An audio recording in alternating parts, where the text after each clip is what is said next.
When the world of business is constantly changing, you need to stay ahead. So what about AI to generate new possibilities?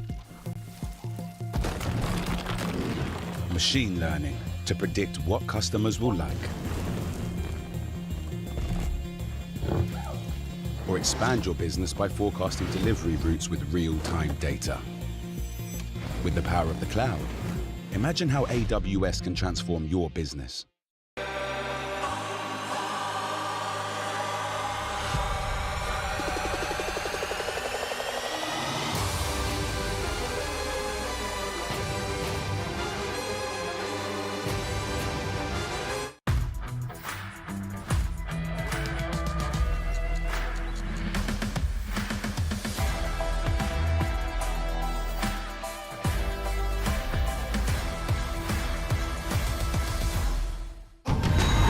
Just trust me, okay? We just have to follow the MSC history footprint. Isn't MSC had this here? As in Saudi Arabia? Yes. Why are we trekking through the jungle? MSC started off in the tropics before it started to take over the world. Yes. Oh, guys! This symbol, it matches the QB frequency. I think we're getting close. You guys hear that? The format is calling me. I can feel it in my gut. Not your guts. You just skipped breakfast. Guys, look. 8 different warriors, all from distant lands. One sacred path. Oh my, Japan is back. 8 teams drawn into 2 groups. GSL format with BO3 matches, but at the end, only 1 team advances. We have to find the next piece first, because then we get to write the story. Imagine it. LaFell's MSC 2025 Theory Pro Max Plus. Ain't that good? Yeah, I like the sound of that. It's okay, I got this.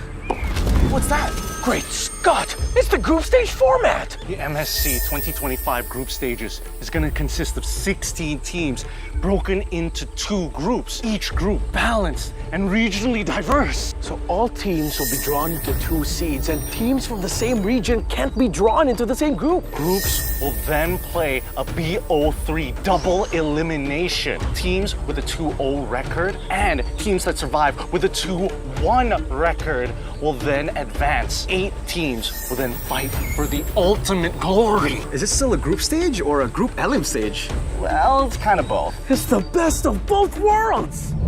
Maybe we're intentionally lost.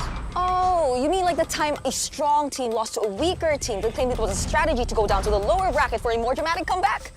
Yeah, that sounds right. Yes. Oh, look! That seems like a shortcut to the finale! Perfect!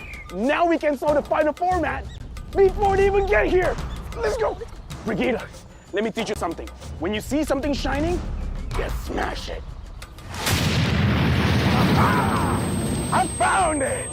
The sacred format ahead of everyone else. LaFell! From now on, you can call me LaFell, the great format discoverer. LaFell! I think you broke the format. Oh, we can still fix the format. Thank goodness I'm not with you this time. Don't touch anything else, LaFell, no! Let's look at the knockout stage. The MSC 2025 knockout stage, 2-0 teams will get to choose which 2-1 team they want to face. Will the 2-0 teams just pick a weaker team for a better matchup? Or they could just fight a tougher team just to flex. The real question is, which team gets to choose first? Most game wins or shorter game time? We're gonna have to wait until we get to Riyadh. Until then, let's have a look at the playoff bracket. Quarterfinals and semis will now be best of 5. Oh, and there's now a best of 5 third place clash before the grand finals. Final best of 7 to crown the ultimate champion. There you have it. The MSC 2025 format, wildcards to glory. Yes!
Just one more trophy left. Nobody expected this. That's fine. This time, it's our year.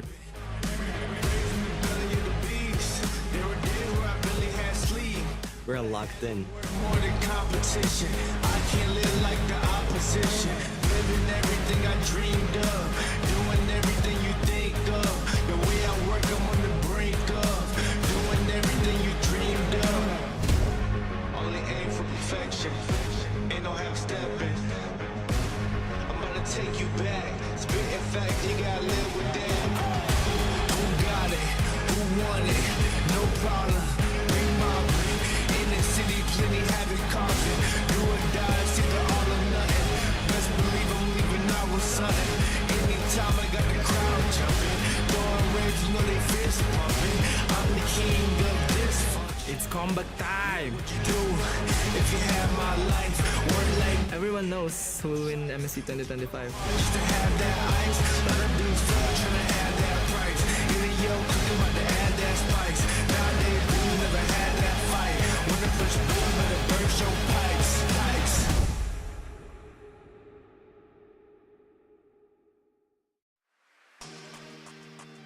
The very first day of MSC here at the Esports World Cup delivered some game surprises, but ultimately the results were as expected.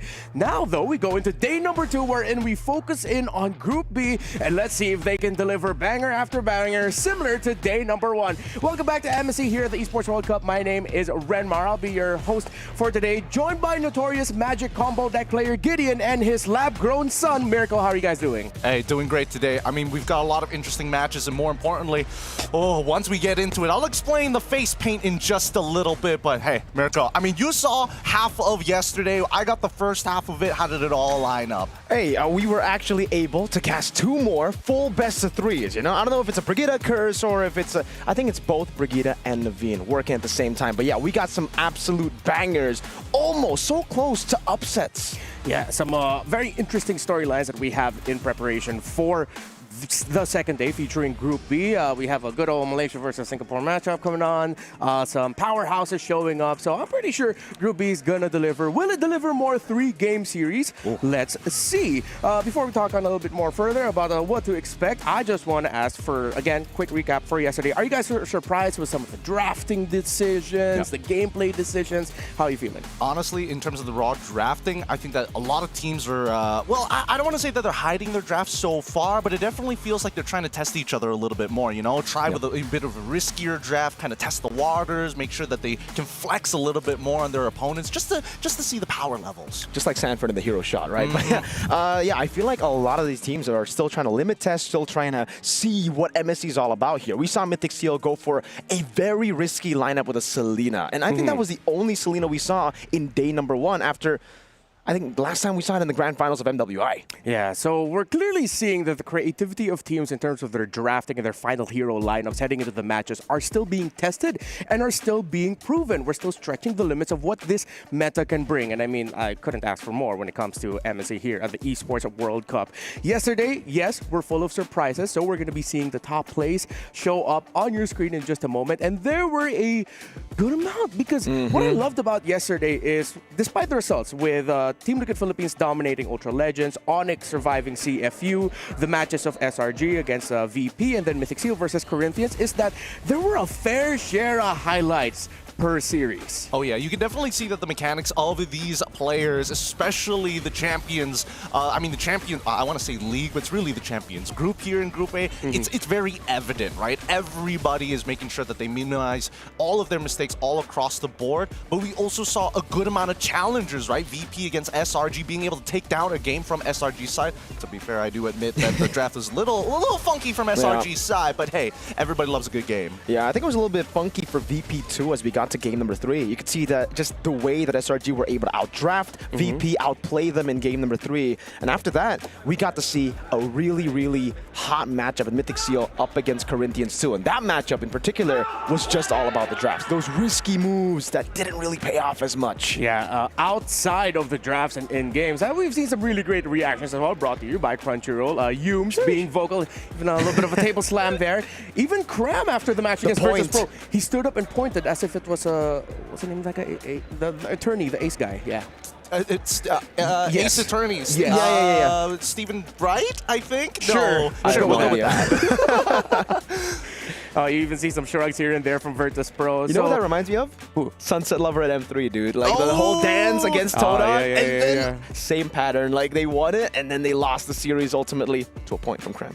Yeah. Hopefully we get to see the players today loosen up a little bit more taunts. I mean, like our ladies from MWI were very vocal and they were very active in getting into the mind space of their opponents. Hopefully we get to see more from the dudes as well of MLBB. Speaking of MWI and Team Vitality, well, they are still currently in the leaderboards for our club championship here at the Esports World Cup. Again, not only historic for the MLBB esports space, but for the leaderboards, again, it still remains the same. Team Vitality are the only team so far that are qualified to lift the trophy at the end of the Esports World Cup. Hey, don't forget about some of the other teams that could potentially be in contention, right? EVOS Esports already got 1,000 points from Free Fire side, but I'm looking at Team Spirit. I'm looking at the Virtus Pros because this win of MSC will shoot them up into the standings and honestly start them on their qualification run for the EWC Club Championships. Yeah. Don't forget about RRQ as well, just lingering there at 12. They're all tied for 750 points with VP2. So again, with RRQ here, rumors have it that they're doing really good in scrims. If they can have that performance be on stage 2, it'll be great for them to get some more club championship points. Remember, there are around 17 game titles left, and the race for the most points still remains wide open. You see the top side quite heavy, and then one tournament or game title win could completely change how the top side of the table looks like. Remember, it's a total of 27. That's a lot of zeros. $1 million up for grabs for the 24 most successful clubs, with the champions getting $7 million. Now, though, we gotta head into some big figures as well. It's been a record-breaking year and a half for MLBB Esports. It was a record-breaking day 1 as well. Thanks to you, we got to reach over 1 million views just in our very first day of MSC here at the Esports World Cup. Now, though, it's time to celebrate. So please vote for us, esportsawards.com/vote. There are 3 categories for MLBB. You got the Tournament of the Year, Game of the Decade, and Game Publisher of the Decade as well. So thank you so much for all of your support. We literally wouldn't be here without you. Yeah, I don't know where I'd be. Yeah, I don't know where any of us would be without you guys. Hey, if we're able to beat 1 million PCU yesterday, how about today? Support your favorite teams, and even if they're not from your own local region, definitely make it a little spicy in the comments. We want to hear you guys. For sure. Yeah. I think it's time to remind our viewers, though, of the bracket that we find ourselves in, because interestingly enough, for some reason, we still are getting a lot of questions in the comment section. So let's take this time to remind you of what to expect for our group stages, how the format works, so that everything is clear. We have 2 groups. We're going to focus on group stage. Wildcard is already finished. So we have 2 groups of 8 teams with 16 teams, double elimination, and the top 4 per group advance to playoffs. Maybe you'd want to talk a little bit more about playoffs, Mirko? Yeah, playoffs is going to be brutal as always. It's the classic MSC format ever since 2023 that we've been seeing. Single eliminations. Yeah, it's really brutal. And with this format, it's actually interesting to see that the most dominant region, Philippines, has not been able to really get success with this format, right? MSC 2023, 2024 last year as well. They got to the finals last year, but it was both years. Yeah. We've gotten to break that curse through other tournaments, but hopefully here at MSC in the Moonton Cannon events that we'll be able to do that as well. Again, $1 million is the first place prize. There's a lot of shared prize pool between the wildcard teams from 18th to 23rd, 5th to 16th here, past the wildcards in groups, knockouts in this main stage. But you know what? I feel like if I was in a team, I'd be sad if I get second, but then if I'm reminded as to how much much money I'm actually winning at second place, I think I'd be okay. Oh yeah, because I think most people are like, yes, you may not be a world champion in Group A. It has a bunch of champions, and Group B is just playing, their story arc mode and campaign. But generally, that prize pool is life-changing money. If you win MSC at least one time, you've basically out-earned a majority of these organizations combined through their own local MPLs and even their world championships. Dude, you saw SRG went from being, at least in the leaderboards of most earned, right? Most earnings when it comes to prize pools. They were nowhere in the top 10. After MSC, boom, they were all in the top 5. I'm saying, what the heck? Yeah, one sudden launch up. But now we have to look at Group B because that's going to be the group getting focused on today. Not as many champions from the previous MPL or qualifying regions. However, there are still a fair share as well.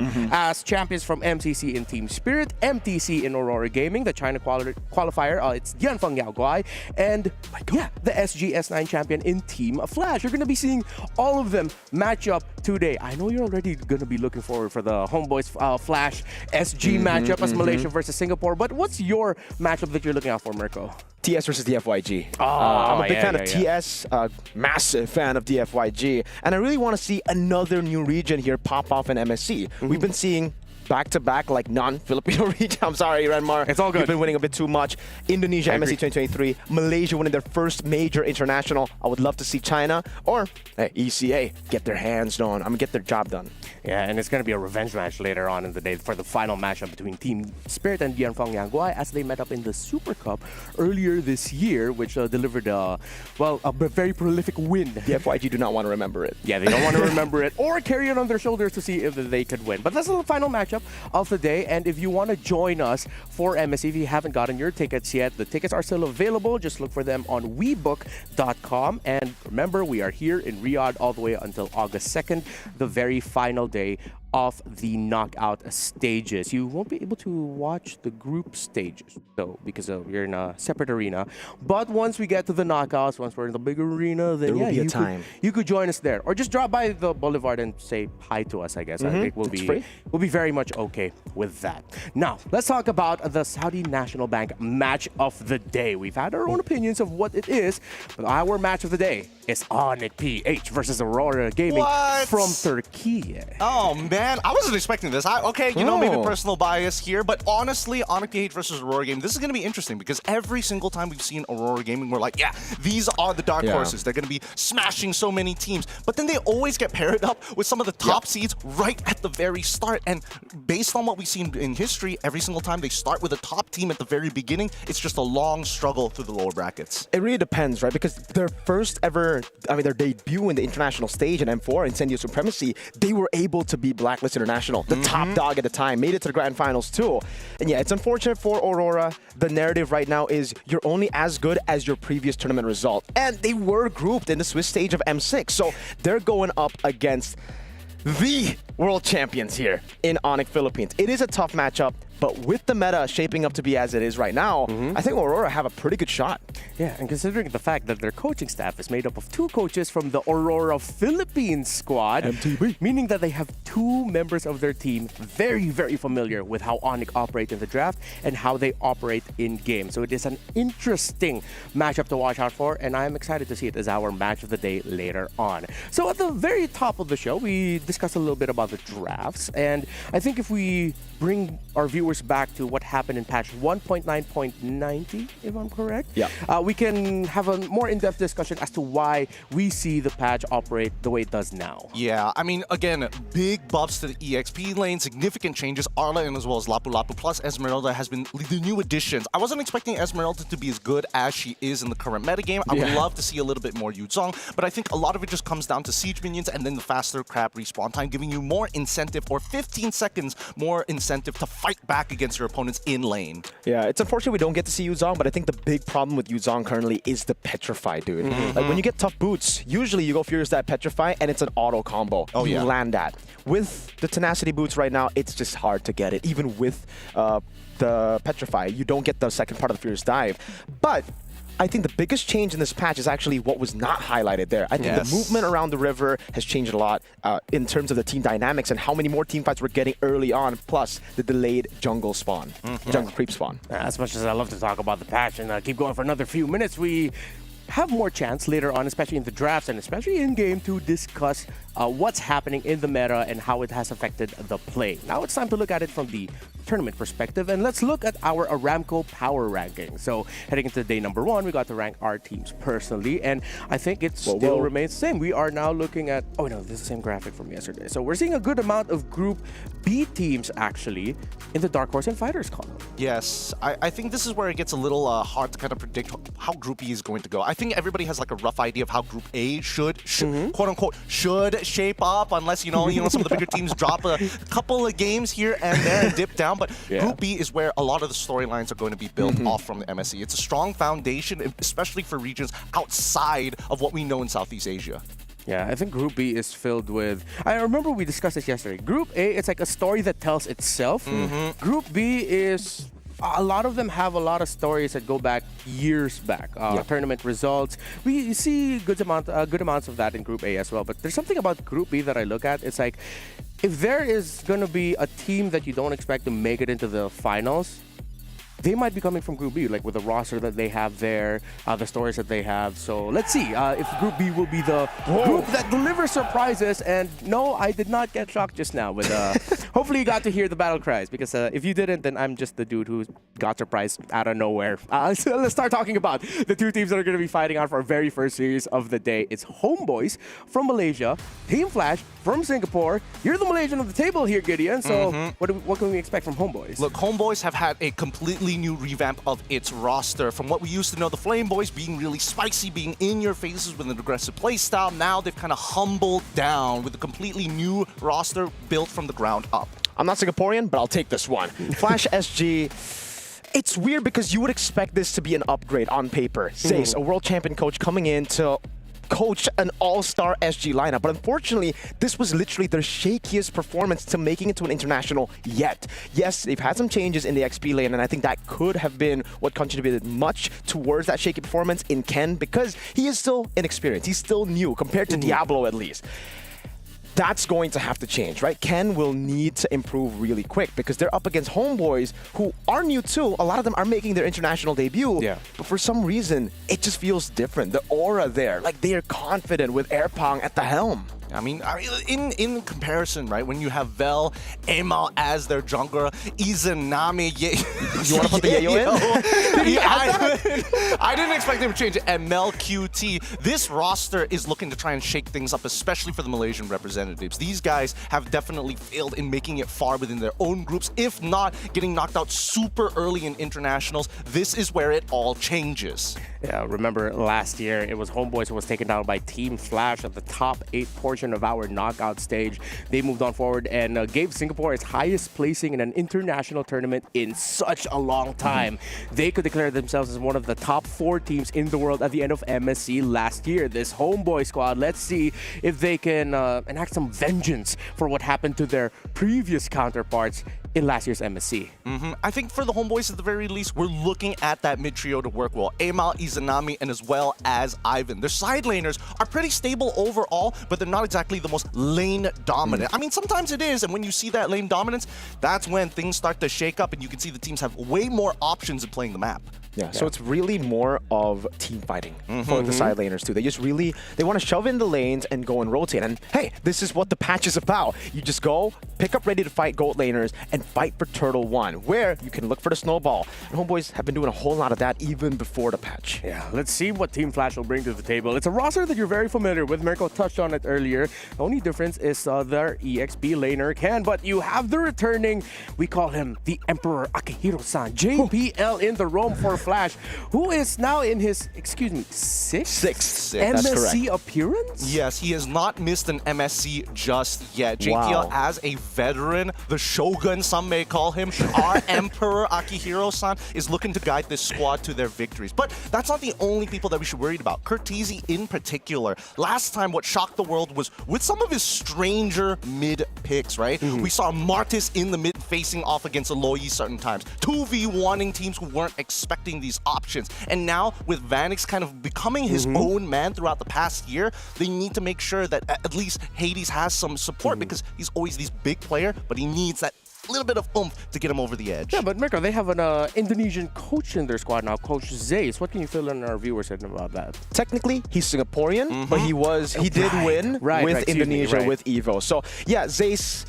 He's always been a controversial figure. I'm gonna be honest with you, especially in the just recent years, recent times. He's always had his own idea in his game, and he's very strict. He's very strict. He's very military style when it comes to coaching a team, and I think that's why Flash were kind of culture shocked by that. They weren't ready for that. All this time, I think Flash with their all-star players have had kind of more of a relaxing time with their coaching staff. They would just be chilling, you know, having conversations. Meanwhile, Zace comes here and says, "I know you better than yourself," or "You pick my hero right now," which can be good in this meta. We know how massive the prio picks can be here. And that's what I'm expecting from Zace. I'm hoping that the meta sticks together here for him, just in the group stage. And then later we get to see the crazy stuff like the Martis mid, etc. You would imagine that because Singaporeans now have mandatory national service, that Zace would kind of fit in nicely. Well, they were able to win a championship in Singapore, a 4-peat for Team Flash. But of course, as we all know, esports players go through a lot. They sacrifice a lot. Well, I think this one is a story worth hearing, so listen in on this. This is NIP Flash! Diablo! What a set! What a petrify! I'm confident in my team, so here we are.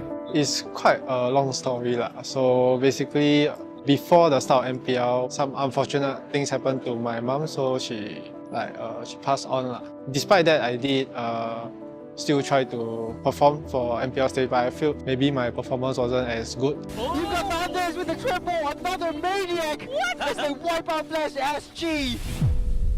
As well, there's gonna be a brawl right now. Still, it is gonna be Curtizi backing away. The follow-up here at JPL in the stun. As Flash SG goes up to the grand finals in a beautiful head and shoulders wipeout. With the addition of Ken in the roster, I think that's why they decided to use Ken instead, and they had better results with him. Afterwards, I was like a sub. Then we were having a 2-2 scrims basically to determine who will be the playoffs. Then I felt that I wasn't able to keep up with the team, so my performance wasn't as good. I think therefore they chose Ken, and I accepted it. I didn't want to pull the team down also. Therefore I didn't play in the playoffs. I probably won't be the starter because the team spent a lot of time training with him, so probably will be Ken. Yeah.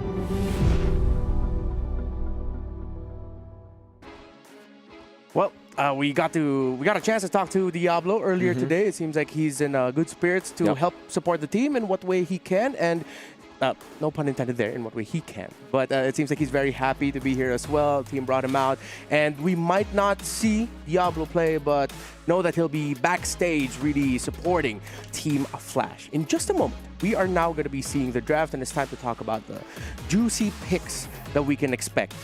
Can we actually expect, with what you mentioned about Coach Zace and his style of coaching, for Team Flash to bring out one of their signature, what the heck is going on, how is this working picks? I'm expecting more orthodox picks here, especially in the group stages for Zace. Knowing him and his patterns before as well in the regular season, he likes to play it a bit safer up against the bigger teams when there's a lot more risk. But yes, later on, when we get to see a more lopsided matchup, if you think so, we will see more of those crazy cheese picks from Flash. I don't know, is it hoping too much for me? I kind of want it right now. I mean, that makes so much sense. Like, you can literally yell it out to him right now. Zace. Guys, come on. Guys, come on, please. No, I totally agree with Mirko here. I think that if there is any time that Zace would be a little softer on the team in terms of what options that they're going to go for, probably it will come if they win this matchup and still are in the upper bracket. That very first game is where they're going to do it. Because right now, being able to keep those two lives for as long as possible is always going to be a high priority for a majority of these teams. Going down to the lower bracket is actually kind of dangerous, knowing the potential teams that could fall down. But let's jump into the draft, right? Team Flash SG on the blue side, facing off against the Homeboys on red side. The priorities are looking a little similar from what we saw yesterday. Yeah, but it's a bit odd knowing Hades and, you know, how he really likes to get his hands on assassins. You wouldn't really expect these kind of bans. Harith gets taken out, so that means that maybe Flash SG are still trying to plan out for an assassin like a Joy. But I think the big picture should just be a Baksha that we have been seeing a whole lot of prio from the first two matches that they won, but then completely forgot about it in the last two matches that they won. Look, I don't want want to get into that, man. Like that's where it got really. I'm not gonna lie, I got really salty about it because the diversity of damage was like such a problem sometimes that you're forced to put Kimmy into an awkward spot, and then Boxia could have just completely countered it, but nobody wanted it. Yeah. Oh, there we see Boxia, but it got taken out, and I think this opens. Oh, wait, weirdly enough, this opens up a Uranus rush for Flash SG. Boxia's one of the main answers to that, and they could go ahead and prioritize it. By the way, yes, JPL, it's his 5 prior MSC appearances. He has scored 337 assists, the highest among all players in the tournament series history. It's not a Uranus first pick, it's a 1-1 rush. Yeah, and this is a very, very risky pick. Again, yes, 1-1 is very prio, ladies and gentlemen, but it is very easily countered. This was the first pick for CFU against Onyx ID, and it worked out for them mainly because I think Onyx ID just completely disrespected it, did not pick any of the counters, which are open, up for grabs for Homeboys. They could just pick up a Farsa and then build off of that. Yeah, we'll see how this is going to go, right? Because again, Flash SG wants to kind of skewer and kind of influence the draft with this first pick. They could have gone for Kimmy, they could have gone with Farsa, they could have gone for the Uranus, but now the Homeboys going for the Irithel into the Arlet. I'm down for it, right? Because it still tells Flash SG, we know that you don't scale as well, so you're forced to be looking for the scaling style of heroes, especially in the mid lane. Yeah, first 2 picks really good. You already have the lane response to the 1-1, and then in the overall team fighting picture, the Arlot should provide enough disruption to what is expected to be a very condensed play around the tanky fighter jungler lineup for Flash SG. Yeah. What's scary to me right now is the fact that Homeboys are kind of setting up for a Fredrin in the jungle with the Arlet pick, right? Yeah. If not Fredrin, maybe we'll see something like an Akai. And both those picks are pretty good for the 1-1 pickup. So Flash SG could try to build more for the mid-prio now. They go for the Juicin and the Kalea. That should guarantee mid-prio. And in a way, it is not really the best combo. You don't usually want to pair up Kalea with Juicin, but I understand it here. Kalea, you lock people down so that the 1-1 gets a free crossbow attack, and now it puts even more pressure from Homeboys, as they will have to decide whether to go for the utility jungle in Fredrin that is very unsafe, or keep it steady and just go for a flex pick again to get into second phase. I mean, they can also lock in the Kimmy almost straight away as well, knowing what their R4 could potentially be in, but then that opens up a lot of options for Flash SG to look for these big punishes in that second phase. So far, I think that Flash SG has a really good option. Homeboys now leading into their frontline tank. This is perfect, right? This is planned from the get-go with the 1-1 opener. Homeboys, they're going to need a little bit more burst damage at the center of the map. I think their control's already solved pretty much. A little bit more reach is needed. They respect ban the Tigreal of JPL, who actually played 5 games in the grand finals of MPL Singapore, all as Tigreal. Tigreal taken out here. Interesting. So they're expecting the Kalea to go XP. I think that's something we actually haven't seen since the change of the range of skill 2 from Kalea. But okay, it's a take from them. They want to ban it out. Maybe, again, understanding that Arlet and Fredrin is super vulnerable to those big CC abilities. But for me right now, I think Homeboys, they're drafting for a very normal, like, previous meta draft too, right? They want to probably go Farsa or Kimmy. That was going to get taken out instantly. That's why I thought maybe the Farsa should have come up first. That's what I was thinking too. I was hoping that maybe they get their mage a little bit earlier. They could have saved the Irithel. Irithel, if not, play in Moskov later down the line, knowing that Flash SG actually likes to play the Assassins. We finally get to see the Uranus ban out for the side of the Homeboys, and if Flash SG is going to do Flash SG things, I would expect that this is going to be a Kimmy ban. Yeah. Okay, with the Kimmy taken out for Homeboys, that leaves Zetian, but then Zetian and Fredrin together in the entirety of MLBB here at the Esports World Cup has been so missed, not even hit or miss, it's usually missed because it's overload on utility and not enough damage from the early to mid to cross you on over to the mid to the late game. Well, here's the thing, there is actually an idea when you have the Arlet in play, right? That's the main reason why people take the Arlet when you have these types of utility junglers on top of utility mid laner. So again, we don't know whether this Arlet is going to be playing as the mid trio or the EXP lane. There's no way to kind of predetermine that matchup. So let's see what R4 has to offer for us, right? This should technically be the mid pick. If not, we probably will get a predetermination of who's going EXP and who is going support. I really don't. I'm not a big fan of the Arlet in Rome, so I would say Arlet should be XP here. I'm thinking of Flash right now. I think the Lapu Lapu works really well, and I think Flash have already banned out the proper components that would strengthen Homeboys' lineup. This is just about how you finish the draft. Homeboys, they go for the Mathilda. There you go. So that's the guarantee. Arlet will be going XP, Mathilda, and Fredrin. Flash, do they now try to go for... I would still say go for what I said earlier, right? In XP, Lapu. Yeah, go for the Lapu. Because at this point, right, even if people are thinking, okay, if Kalia goes into the EXP and then we get a Cho to get mid-prio, it's kind of a double down on the exact same thing. 2 pickoffs, sure, but then everybody from the side of Homeboys, when they saw Kalia, was going to set their battle spells to Purify anyway. So unless they want to play around that, which I highly doubt, we'll see how Flash SG looks to round out their composition, because they know for a fact, hey, you've got a lot of movement here. You might as well get the Phoveus on your side. You have plenty of dashes to work with on the enemy side to buy that extra bit of time. Ooh, Akai Esme. Yeah, Akai in the jungle. Yeah, and I think that was the trade that Flash was already thinking. I feel like they expected the Fredrin to go to the side of Homeboys, and then with all the shields now, the side of Homeboys, especially if they pick up a Zetien, then the Esmeralda would be very happy. I am quite fond of the Flash SG draft, but if they don't get there early, it's going to take a lot of time. Well, I think that right now, it almost guarantees that Curtisi kind of needs to build into the Sky Piercer, because there's a lack of damage from Team Flash, I'm not going to lie, right? We have the traditional matchups of the Akai into the Fredrin. We know how that's going to work during these neutral fights, which means that Homeboys actually has to play around that. How they're going to do it, I'm not too sure, because in terms of like raw wave pushing, Irithel needs at least that Windtalker to kind of push the lanes really, really fast and then participate in fights. And even so, you would rather have 3 items before you get into these battles in the first place. Okay, Homeboy. Oh, they go Valentina. That's not too bad. Yeah, it's pretty good. They can get the heavy spin too, and now it makes it pretty difficult. We thought that maybe with the Kai, Turtle 1 guarantee, but the Valentina changes everything. All right. You two can expound on this a little bit more once we head into the game. But real quick, Mirko, who has an easier lineup to pull off? Flash. What about you, Gideon? I'm going to say, yeah, Team Flash is a much easier lineup to pull. My main issue is that early game, right? That mid from Curtisi and JPL is going to be quite devastating. I want to see how Homeboys kind of neuters them, slows them down. All right, let's head into this Singapore versus Malaysia mashup. It's Flash against Homeboys. Thank you, Renmar. All right, Flash SG versus Homeboys from Malaysia. The Battle of the Causeway.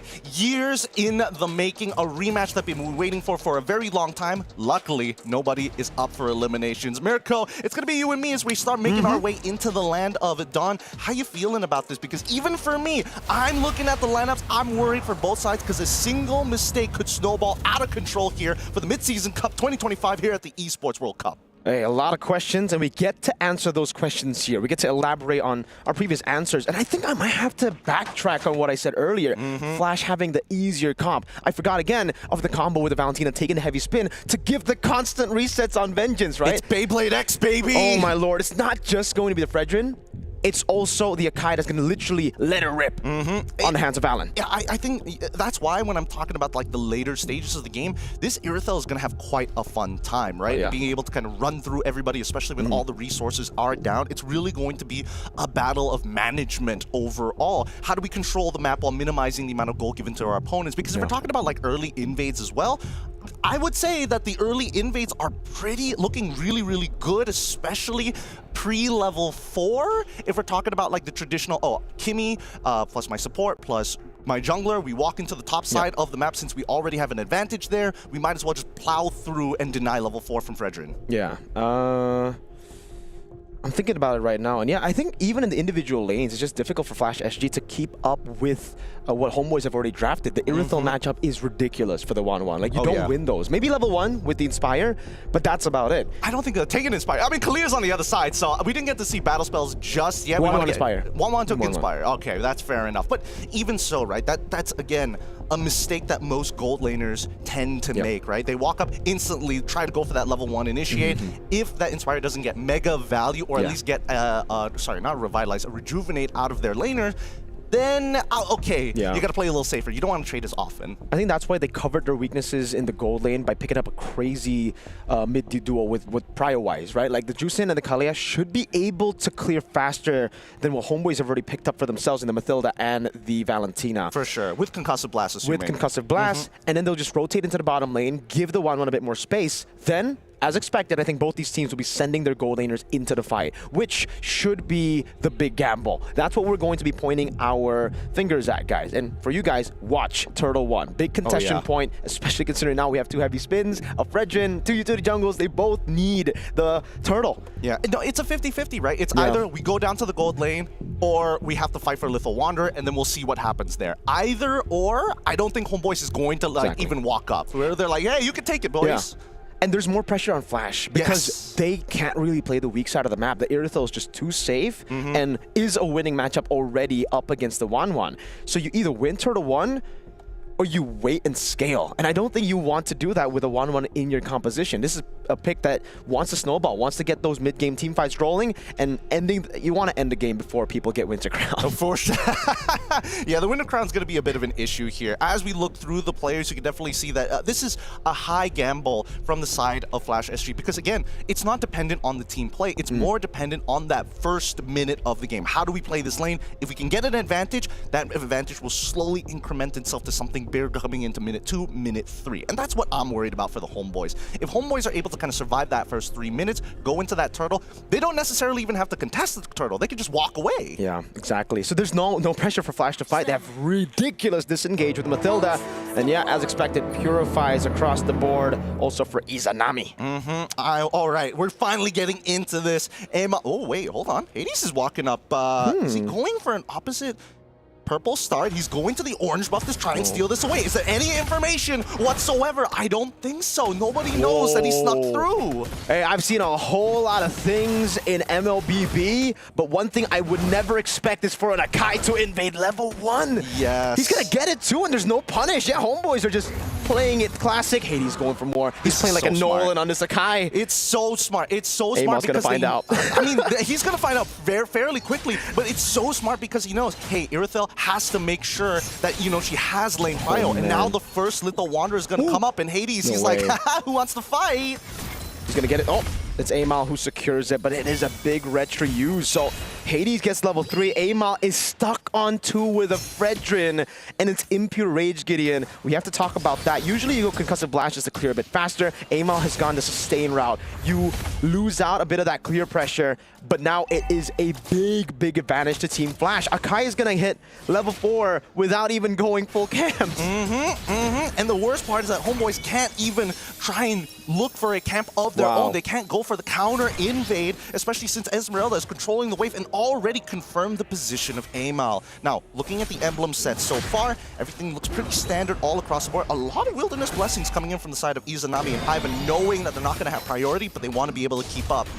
Look at this, the way the Flash SG are just playing. You see the Juice in rotate over after getting that mid-pry that we were talking about. We expected them to rotate up top to help Vanix, but Vanix has just been playing a safe game as the Juice in starts to leash for the Akai. This is Turtle 1 guarantee of Team Flash. This is beautiful from the side of Team Flash. Very mechanical, very straight. Honestly, this is kind of reminding me of some of the good old days of how SG likes to play a very technically perfect game. Look at that, Vel zoned away by the Esme, the winning lane prio. I don't think they can contest this. That's an Akai with level 4. Tsunami Simon with a heavy spin there as Retribution comes in. Vel is just going to be pinned down. That's first blood over to Curtizi. JPL wants some smoke, walks. Purify from Izanami. He didn't want to get pulled back. Interesting. Vel, a pretty bad flicker angle there. Probably was thinking to get on the opposite side of Hades, didn't get what he wanted, or at least over the wall. First blood falling over to the side of Team Flash, and now they're just going to maintain this type of pressure. This is exactly what Team Flash has wanted for their early game. And I'm not even sure if Homeboys can actually... Oh, JPL with a jump of the flicker. MelQT doesn't have Purify here. No sprint either. It'll be a free kill over to Vanix as they go for more. Hades tanking up the turret. And it's a win for the losing matchup in 1-1. Everything is going as planned here. Ivan knocked up. They want to go for more, but it only just distracts Amal, who's already behind and will be even more behind, as Hades still has a full jungle. This is a beautiful early game coming out from Team Flash. I may be a big Malaysia fan bias here, but Team Flash, they're coming up with their own piece of artwork. Let's look at the lead so far. It's a 1.3K, rather small, but significant, especially when we're talking about not only the jungles, but now that Wanwan has that 500 gold lead, they're going to have a full component against MelQT, who opted not to go for Purify. Oh no, this could be bad here. Yep, they're able to disengage. Unfortunate for Vel, yeah. They get a green camp, but as you saw, they needed 4 members to take one away. Flash are still just going to have incredible prio over for the mutual objective, and because they've gotten such a big lead in the early portions of the game, I think Vanix, he can just shove this lane and rotate over to make it a 5v4. Yeah, the tempo is on the hands of Team Flash, and they're not going to waste it just yet, right? Next turtle is going to be contested by the Homeboys, it seems. Well, QT not prepared for this. Tsunami slam over. That is a crossbow attack and an Inspire. A bit unnecessary, I feel, but it's all right because they get a trade over up top. And now it's up to Homeboys to look for a big fight. Let's give it the heavy spin to zone Hades away. And it does seem like Amal is struggling to take this. Hades walks up, gets in place, and wins out the red tree. The JPL rotates over. Two-man Thomas. Hades is trying to escape now. Fell looking for the vengeance stacks, but it will be Kurt who peels off of Hades. And it becomes a bad fight. A 4-0 start to the game for Team Flash. They go for more. A super long team fight. And Homeboys have no damage. Another pullback just to let Ken dance on Bell. So far, Team Flash really has gotten everything planned out from minute 1 all the way to minute 5. This is a disgusting bout. 4-0. Homeboys have 0 pressure. And all these... Honestly, it all started with the fact that Team Flash, they're exploiting every little thing from the side of Homeboys. You don't have a priority over mid. MLQT decided not to take Purify. All right, they can divide and conquer, and now Hades has extra confidence. Look, even Vel can't really deal with the pressure coming in from this Esmeralda. Ken is playing a strong game too. It's so good for Team Flash at this point of the game, man. Gold distribution. Oh, man, 30 minions already taken. Well, I mean, that's not 30 minions. 30 gold over from the minions. Now they're going to go for the mid lane. Ken rotating over. JPL leaving it back, able to get the knockup, but it's a double Beyblade battle. He's Tsunami Kana following Starmoon. Ken, in the midst of it all, just dancing around. That's a big Appraiser's Wrath that lands, but Phoenix gets taken out by the crossbow. Now another knockup from Curtizi. 3-4-2. Team Flash looking for more now. 4,700 gold lead for Starmoon. Over to Mel. Good guiding win to get him out, but you can see that even with the photo, it's an advantage to Ken on the Esmeralda. The first 2 minutes of the Team Flash rotation really just set the tempo. And Homeboys, considering that they're playing an Irithyll as their gold laner, bro, this is going to take a long time for them to make a comeback here. 5,000 for Team Flash. They're diving past the first turret, and the comeback angle here from Homeboys now will have to come from them capitalizing on a Team Flash mistake, because we are getting to the point where the chances of Homeboys finding a turnaround increases. Team Flash took some hits and took a few losses there. Live view. There's a bit of a battle. So there is slam over. Uh-oh. Amal walking way too aggressive right before Turtle. Yeah, not like that. You're not going to be able to find your turnaround in the mid-game 6 to 8 minute mark like that. So Homeboys are going to have to hunker down and accept the fact that it is going to take a long time for them to fight back against Team Flash. They can just continue this aggression, control the river, control the jungle, and most importantly, get the third and final turtle of the game. All turtles go to Team Flash.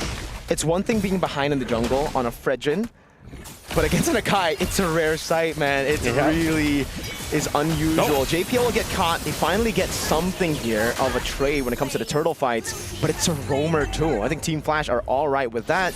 They get a big resource out already with the Valentina taking a heavy spin. Hades steals the orange buff again. Oh, Homeboys. I don't know. I don't think the catch on JPL is worth a turtle and an orange steal.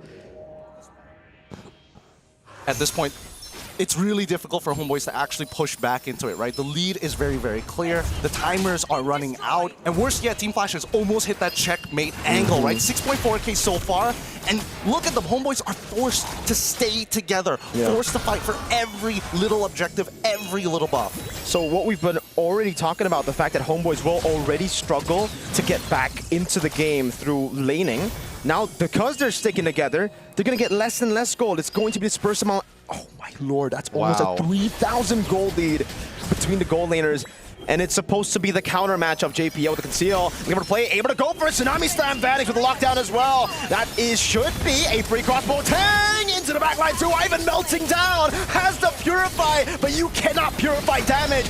Amal, massive Appraiser's Wrath, but he's a bit too behind to deal any damage. Holy shield. I mean, Team Flash right now is playing a strong fundamental game. Exploit the weaknesses, maintain that tempo, and utilize your lead against your opponent. Because you're not only so far ahead, but because your alt-timers are just so much better. Homeboys have to use everything defensively. Every single time they react, it's a winning scenario for Team Flash. Man, Mel walked up and JPL felt no threat. He was just like, all right, I got you, fam. I'll walk back as well. This is Team Flash's, I would say, maybe this could be the explanation to why they were super shaky in SG. It was Zace implementing his style of MLBB into the team, and it took a while. It's tough, right? This is very execution heavy. This is very macro-centric. Every little micro in a lane is taken into consideration. And if somebody misses a timing, it really starts to snowball out of control. And now that the homeboys, they've reacted a little too much to what Team Flash has offered on the table. Everything is up on the table for the side of Team Flash. Nothing can be really stolen away. Even when we're talking about big plays, there's a huge lack of damage from early to mid from the side of homeboys to even make it work. Now, Melkuti, 2 items. Doesn't even have the Berserker's Fury. Recently, Ama just finished the Radiant Armor, and that's the problem, right? Because the big lead is coming from Vanix. He's got everything. 4 items already. Holy! Yikes. Melfic Gun at 10 minutes on the 1-1 is a sight to behold. Frigid losing 4 levels against an Akai. We were talking about 2, me and Renmar. Now it's 4. Oh, that is just brutal. And this is something that I actually didn't expect. I was about to say that I'm glad Kurt didn't buy the Sky Piercer when you have a 1-1 on your team, but he did. So one of those will be neutralized by the other. I don't think you want... Actually, it could work well. If you get Crossbow Tang and then you execute while the Crossbow Tang's on him, then technically yes. But yeah, you're just gonna have to coordinate that. You not only do you have to coordinate that, I think it also gives incentive for Vanix that if you have an option to go for the crossbow tang early, just let it rip, right? You still got Cartesia as your insurance policy, not to mention, again, with these timings, if the fight occurs prior to the Lord, before it spawns, and I mean, I don't think they can, wait, can they look to close out this game? They've got the 10K, they could look to try and muscle in against the homeboys. Let's see whether Hades finds an angle. Izanami walking up, the clear for homeboys. Not as good. A charge up top of the Lord, able to get a base turret now, but there's going to be a second wave coming down into the bottom lane. Flash rotating down as Ken tries to provide some space over from the Lord. Ivan doing a good job with just standing in the middle, giving some space over to the rest of the team to get the guiding win. It's a good defense despite everything. A 10,000 gold lead, Flash having so much more tempo. They've only kept their losses 1. Falling Star Moon charge up from Ken. Might be looking for a big engage, but decides against it now as Vanix gets free hits over to the base turret in the mid lane, and it will be 3. Oh, no, the final slash into the back now, able to get away. Curtizi, Crimson Beacon, Hades pinning them down as that is a solo Izanami to just spin in the front. Go shoot, it's JPL over, Ken just dancing, and Flash lose Vanix for Izanami. I mean, it was a good play coming in from the homeboys, but at the end of it all, Team Flash are walking away with 3 inhibitor turrets at the 12th minute of the game, while homeboys cannot keep up. You can see that, yes, they are scaling. Izanami is doing a good amount of damage, but not enough to close out on a majority of the kills from the side of Team Flash. They can look for the chase if they want to, but I don't see Izanami there. I guess they're thinking, you know, Vanix is down. We got to make the most out of the situation. Try to get something back, but it's so difficult when you have a front line like this. You can't ignore him, but you also don't want to target him. There's nothing they can really do about it. I have to admit that this is a losing scenario for the homeboys. Unless they can have 2 successful base defenses against Team Flash, then sure. But then we have to start considering, what does the siege look like? And it's so much better for the side of Team Flash. They can bait things out, and more importantly, you saw it with Ken, right? Falling Star Moon. Okay, able to get a back over to Tsunami Slam. Great targeting over to Bell too.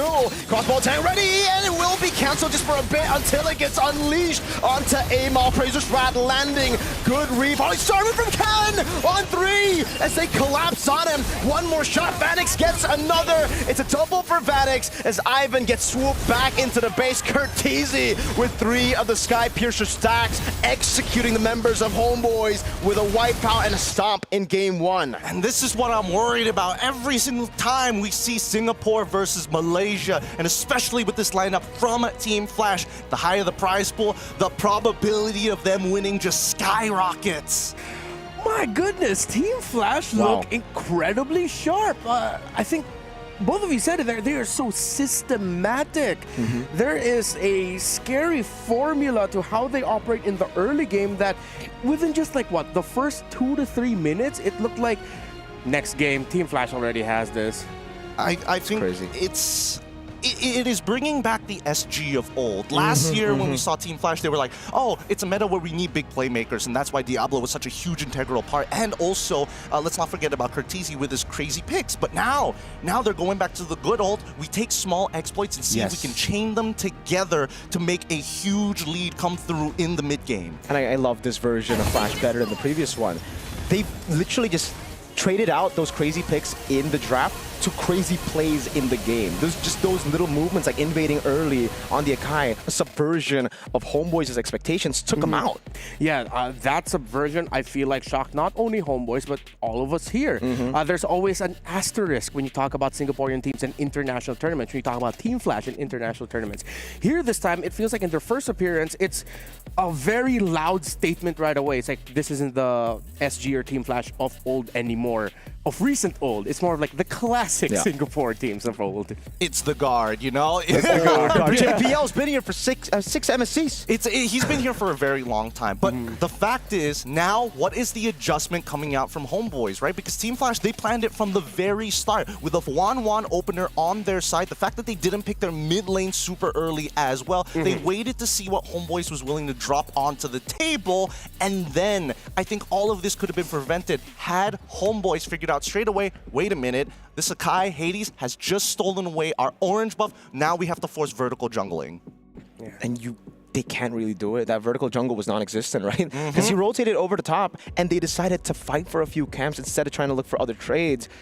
But even then, I think it was just difficult because even if they decided to go for the vertical jungle in the bottom lane, Ken was the one having most of the prio. Oh, yeah. Oh, yeah. And again, we were talking about it earlier in the draft that the Esmeralda's actually going to be very happy in the hero matchup that he's facing up against. And with how JPL and Cortese were rotating especially, it feels like wherever Homeboys wanted to go and get something, yeah, they were able to steal one lizard at the beginning of the game when they had to sacrifice the first turtle. After that, they tried to contest the second turtle, but at that point, Flash had enough control in the map, had enough of a little gold advantage that Homeboys were just desperate. Exactly. So really what it comes down to is find a way to force lane priority on your side. Be able to contest your opponents, especially when you know your opponents are looking to kind of force you in a non-existent, more so a scaling matchup, right? Here, it's not about scaling anymore. It's how far can we take our lead? And unfortunately, Homeboys kind of fell into that trap lane with only a single win condition rather than having multiple outs. Yeah, the single win condition was really just the Fredrin Arlet combo and Iritha winning lane, right? It's wow. I was just honestly, I don't really think this draft is horrible in any way. It's a very safe draft. It was just that Flash SG played it so well. Again, that little invade, that subversion of your expectation. You would never think that Akai level 1 would invade your orange buff. Yeah. I mean, I do that all the time, but I die. Team Flash showed how to do it right. And from there, it just seems like they were operating. I was observing their comms. You could hear very specific shot calls. One guy wanted to go here. They'd be going, no, at this moment, you have to be here. So they're at that level now. Oh, yeah. They're playing not only systematic, but they're trying to work like an absolute machine. This, again, is probably what Zace is implementing for this squad, right? He comes from a very traditional MOBA background, so he understands each step of the game has a timing that they want to hit. And if you don't have priority on one side, that kind of alters the plan just a little bit. So, again, it also forces the team to play at a high execution rate. Because let's say Vanix ended up dying in lane. Oh boy, now we have to adjust. Yeah, this is what it feels like to... I feel like we are just witnessing generations worth of STEM-focused education. That's what we're getting right now from Team Flash SG. Yeah, I really want to go even deeper here to understand why they did it. Akai, level 1. You just, again, expect, why would you go level 1? I think the setup was already there too. Because they understood, we actually mentioned this before the draft, or before we got into the game. 1-1 will win against the Iritha level 1. You have way more kill threat level 1 with the Inspire, and that's what I think opened up the window to an invade early. If the Iritha walked up, there was no way for you to actually outfight that composition level 1. Yeah, I feel like now, though, what the Homeboys are going to be looking at, yes, it wasn't a bad draft, but at the end, that's why I posed that question of which draft is actually easier to pull off. So maybe that's where Homeboys are going to look towards that, and maybe even more multiple win conditions. But it feels like, because of the ordering also, I remember both of you mentioned this, some picks could have come a little bit later, they could have had more room to adjust, but then with the first 3 picks already, it feels like they were just shoehorned into playing this way that Team Flash had enough room to adjust it in the second half of the draft. Yes. I mean, let's also consider that this may prove to be a potential exploit for the side of Team Flash, right? Because again, if they are going to be saying, hey, we want to be able to get Vanix on these particular picks, can he play every single gold lane pick? And because Hades, he's flexible. We know he can do it. And as long as they have a mid duo that's actually winning, things become a lot easier for them. I think now that Homeboys have kind of identified, all right, not only are they playing for mid, Hades is kind of a non-factor in a lot of these matchups because he can play this Akai in that 3-tank trio in the jungle. We need to make sure that Vanix has a bad matchup now. Yeah. I think you just have to lie. Homeboys have just been too brutally honest in their drafts. Yeah. Oh, wait, no, I feel like that's been a theme that we've had so far here at the From EWC. MWI? Yeah, sometimes you just gotta lie. Just lie. Sometimes you just got to be dishonest. Okay. Yeah, we're talking about drafts here, Yeah. folks. We're not saying anything else. Don't cheat on your wives. Yes, that's a Especially at a concert. good. Hey, That's cold. that's cold. All right. So now for the second game, I think we're all in agreement here. Drafts-wise, Homeboys, be a little bit more dishonest. Don't show your cards too early. And I want to go back to one ban that they dished out on. Do you think that Tigreal ban was a little bit of an overthink? Because if they knew that they were going to be playing Akai, Arlott, and that they stole away the Fredrin, and that most likely Team Flash are going to play utility, it's obvious that they were actually going to play Akai. I think they were reading into JPL's hero pool a bit too much. They were like, all right, this guy plays Cho and Tigreal for the most part, right? From previous internationals in MPLSG as well. So they were like, take away the comfort. Even though it doesn't make sense yet, take it away. That or Vel was like, guys, I don't want to play against Kalia as Arlott. This is a nothing matchup, but like I'll do anything to not be in that matchup. Let's get rid of the Tigreal instead. Okay. So in a way, I feel like they were just drafted in the corner. It seems like the more we talk about this, we now have to look at Team Flash as they drafted this incredibly well. They played this really well. That Homeboys just, after they got their orange buff stolen, they just really had to think about the next game already. But here's the thing, right? I think that right now, a lot of this is relying on the cornerstone of Arlott, right? Where does Arlott kind of fall within the meta? Because Arlott affects certain heroes and can cancel out certain abilities, but Team Flash went around it, very clearly going around it. They could have gotten Farsa if they wanted to, but they instead went for the Zushin. Yeah, all right. So those are our notes of what could happen or what the Homeboys could look to fix heading into their draft for game number 2. But before that, let's learn more about Team Flash's journey heading into EWC.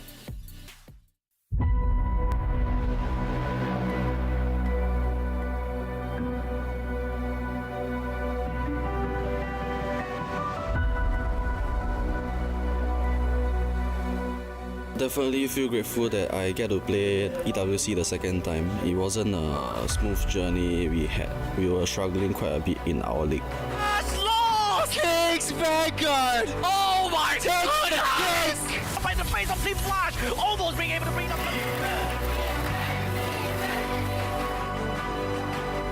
Honestly, I feel that the most important thing for this current EWC is who can adjust to the current meta the quickest.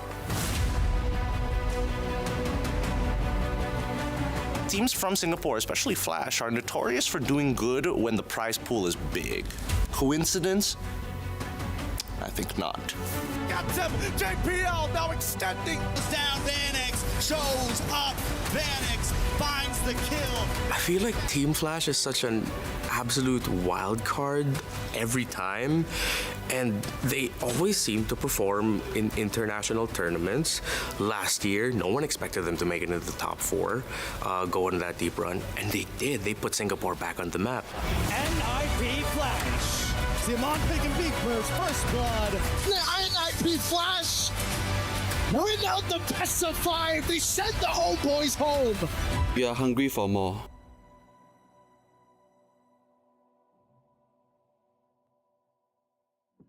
Well, very clearly that Team Flash are very hungry for more with how they played in that game number 1. There's no doubt. So what now then can Homeboys do as we continue our little analysis of what Homeboys can adjust into the draft?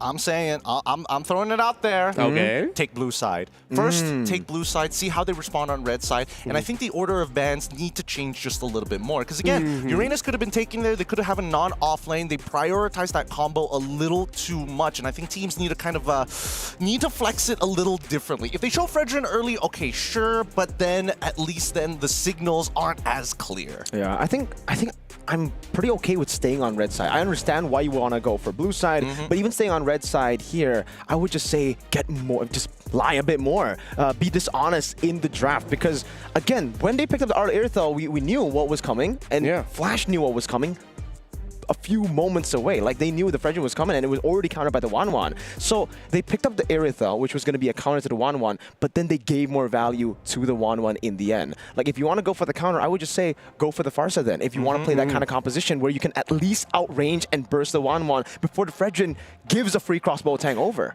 This could be a double-edged sword though for Homeboys, considering that they are going to be going on the blue side, which means that the whole dynamics of the draft changes from how they were drafting onto the red. It seems like on the red side, they were putting a lot of power priority into their side lanes with the Arlot and the Irithel. Should they change their focus and look at the center of the map instead? I think they need to start to disrupt some of the other combos that are currently within the meta. I think that the Kalia, the fact that it got so far, is already pretty interesting. We see a Fanny Ban being pretty consistent on Flash SG, which is kind of strange to see it on red side. Usually it's more of a, hey, blue side would rather, like, I would rather get rid of it most of the time, but I think that's totally fine. Yeah, it's a bit odd, I would say. Like, considering, again, I think Flash SG, they usually want to get Hades on a pick like a Fanny. That's what I thought, too. Again, Lancelot was the previous ban on blue side. I wonder if they want to just replicate what they did on blue, saying, hey, this strat works both sides. I wouldn't mind. Again, it's all relying on that 1-1 opener, whether even Homeboys want to consider it, right? I mean, we'll see. Harith, another interesting ban here. I feel like Melq, it's interesting because Harith is one of those heroes where it's like, if you have the mechanical ability, the lightning phase becomes a non-factor until you get to the very end. But then, now that you've taken away a gold laner that actually utilizes magic damage, you're forced back onto things like, the Brunos, you're forced back on the Irithels, all attack damage-oriented heroes. I feel like also Flash SU may know some things from scrims, but the results of yesterday as well, where we saw some significant Harith performances, maybe that one getting taken out. Heb, of course. For Homeboys, Isan Shin might be available for them to pick up, or the Uranus. I think to keep it simple for them, to keep it standard, nothing too crazy with their ideas, I'd like them to consider just prioritizing those two, Isan Shin or the Uranus, or maybe, just maybe, even the Kimmy. Yeah, I think the Isan Shin should be the choice here for Homeboys, and that's why Flash SG have already changed a bit of their draft. I mean, at least in the bans. They banned Lancelot second previously. I think now they're definitely thinking about whether they should take out the Isan Shin or to go for the Lance again, because the Lance technically enables the Akai pick. Usually, teams have always gone for Lance when they see an Akai on the other side, just to outfarm the Akai and to have a way to just be untargetable when he goes heavy spin to win out neutral objective battles. I think, they're going to leave everything up in the open. I think this is more for Hades than anything else, right? You say the Akai, okay, you get the Lancelot. Worst comes to worst, you're going to be able to get the Yishin Shin. Either way, there's going to be value for red side, because let's see what Homeboys go for their first pick. Okay, so this is actually going to be dictating the draft. The Kimmy ban, I agree with you there. Really changed up how the possibilities here for the first two picks for Flash. So now Homeboys are going to be wait, they're going to be getting two power picks, aren't they? We really just have to settle on one. I'd rather go Uranus. Well, excuse me, Juicen. Okay, center of the map, 100% win rate here in MSC. Not going to knock it. Not going to knock it. They're trying to do it again, aren't they? They're trying to get the Arlet, Fredrin, and Jushin. Again, I'm just ballparking it here. I'm not entirely sure whether that's going to be the end game composition, but Flash, as of right now, can immediately just go for natural combinations of Kalia Farsa almost straight away, force your entire composition to take Purifies. You could also just deny the Arlet, pick it up with the Farsa. That works too, because as a Farsa player, I don't think you want to go up against the Arlet. For sure. I think the worst part about that is that it does compromise. It does compromise Ken a little bit, and I think that's something that Flash actually want to avoid. If we're going to play weak side, we might as well put it on Vanix. I think he's a little more comfortable that way. If Ken can basically, I don't want to say flatline, but sandbag the EXP, I think that would be more ideal. And they've already gotten a way to deal with the Arlet already. Like the Esmeralda was a great answer. They could also just threaten to take it here, and then play around Hades' deep hero pool. If you can play an Akai like that, any hero fits. Yeah, I want to see Homeboys consider picking up a flex right now. Something that doesn't really show their roam, EXP, or jungle just yet. But what? I think at this point, Arlet is too volatile. Arlet is way too volatile. If anything, okay, Lancelot, an early pick Lancelot for the side of the Homeboys, knowing that they're going to have to play into the Kalia, but now the natural counter to Kalia, the God Thought as a means to, hey, it's a 2-for-1 here. Kalia goes for the pick, Feather Airstrike comes out. Oh, guess what? AOG coming through. Yeah, so, okay, they clearly show the roam. We don't see just the EXP and gold. All right, so Homeboys being honest with this, Unless somehow they put it in the EXP, but we rarely see Gacha EXP lane anymore. It's almost always in the roam. While Flash, did Homeboys pick up the Lancelot because they were expecting Nakai to come out again? That could be a possibility. Could be. Flash. Okay, do you want to go gold at this point and just like try to take away the gold lane counters? Like, because if they go for Granger here, I think it'll be a bit too crazy with the Farsa already there, right? Like, it's so hard to land your abilities against Lance, so they go Joy. They go Joy, then they're probably going to take out something like the Moskov. They can leave open the Granger. Yes. You know, historically, Granger does not like Joy. Absolutely. I think it's actually more beneficial for Flash SG to actually pick up the Granger on their side. Because keep in mind, right, Joy at this point of time is looking to try to clean up a lot more fights rather than initiate on these fights, you know? Because with the temporal changes, temporal rain, and old Starlium sites, you can go in and out, chunk you out, get your ult back, come back in and kill you all over again. Now, they're probably going to be playing for their mid-trio. Make sure that Farsa is strong enough to be able to launch the Feather Airstrike early, hold on to Kalia's ult, chunk you out, and then let Granger and as well as Joy look to start cleaning up the messes. Esmeralda ban, I feel like that's a little bit of a signal that they might be considering Uranus in the EXP lane. Or maybe even the Arlet themselves, right? We've seen that Arlet is actually a good way to deal with the Lancelot. If she keeps dashing, you just keep on getting those resets too, and you already have 2 members on your team with CC to go for more resets. You can just pick up another one later on, depending on where. Well, you gold lane with CC. Probably not then. Yeah, I still, they have one form of scale, well, technically 2 forms of scale of damage. I mean, Joy, full item build is still pretty ridiculous sometimes, especially if you don't have like those gold meteor or ways to kind of protect yourself. Even if sometimes. Yeah, even if sometimes. It does get pretty ridiculous. But hey, we see that the Uranus is banned out. It looks like Homeboys is, you know, taking it at face value, and Coach Zays is trying to be a little sneaky here. Yeah, CC ban. Oh, I thought they would want to consider the CC for themselves because they already have, as you mentioned, really good scaling. They need something in the early around the EXP lane that allows them to apply pressure, that allows them to be aggressive. Will they consider something along the lines of maybe even Hilda EXP lane? Hilda XP got taken out by Homeboys. I actually thought it would be better for Homeboys to go for Hilda XP over Flash, right? Because unless Flash are trying to bait out the Granger, I guess Homeboys want the Granger here, despite being up against the Joy. Because if not, I think they have already a pretty good draft against the Hilda, you know? I don't think it's... Oh, wait, no, but then there's still Moskov at the side. Okay, so at the end of the day, in terms of like gold trades, it's a lot better for Homeboys right now. So I feel like Flash SG, you know, sorry, Vanix, you know, there's good chance that you're going to have to face either a Moskov or an Irithel. Either or, as long as you play safe and you're on a Granger, your team will do a majority of the damage. You just got to make sure to have Sky Piercer by that time. Yeah. Okay, so I feel like that's what Flash is weighing right now. Which gold laner they're going to be going for, if ever. No, not yet. Did not expect for that, the high loss. Wow, yeah. Surprising. Considering that it's not going to be in the roam, it's going to be in the EXP where it does a better time considering there's a juice in on the other side. Okay. That's why they banned the Esmeralda, because Hylos can't do anything against her. And the CC too, right? But a notorious counter to the Hylos is the glue, actually, that I think could be pretty good here. Just keep on locking them down. But then you need an explosive gold laner damage-wise, because I think that's what they're lacking now. They have a whole lot of utility with the first 2 picks. Depending on what the Lancelot goes, build-wise, then you'll have a little bit more damage, but into later stage of the game, so you need someone to push. Oh, that is a bit more. Lapo into this? Do they really want to dive that hard? Okay, it just means that right now Izanami is going to be the main anchor for the team. I thought that Mel QT plus Izanami were going to be that duo as the anchor like they usually do, but this time around, I think they want to get a little bit more explosive, right? The disrespect from game number 1 is not going to go unnoticed. So, if they want explosive, they could go carry, honestly. They already have a good zone out for her. I think the Granger still fits too. Yeah, the Granger. They have a lot of CC. Set up the Joy. Honestly, they got plenty of options. Yeah, it's like they can't go wrong anymore when they go with a gold lane pick at this point. Because nobody's really going to counter them unless you make a mistake like, oh, I picked Runa and... What? Excuse me, Team Flash. Zace, what are you cooking? What are you doing? Well, it seems like I got my wish. Day 1, we got the spicy pick. Is this a Leomord gold lane? Excuse me? Is this... We'll see at the very end once we get the final compositions. How does this work? How does this comp work now? I mean, Leomord is one of the few heroes that's really great at cleaning up messes, like almost guaranteed because of his passive. Yeah, Okay, I'm going to dish out my analysis real quick. I think Team Flash has a leg advantage. They have 8 in total just with the Leomord and the high loss alone. That's it for me. You guys can take over. Hey, they've already built the chariot composition. You want to dive into us, we're going to run you over, run circles around you. I'm even curious about what battle spells this Leomord is going to take. You have to try to visualize it. The speed, glorious pathway, joy, and Leomord.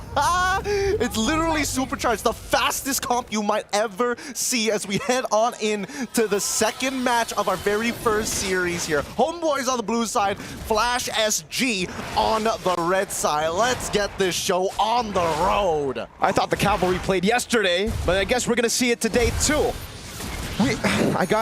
So it is Vanix on the Leomord with a Brave Smite. Flicker too. So even more mobility, right? They can run, they can also blink. But this is gonna be something, right? First couple of interactions here, we're expecting. Oh my lord! Yeah, we're expecting Team Flash to have priority. Like Lapu, yes, he clears the lane, but Ken, he will use his early base damage to say, no, I'm gonna zone you off as far as possible, and I will tax your HP. Look at the punish, though. This is the reason I wasn't really too big of a fan of the Moskov, because you need to scale up, and it actually just gave the opportunity for Flash to pick up a gold lane like this. Moskov cannot bully early in the game, even with the Master Assassin here. And even if you do get a few more hits, Vanek just needs to land one, gets back full HP with the Brave Smite and Festival of Blood. He's going to sustain, right? But I want to see how Homeboys is going to look to punish this, because a lot of this comes down to mid-priority. We already saw that JPL got a... Oh, hold on. Good damage over to JPL. That's a Lantern Flare 2. JPL to flick around. A-Mile, puncture, accurate, gets first blood for HP. And this is the thing, right? Team Flash, it's very clear that they are looking to push, not only push that lane, but tax Izanami. We saw it right at level 1 that they're looking to trade more than actually fight over priority for Little Wanderer. As long as they control that mid lane by taxing them, then at least the side lanes can breathe just a little bit more. But once mid priority falls into the side of Homeboys, they're moving over to the turtle. They're going to leave the gold lane on its own for now. Looks like they're going to be trading this. The Joy is over to the purple buff. They want to take it. Homeboys have actually blitzed it really quick. Vel, bravest fighter to get JPL off of him. This is going to be a risky choice here to go for the purple buff because it just spawned in. Hades with the Retribution secures it. But look at Izanami constantly on him with Lantern Flare 2. Spirit Minsu to pin him down. Brought back to the team. Now it's Vanix walking up, but he cannot do much. Ivan very close from getting the taunt over to Curtizi. Really good punishes from the side of the Homeboys, right? Very nicely coordinated. As soon as they notice purple buff is happening, through that Spirit of Destruction to double confirm, get the initial slow to allow the butterfly stacks to come out. Oh, JPL, oh boy. Another airstrike coming down to JPL. He gets away with a sliver of HP as Vanix. This time doesn't have the ultimate to go through. Unfortunate timing. Okay, let's see how Homeboys plays this now, right? Because now that they actually have priority, they're going toe-to-toe, and they also have a little bit of a lead of their own. Tempo will fall into the Malaysian squad's hands. Team Flash now has to play a little bit more reactive to how Homeboys are going to look to move across the map. They know that the purple buff is already down, so they can pretty much track the location of A-Mal at this point of time. So, with Hades pathing towards that top side and JPL now hitting level 4, MelQT, still so greedy, does not take Purify. Could also be a win for him, knowing how much mobility Team Flash has. You gotta remember, the Purify doesn't really get you out of the constant slows too, so you need a bit more, maybe a Blinks here. Try to outplay Flash SG, and so far, it's been working for them. That mobility on their side has been able to trump Flash's mobility. And Vanix hasn't really been able to join the team fights. I guess they're banking on Turtle 2 then, right? Because that's his side of the map. I think... Turtle 2, sure. We'll see whether Vanix is going to be strong enough. I think that he will still need a Fury Hammer completed. Not entirely sure what build he's going to go for, whether it's just pure sustain or like, hey, we're going to scale until the very late games and then you let me get involved. But so far, oh no. Flicker out, already using the ultimate defensively. Now pure stun, Lantern Flare locked down. Tsunami Slam bringing him back now. It's going to be Ivan falling to the turret. Ken with a cut with the Glorious Pathway. Kill over to Curtizi. Zanami running away. And I think he should be able to get it done. Yes. Just walks out as Ken rotates over to Turtle. Ivan for Vanix. Honestly, not too bad. And now Team Flash can look to actually play the fight without having to worry about the Homeboys looking to instantly have space with the AOG. Oh, tree battle gonna be close. Phantom execution. Oh, cancel now. Amal so able to get it in towards him. The Thorn Rose 2, but Hades wins out the red tree battle with an electrifying beat. SOD lands. Curtizi falls. And the Bravest Fighter of Vel as the Lancer Flare knocks Hades up. Vel gets away. And in this long team fight, Homeboys still can hold their own. Nicely done, nicely done. Honestly, well played coming in from Hades. He completely stops hitting the neutral objective, forcing the Homeboys to say, hey, if you're gonna throw abilities, make sure it's towards that turtle side because there's a large chunk of health on this turtle that I can't get through alone, especially when Amal is at 1 HP. Another attempt, that's a taunt. Oh, but he still catches Barbiel. Walks up over to Ivan, slowly but surely. Now dragging him back to JPL. Not enough for Flash to commit, but it is a good way to avoid what could have been a bad pick. I mean, we gotta call it as we see it. That is counter synergy right there. Pushing him back away from the taunt that Ivan was about to set up anyways. Like, come on. He knew that he was gonna be in one straight line because of Barbiel. Let's keep it clean here, homeboys. Unlucky Reno. Trying to go for the clear in the bottom lane. They will be able to do it. So now the big question is for Team Flash, when are they online? When can we see the Chariot composition fight Homeboys? Because it almost feels like for Homeboys, they're all right with this. They continue to scale. JP with the flicker, but it's only onto Ivan. Vanix has the ultimate, picks it up, now to the back line. Curtizi demolished by the Bravest Fighter of Vel, who's still going at it. Izanami in the midst of it all, falling to the music of Hades. JPL now constantly giving the sustain over to the team. No one has lost HP. Flash are healthy, and Mel's getting ran down. He's gonna have to respect this. Hades walks up 1, 2, 3, and won't go for it, but they will cut Mel QT off to get a turret. The counter dive is gonna come out. Wait, does Vel have all? Yes, he does. He's gonna be able to clear this wave no problem. If he gets a kill on Varix, that's funny, but for now, he should be okay. 2-man stun, crazy sustain, Lapu Lapu. Lapu Lapu Tings, you know what they say, you know what they say. Again, that ult is so short, right? He goes into the middle of that fight, uses the Bravest Fighter, and then walks back down to try and stop the counter dive from Team Flash. And now we come to that third turtle. This is going to be pivotal for Team Flash. Their ults are about to come back up. They need to win a fight. For the airstrike to start things off, the Bravest Fighter gets used up again, double taunt into the stun! SOD doesn't land, Curtizi flickering and flying away to the other side. Izanami ran down by Barbiel as Hades continues to dish out damage. Curtizi with a fight, but it's only onto Ivan. Mel QT picks up the kill. Ken taunted, but looking for the damage. Mel QT with the Spear of Misery, but actually displaces him towards the dash. And in the long team fight, it's 2 for 1. Homeboys on the turtle. Mel on it. Ken looking for a Hades. Has an angle to go for the steal. Walks up, doesn't get it. It's a retribution over for Amal. And that's another stun over. And we'll be able to find Ken. Another taunt over to Hades. With the music, he tries to get away. A few spears to almost take him down. Hades walks away. Beautifully played by the Homeboys. They weren't expecting that Hades was going to get back into that fight. All of a sudden, they weren't 100% sure, but they used the process of elimination. And more importantly, they used Mel QT as a dangling piece of bait, hoping that somebody would eventually bite. Even so, Team Flash, they were very focused on what they wanted to do. They tried to steal away that turtle, got very close to doing so, but Homeboys, just the better execution so far. I have to talk about the fact that Team Flash, their timings are so ult dependent. If they got no ults, they shouldn't be here in the first place. They can't go for these long sustained fights.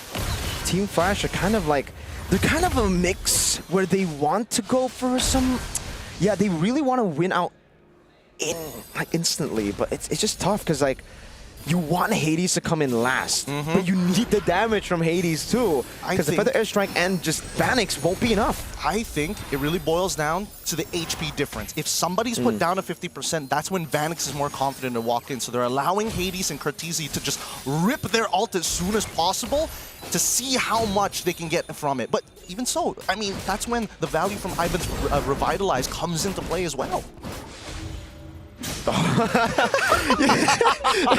It's like, when is he gonna release it? It's a battle of mind game, and hey, Mel QT wins this one. He's been losing a whole lot of the crab battles, but he's gotten the green raptor over there, and Mel is very close to his item power spike, so the clock is actually ticking away for Team Flash.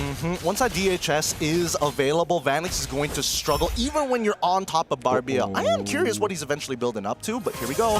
AOG, Crimson Beacon to Hades! Oh, gets away just barely. Amal with a Thorn Rose, 1 HP, and Hades gets away. Now the re-engage for Glorious Pathway. Good stun from Vel. Lord spawns in, and they bait it out. 1-2 for 4 ultimates. So 4 ultimates of Homeboys, but they're going to be up quite quickly. And more so, they know for a fact that Team Flash can't just blitz down the Lord without committing a couple of their own ults. So Homeboys actually are fine with this. All right, we'll eventually get our ults back up. We can take our time. Vel, his ult is expandable. Amal, same thing. Izanami, you got to chill out for a second with Ivan. Okay. Amal, he's out of there, no problem. But you can see both Team Flash and as well as Homeboys, nobody wants to take first position on this Lord. Homeboys know that they need to bait out some big resources. Great CC immunity from Vel. Now a stun over. Bit of poke back and forth. They know Vel doesn't have the Bravest Spider and they want to go for it. A cut down, but they are struggling to find a target. And now it's even. Both XPs lose out on their ultimates. Tsunami Slam over. Oh, what is that burst? Vel able to get away now. That's going to be Vanix. Walk it up. Getting the shutdown over. A full dive to the back with a chariot, but look at the bottom lane. MLQT still going for an SOD landing to the back now. Will he take it? It is an isolation of JPL. Spear of Misery from MLQT. One last shot with the flicker, and Ken gets the stun. Hades walks up Mel. Caught in the back spot, gets the Spear of Misery. Amal wreaking havoc in the back line as Vanix falls to a double kill, and Hades will be forced to run away. Mel 1 HP. One more shot to get him. He doesn't get it, and Flash are again almost wiped. Down to the wire. Homeboys, as honest as they are winning out in this situation thanks to their economic advantage. Amal having enough items to be able to start cutting down the members one by one. Through the Blood Wings as well. Let's look at the replay one more time, because in this fight, right, that spear coming through, hitting that backline was a very big game changer. We thought he wasn't going to take it, but once Curtisi was in an awkward spot, wait for the last second, he walks down to the mid-river, bang! That's where they catch him. That was super greedy from Curtisi, thinking that, nah, there's no way he takes this. And everybody was scattered. They weren't on the same page. JPL wanted to fight in the front. Everybody was like, yo, bro, there's an SOD. And then I guess Kurt was like, you know what? I'm gonna help my boy. He's almost dead. He walks up and then he falls. But the rest of the team were like, dude, no. Please, they need somebody to fall back to. That's why anchors are huge in the current metagame. An 8.3k lead coming up from the side of the Homeboys. Oh my lord! Oh, where did he go? Where did he go? A magic trick from Homeboys. You blink and you miss it. Hades got sent back to the underworld. Now to Lord in the bottom lane, getting a full charge in. And I have to say, Team Flash, without a marksman, their clear is pretty bad. They're struggling right now. Ken's gonna be next to fall, right? No, drops the Revitalize at least. Ooh, 3-man knockup. And then SOD into the back line. JP over to Tsunami Slam, able to lock Ivan down, but there's still no damage to follow it up. MLQT just going at it with the spears. It'll be Vanix next in the chopping block. Amal walking forward with a puncture. And now MLQT locks onto the crystal. Let's get a full 3-game series, folks. 1-1 so far. I'm just shocked the fact that, I mean, Homeboys, they played kind of honest with their drafting phase, and then we see that final pick. Nobody saw it coming. It didn't work out the way we were hoping for. I don't think it's because of the lead, but it became very clear. Without the Blade of Despair, it becomes a problem, right? Because the scaling coming in from Vanix, like, yes, I am sustaining through the damage, but then there's Izanami who's like, okay, you want to sustain? Sure. I can do this literally forever. I can keep picking you up, I can keep chucking you back, and most importantly, Amal played a solid game. His damage was so relevant. Yeah, and to help set things up for Homeboys in what was a very honest draft against a very loco draft, it was Vel. He was a solid anchor for Homeboys to lynch on. He really felt like a Swiss Army knife for Homeboys at times, making the most out of the Bravest Fighter, the Raging Slashes, even the Landshaker stuns, becoming sort of like another roam option alongside Ivan. That was one of the stuns, landed incredibly well by Vel. I think in this particular game, like JPL, I was expecting him to be a little bit more up front to try and bait out the abilities from the side of the Homeboys, but it's just really unfortunate when you're facing off against things like God Thought, you're facing things up like Revitalize, and not to mention Vel, who has just CC immunity, multiple ways to disengage. The Tsunami Slam loses so much value, and MLQT is like, no Purify, win games. Yeah, he doesn't, no Purify, by the way. He went Flicker, and he's just like, all right, no, I'm good in the bag. And so, right now, I think for Team Flash, there's just no one to target there. Literally, you go for the Lapu Lapu, there's CC immunity. It's really, really tough. Yeah, I felt like the lineup of Team Flash had a very specific win condition. It would have been easy to pull off if somehow miraculously Homeboys completely messed up in the early game and gave them like, what, 5 kills within the first 5 minutes or something along those lines. But that's a win condition that's like, at that point, that's sort of like wishful thinking. Not a lot of teams will give that. So Homeboys just played it, you know, by the book. Play around your gold, play around the fact that you have a very steady lineup, and then you can win from there.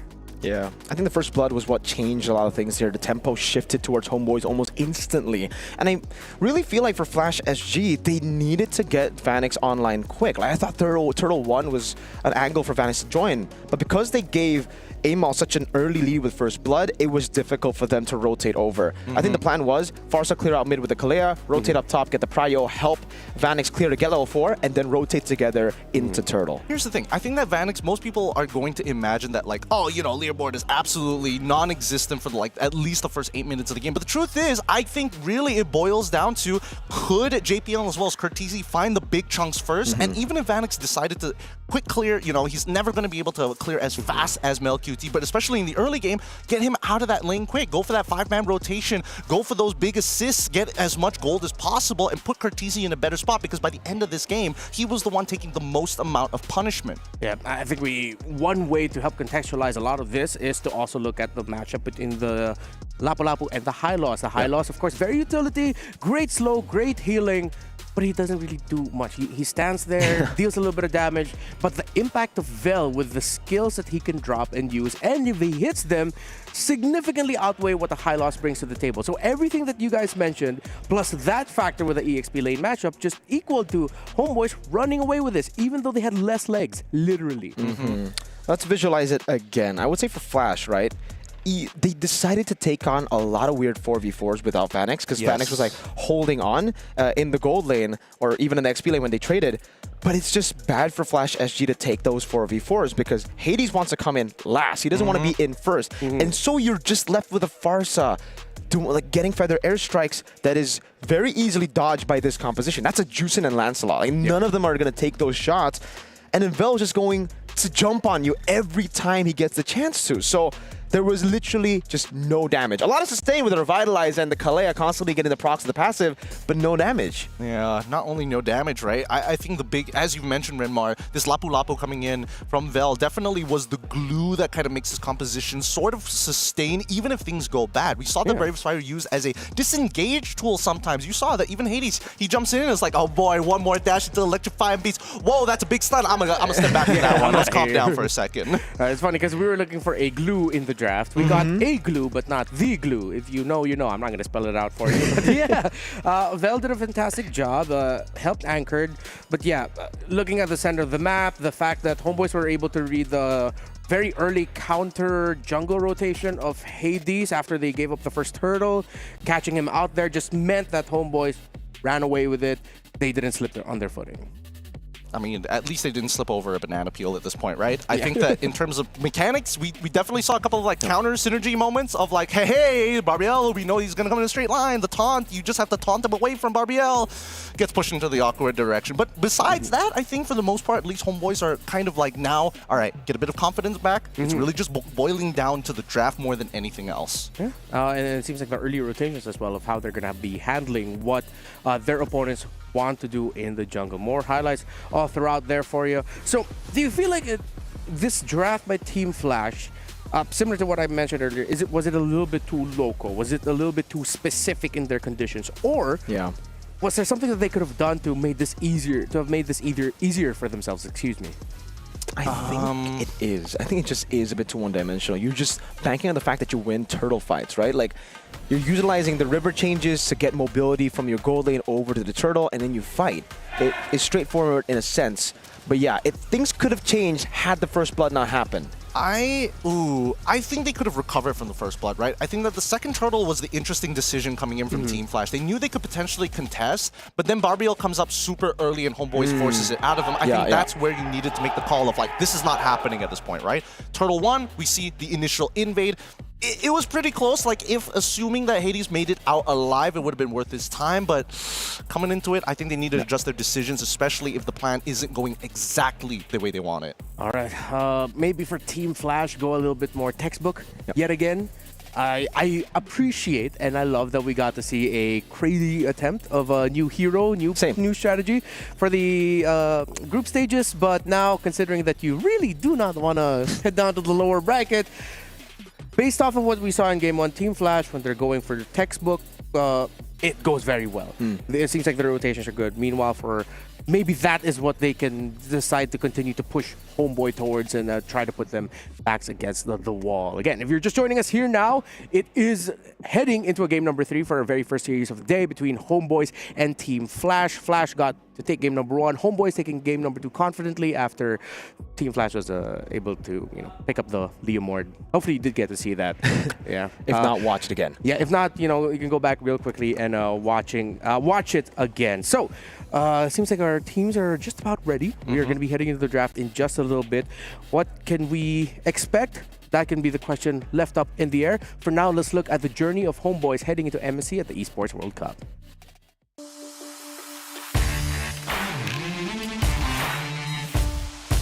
Hello, nama Melkiti, ACN Melkiti dari tim Homeboys sebagai goal laner Homeboys.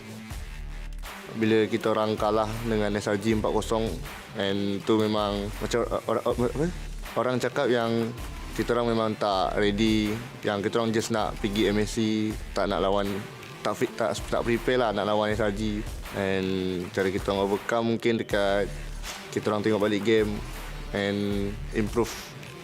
Selagi banyak masa yang ada, selagi itu kita orang improve lah and sampai ke hari ini. This team has so much potential, right?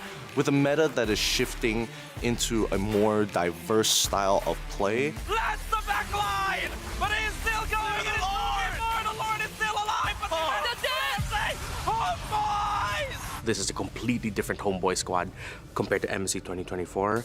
I think they're really going to use that as motivation to show the world that MPL Malaysia isn't just all about SRG OG. Don't forget about Homeboys too. It's a wipeout! Homeboys! Kita orang semua memang expect yang at least kita orang nak top 4. So susah sikit lah perjalanan tu. Just kita boleh bagi yang terbaik lah.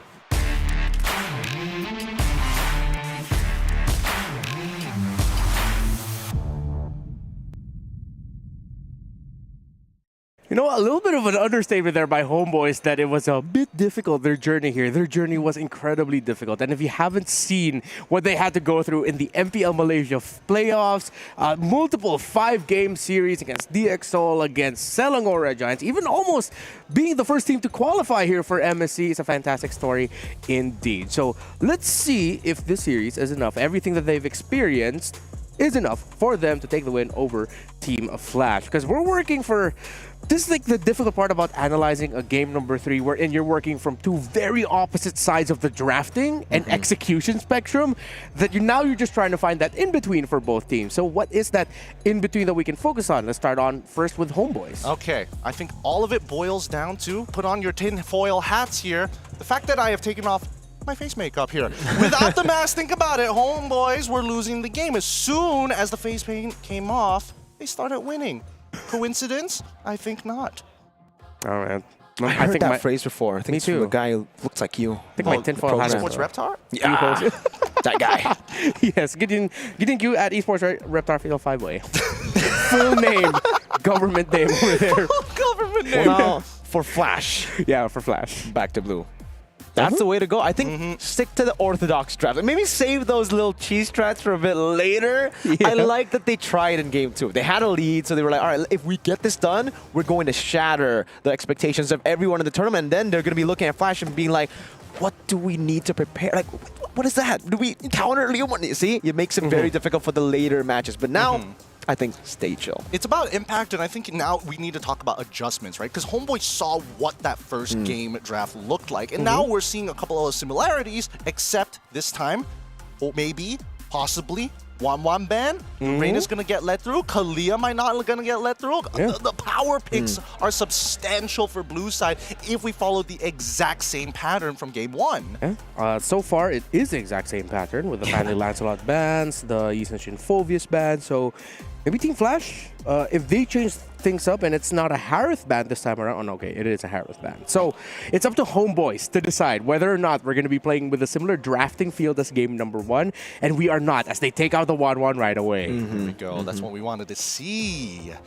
Does mean that Team Flash, again, still plenty of power picks on the table. I want to see what the different style of opener is, right? Look at Zaze. He's looking at a notebook. It's like, okay, different opener, new hand. Let's figure this out. So, Baksha. Finally. That was the final ban from Homeboys, I believe, in game number 1, right? So they take it away. First time we're going to be seeing the Baksha today. Thank God it's been so long. Because this now, again, takes away a little bit of value from Izanami. He can't just go, oh yeah, I'm going to take my Kimi, my best performing hero during the regular season of MPLMY. So, Homeboys, what are you guys going to do? Play around the mid lane prio, maybe? Rush Juice in if you want to, because it seems like they're very comfortable playing around with the Juice in with heroes that can just bully the center of the map, dictate the tempo of the center of the map. I mean, still 100% win rate. There you go. Yeah, it's still 100% win rate, but now it also kind of forces Homeboys into these awkward spots. I can't pick Kimi. I can't pick Kalia as well. Gatot on top of it doesn't do very well into the Baxia. So as long as we don't know the position of whether the Baxia is going to go into the jungle or into the support side, I think Homeboys need to kind of narrow down on what their mid lane duo is going to be. Ideally, it's something that clears really quick and interacts with the opposing side a little less. Okay. So for Flash now, do they just go for the Kimi, the easy pick here? I mean, it's already up against a Juicin, right? That's where usually you would find comfort. It's already set up by the Baksha too. Yeah, I feel like it's the safest pick right now that they can just go for. There you go. And the Angela, whoa! So they really want to bang on the Baksha-Angela combination.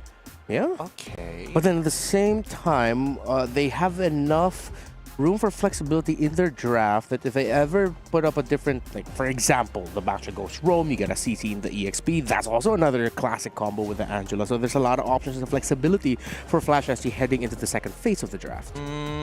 This does mean that Homeboys could potentially look to kind of pivot their composition to a more pick-off style if necessary, right? But it really boils down to who's going to be the big burst hero. And right now, the fact that they've already lost the jungle and mid role, it only leaves what, just the marksman role at this point, the gold lane.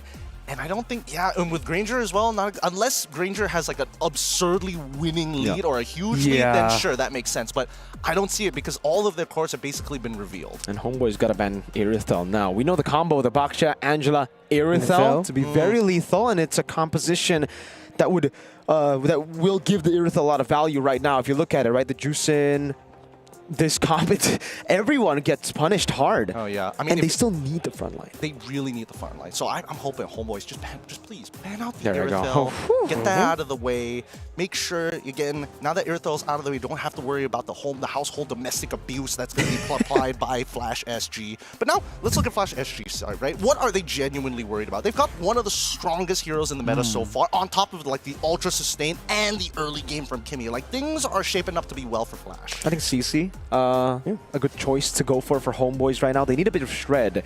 So I'm thinking like CC, maybe glue as well. Something that can deal with this utility jungle, but they just take away the Kalea.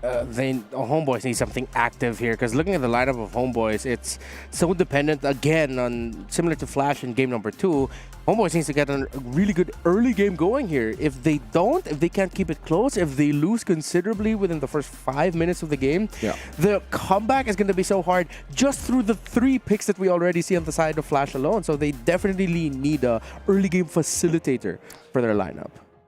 They can go... Wait. They've got Jushin on this side. They've got Granger, who's most likely not going to take Purify this time around unless given otherwise. We do see a Lapu ban come out from the side of Homeboys. Is this one of those games where you can technically... Oh, but then, okay, so Red Side's going to get that first pick. There could be an opportunity for Ken to kind of flex a little bit more. If he wants Benedetta, if he wants to go into like the big chunkers in the EXP lane, like Yuzong, this might be a game they can actually do it. Again, Kimi is a pretty solid anchor, but at the same time, if Joy gets too far ahead, it's not going to matter. With the Baksha in the jungle, do you just want to go for some setters in the XP to just help for Turtle 1 guarantee? Yeah, that's what I was thinking. Do you want to go for a bit expect something a bit crazy like the Masha in the XP. Ooh. Some more damage. Just the sheer burst alone? Because usually, at least in Indo, we see the Masha a lot against these three, the Juicin, Joys, and the Granger. It seems like a pretty okay time to go for it, but obviously it depends on what Homeboys go for now. CC does get banned. They want a tank. I mean, Uranus is still technically open. Homeboys could pick up Uranus for themselves. It's like a nice little, ooh, I have MR Shred, and I've got a core, 2 cores that can actually benefit from that MR Shred in the first place. And with that, you deny the Masha, because the Uranus, you're not picking Masha into Uranus. Oh, yeah. God, this is going to be such a boring matchup. But let's see whether Vel wants it or not. But then the Masha can... Okay. They go Badang. Good flex. Yeah. They needed something to help facilitate tempo. Okay. They can just add that with another piece in their EXP lane with the Badang most likely going roam. If Flash goes something crazy again, I'm going to lose my mind. But, I mean, this 3 alone is like, it's good. It's like, you don't need to add any more options for the Angela. That's more than enough options already for her. They won't expect us to go Leomord one more time. But this time with an Angela. Or if you want to go really crazy, they go Alice. They put the boxer in the EXP lane. They flex it and play jungle assassin still, jungle damage. Yeah. I think the safe choice would just... Oh, there you go. That's the Masha. Oh, my God. No one will expect it twice. Nobody sees it again. Oh, my Lord. Whoa. Called the Masha, but the Leomord. Corvio's just like, hey, man, I'm back. I'm back one more time. Try and play that Moskov. Try and play Moskov one more time. Oh, no, it's Granger. It's different. This is a more difficult matchup for the Leomord, no? The Granger? I do feel that, like, JPL has a lot of, like, deliveries to make. He's going to be like, oh, is somebody a little low? I run over to your lane, top you up, and then go back into the mid lane, fight for the next wave. Oh, no, we got to split our resources again. That's a new skin, Moonton. Marathon Runner Angela. Marathon Runner Angela. Wait, are we going to be so sure that this is going to be like a roam Angela? What if the Angela goes mid? You put the Kimmy in the gold, and then Jungle Leomord. Jungle Leomord. Boxer. Hey, it could go any way right now, but the glue does come in. Something I personally expected to be banned over to Kalea. Big glue energy. And I think at this point, we've sniffed it all out. We sniffed out the glue. We sniffed out the Masha as well. These sweaty EXP laners. At least the displacement and the fact that they can look for these big lockdowns for the side of the Homeboys. Whoever gets hard guarded can be displaced and pulled away from the fight. And that's the most important factor. You get a free 2-for-1. Can you smell it in the air? It seems like we've got a local game in our hands. The second time a Leomord appears at the hands of Flash SG, this time paired up with an Angela. Who will win game number 3? Will it be them or will it be Homeboys? Gentlemen, your turn. Thank you once again, Renmar. Our desk host giving it up to us to go into the Land of Dawn for one last time between these two teams currently at match point. Homeboys at 1 point, Flash SG at 1 point. And they've changed it up a good amount of times. This time round for our matchup, we're going to see that Leomord one more time. Is this experiment going to work with a lineup with the Angela or not? Flash SG on the blue side, Homeboys on the red. Second time is the charm. At least that's like the saying that Zace likes, I guess. Let's see if it actually works out here. Everything does seem to be normal, so there's no crazy flex into the end with the Boxer going roam and the Leomord going jungle. It is the Leomord going gold as expected. Masha with lethal ignition.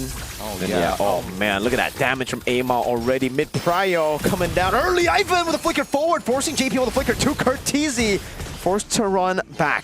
I'm all for it right now because at this rate, Homeboys have even adjusted their starting buffs, expecting Team Flash to go for that initial push and invade. Wow, okay, this is actually working out really, really well for the Homeboys because you would imagine that with JPL on this Angela and Curtizi on a Kimmy, they shouldn't be losing this much health. Yeah. At least you can heal back, so that's a good thing. Bargain Hunter and the Inspire here, the choice for JP on the Angela. And it's the Weapon Mastery, so don't expect Ken to be participating in a lot of fights early. He's just going to be farming up to be a monster.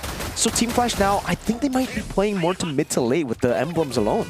Yeah, I'm more worried about Vanix right now because, like, in comparison to the Moskov matchup, like, this is a lot easier for MLQT to just go pew, pew, pew. I'm just going to chunk your HP. What are you going to do about it, sucker? Especially at level 2. Like, at this point, like, Vanix is a little nervous to walk up. Every single time he's thinking about the wave, he's just, I have to clear the wave. I can't even trade back. And it's so annoying because on the Leomord, you can't really last hit without shoving the wave. You throw out that big skill AoE, and it pushes the wave to Granger. Mel can just freeze it up. Hades with the shield unity. He's gonna lock Izanami down. That's immobilization as well. Big damage coming down. Amal is able to dash into the back now, losing a bit of HP. Pops in Electrify and beats.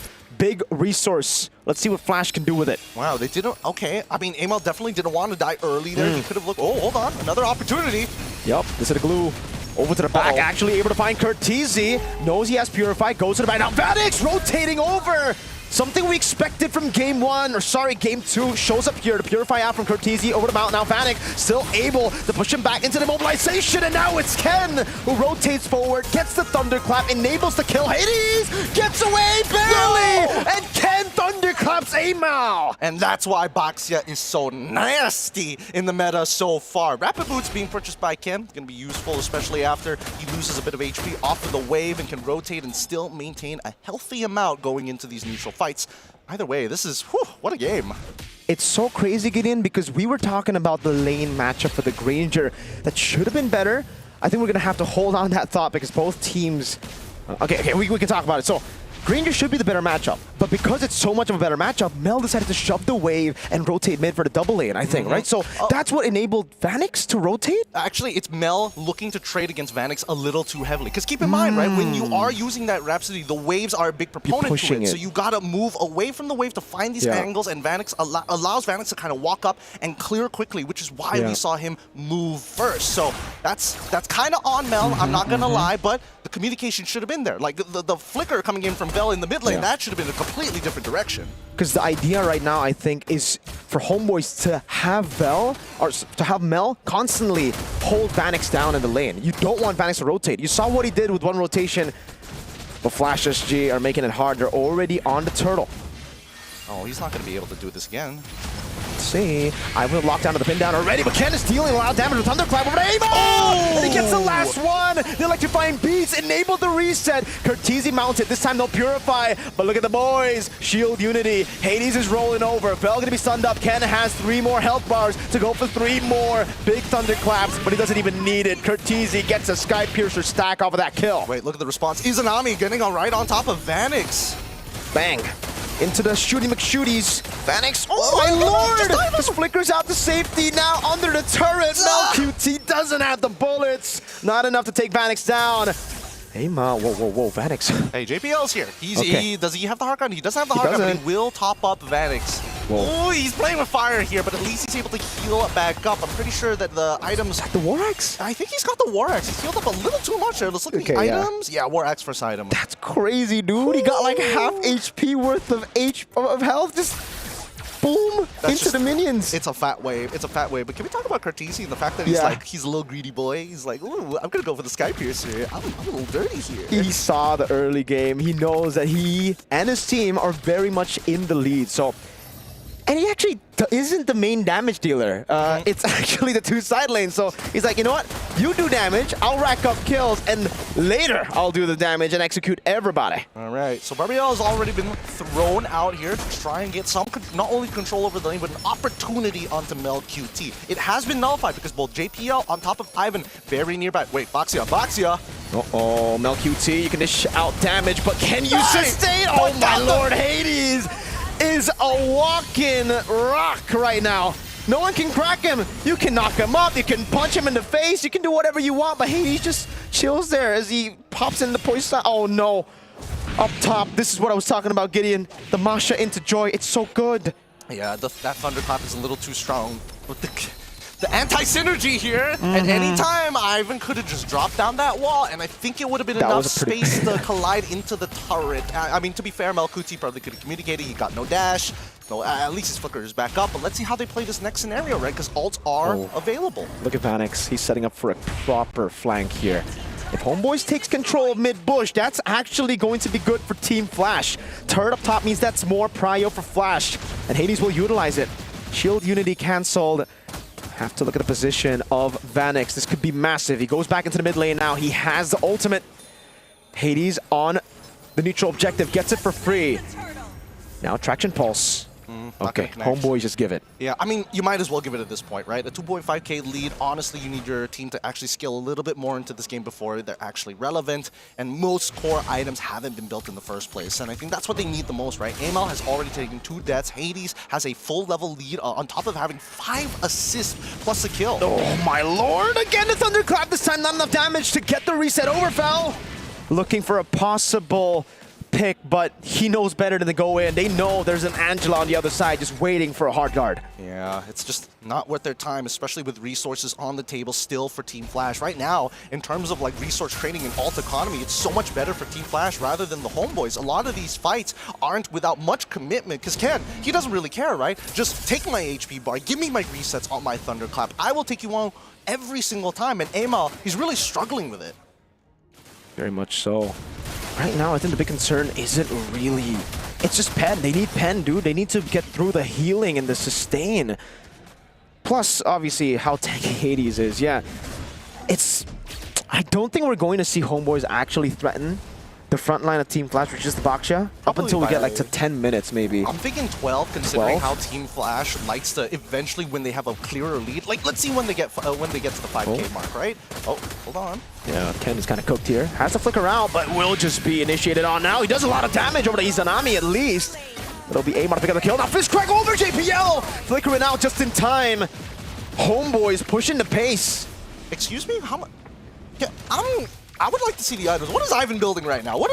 He's chunking out JPL like a little too much here. He goes for the Thunderbelt first item. Okay, sure. I would have imagined that JPL would have tanked a little bit more, but with the Flask of Oasis, it does go to show that at least for JPL, he needs to not get caught in these types of positions. Yeah. I think it was the Fist Crack together with Mel just shooting Rhapsody that looked like it was purely Fist Crack. But yeah, that was a bit weird to see too. Like, whoa. That's a lot of damage. That's damage per down. What's going on here? But either way, despite everything that's happened in the game, look at Vanix, right? He's already completed. Oh my lord. Oh. Yet again, Purify, but you will fall to MelQT with the Sky Piercer. Now Vanix walks up. Oh, too much to stay. Now Vanix able to flicker in forward. Can in the 1v1 against Amal. Has a Thunderclap, but Amal is already out. Sustaining him, going to the battle. It's a 1-for-1. Ken for Amal, and it's Ivan who picks up the kill. Hades mounted on, brought back again into the bullets of MelQT, this time without the help of the hard guard. Vanix no ultimate. MelQT free to go for the hits. That's going to be Ivan constantly peeling. That's a shield unity to lock him down. And the damage from Vanix now catches Barbiel. Over to Ivan he goes, who needs to run. Oh, Bell wants to go for it. Jumps in with a slam and the spread. It's not an easy matchup so far. Bell should be the next to fall here, no problem. Izanami is going to try and cover, but this Lord should fall into the hands of Team Flash. I mean, they're kind of dragging this out, and now they're even committing the hard guard to make sure that Hades stays alive because they know Joy is on the way. But look at them. They're just blowing through this, right? Cutting through that HP like butter. There's a very specific win condition right now for Homeboys, and it's to catch one of the damage dealers before the fight starts. You get Ken first, you should have enough of an advantage to beat that 4. But it's so hard to get. It kind of relies on Flash overextending, making a mistake. I think right now, the main mechanic, Ivan needs to punch Ken out of the Thunderclap, right? He's going to, again, keep your eyes on Ken because he's going for Amal every single time. Trading 1-for-1 in these types of positions is so much more beneficial when neutral objective is up for Team Flash. Therefore, Ivan can't be that guy to open up the map. He has to play Peel and let Vel do the rest of the work. That's why it's kind of botched though, because yes, you want to peel, but your peel while doing damage gives Ken another Thunderclap. That's a reset constantly.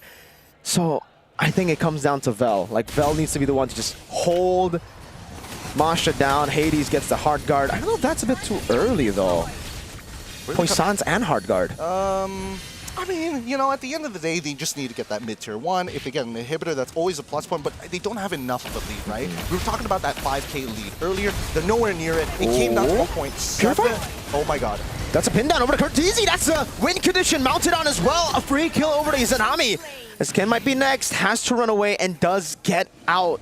Kurt needs to respect this glue a bit more. He was just waiting for the slam. He kind of ate it, honestly. Yeah. I thought maybe like they had to set it up with Ivan flickering forward. Oh, wait. And all into the back, good flicker off from MelQT. HP bar from Ken, getting wrecked. Ivan, though, will be falling here to Vanix as he walks forward with the help of the hard guard. Actually buys a bit more time as Vel mounts Hades, and Amal comes in. Ken I don't think he can go in with just 1 HP bar. He's got to heal himself back up, but right now we can see that the clear ideologies from Homeboys and as well as Team Flash's side. Both are looking for these initial picks. Both are willing to trade 1 for 1.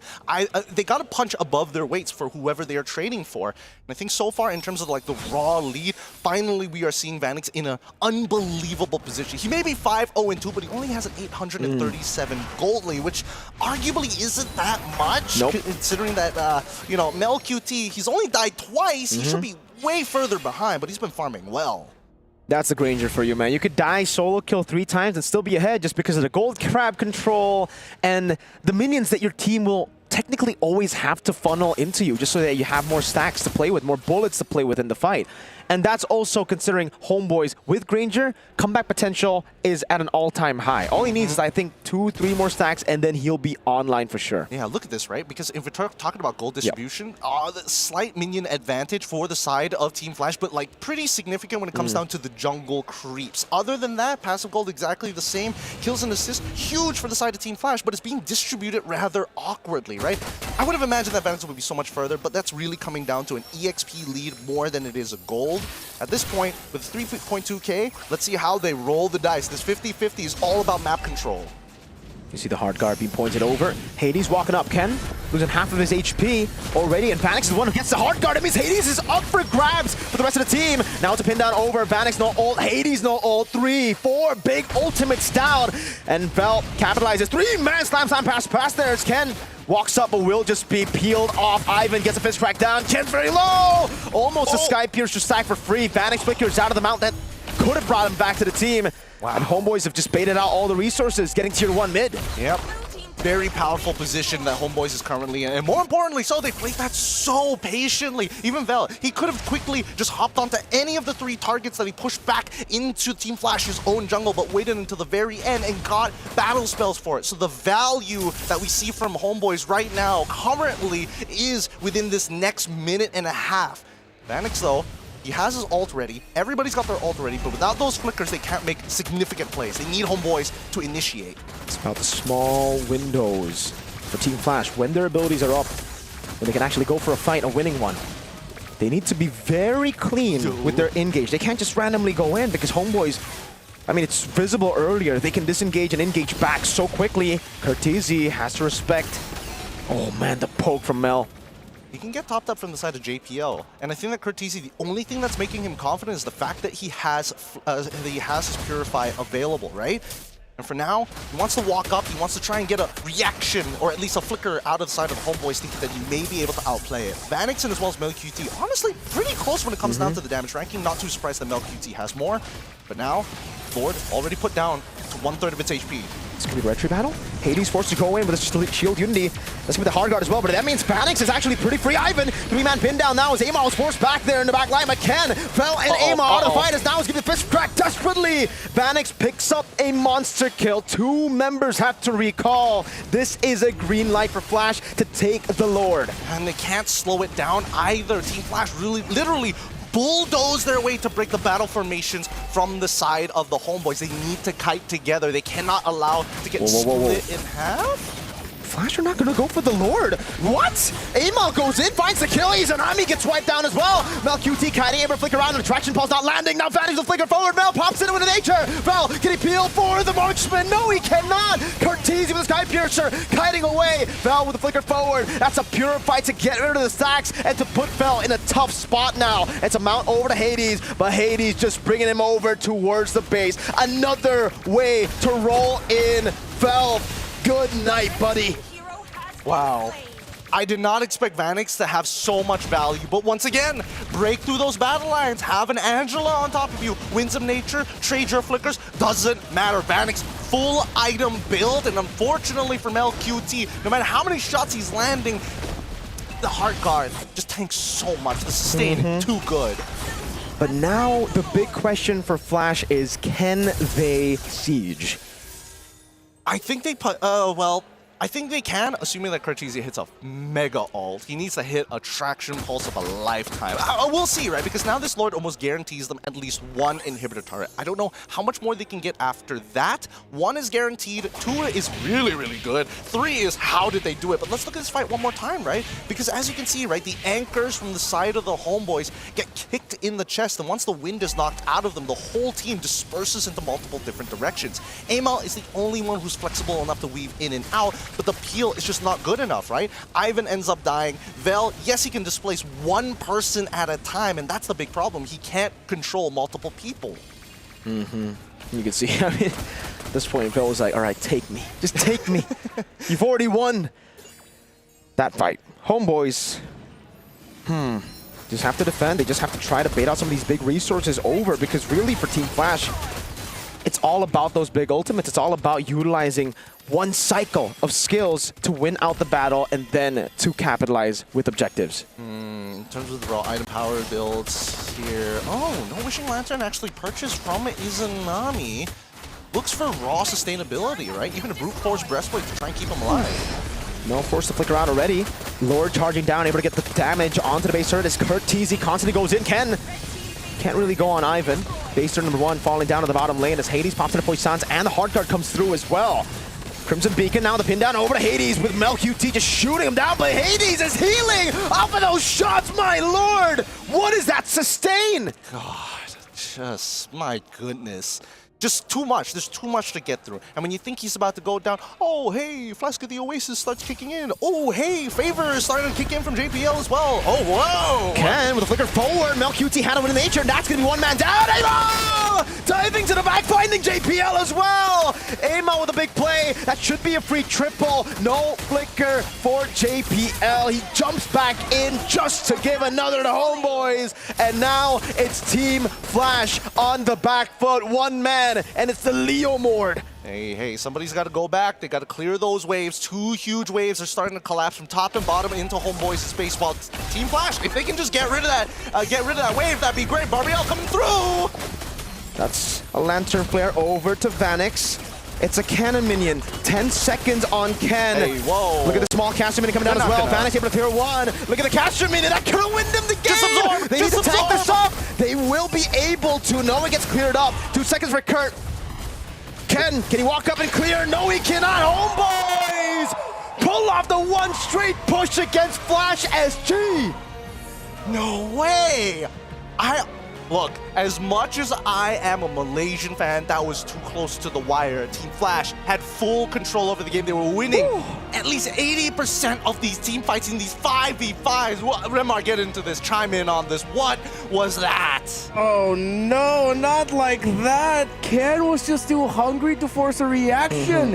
Out of homeboys, diving straight to the backline, driving straight to MelQT. Yeah, they forced how to win in nature, but they just everything lined up perfectly for the badang of Ivan to turn things around. It was going so good until it wasn't for Team Flash. And I'd say it's the pent-up frustration of being able to win out 80% of the fights, like you said, Gideon, but never being able to really capitalize on turrets as much. So they were like, we need to end, right? If the Evolved Lord gets taken, it's an easy win for homeboys. Yeah, I mean, the conversions weren't the greatest for Team Flash. It was very slow, it was very incremental, but then the problem with sieging against the homeboys became extremely evident towards the end. They have to throw bodies to protect themselves against the projectiles, and even so, Amal with a super play as Team Flash were disengaging from that final fight turns it all around, because look at how these fights end up always happening. The only times homeboys were able to win is if they snuck away a core, and Cartesia, if not, forced JPL to quickly use his ult as soon as possible.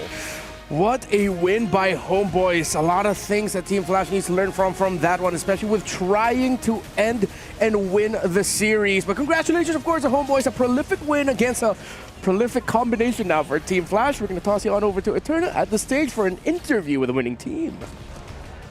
I'm sorry. Izanami, I'm so sorry. I accidentally called Stormy the Prince of Mages yesterday, but you are the true Prince of Mage. I'm sorry, do forgive me. Yeah, it's okay. It's okay? Yeah, so I can tell Lafelt to stop, like, harassing me? Yeah, that's okay. Okay. All right. Okay. Once again, congratulations, you're here. Thank you. Okay, how was that for you? How was that first experience here at MSC?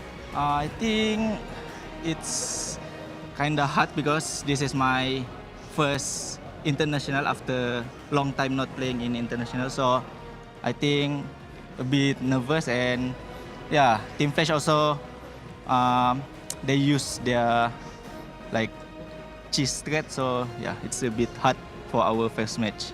Oh, so it was a little bit tricky. You were feeling a little bit nervous. Okay, that does make sense because, I mean, I think a lot of people were really surprised with the Leomord pick in gold 2 times in a row. Yeah. Did that surprise you? How did you guys like communicate about that? Were you worried? Actually, I think, yeah, we a bit worried because we never fight like this threat in training. So, yeah, a bit tricky and hard for us lah. Yeah, but we can adapt. Yeah, we can adapt to the meta. So, yeah. That's perfect. That's perfect. You guys handled it really well, especially in the final bouts of that previous game. Now, Izanami, why do you have Yayo at the back of your name? Where did that come from? Actually, because I use Yayo in my main account, so why not I used in MSC? Yeah, because before we qualify to MSC, I already thinking about I want to use this name. Oh, yeah, so it wasn't Erpang who was like, you have to use Yayo at the back of your name? No. Okay, so it was a personal choice. Yeah, he's the one copying me. Oh, he copied you? Yeah. Coach Erpang, be more original. Okay, so flashbacks to last year at MSC, Homeboys was able to, no, actually Homeboys lost to Flash SG. So coming into this, being able to even the score, how does that make you feel? I think we feel happy because we managed to beat Team Flash, but I think it's still early because after this we will fight either Team Spirit or DFYG. Yeah, so I think both of them is a strong opponent for us. Yeah. Both are very strong contenders. Because that also brings me to my final question. Izanami, who do you think you're going to be fighting up against in the upper brackets?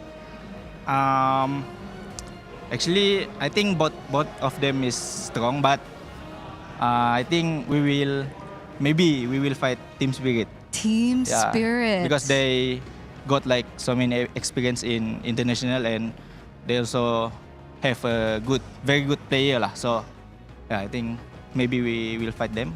Okay. Izanami thinks that they will be meeting up against Team Spirit in their next match. So maybe a final message to Team Spirit. Team Spirit, good luck for your match, and I hope we can fight later. Hope we can fight. Do you think you'll win?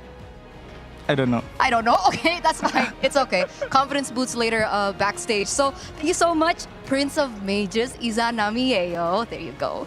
We're going to throw it over back to our casters. Great to hear from Izanami Yayo. Yayo! That is his actual name, and that is how it's going to be pronounced moving forward here in MSC. Yayo. Team Flash, again, it was just one moment. It was one moment where they slipped, and I think this is a strategy that I hope they continue to carry moving forward. Just refine it a little bit more. I like it. I mean, refinement is something because I feel like right now it's uniquely positioned in the meta game, right? And I think as you heard it from Izanami, the Prince of Mages himself, it was a little awkward to play against, right? You can even tell from LQT is like, oh my god, this guy on a horse doesn't stop. That heart guard makes me do negative damage to him on top of it all. And when he does, there's a woman coming in, thunderclapping, boom, constantly as well.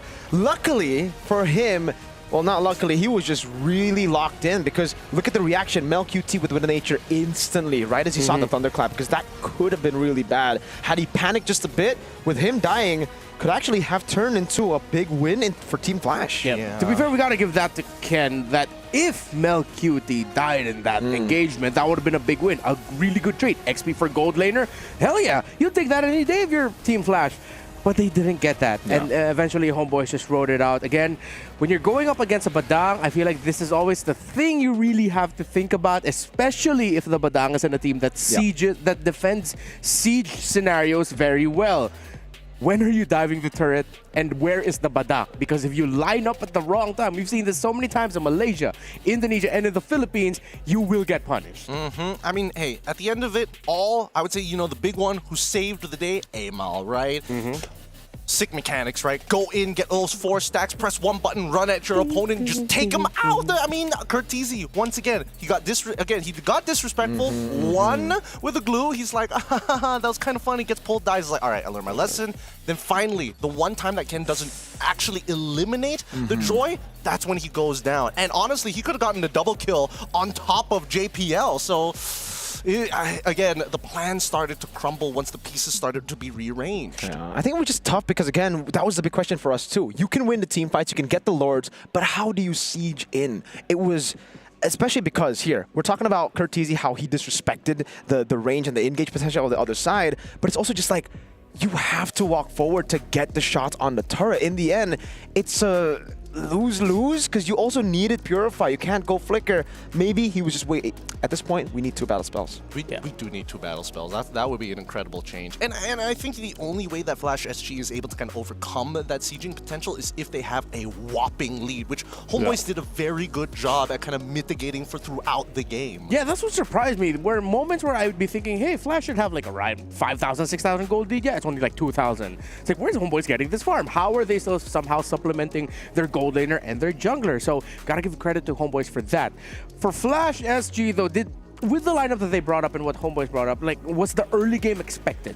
Was it expected that Flash would run away with it and take control, and Homeboys would just try to be mitigating the losses? I mean, Mimir already called it during the game, right? We were expecting them for first early rotation on that first turtle, especially when you have Vanix on Barbiel. He really needs to be kind of participate and clear up because he's pretty strong at his first level 4 power spike. And then from that point onwards, it went as expected. They tried to snowball, but I think the thing that we didn't see was the big conversions after the team fights, right? I think Homeboys did a very good job of, if we are going to fight, we want to mitigate the amount of economic damage that we ended up losing. I mean, look at this, right? When we're looking at Izanami, he's playing extremely defensive. He's not looking for anything crazy, but he does go for the Brute Force Breastplate. He does go for Winter Crowns. He doesn't even complete finishing up that Gleaming Gem. He's letting everybody else do the work. He's just an extension to his team.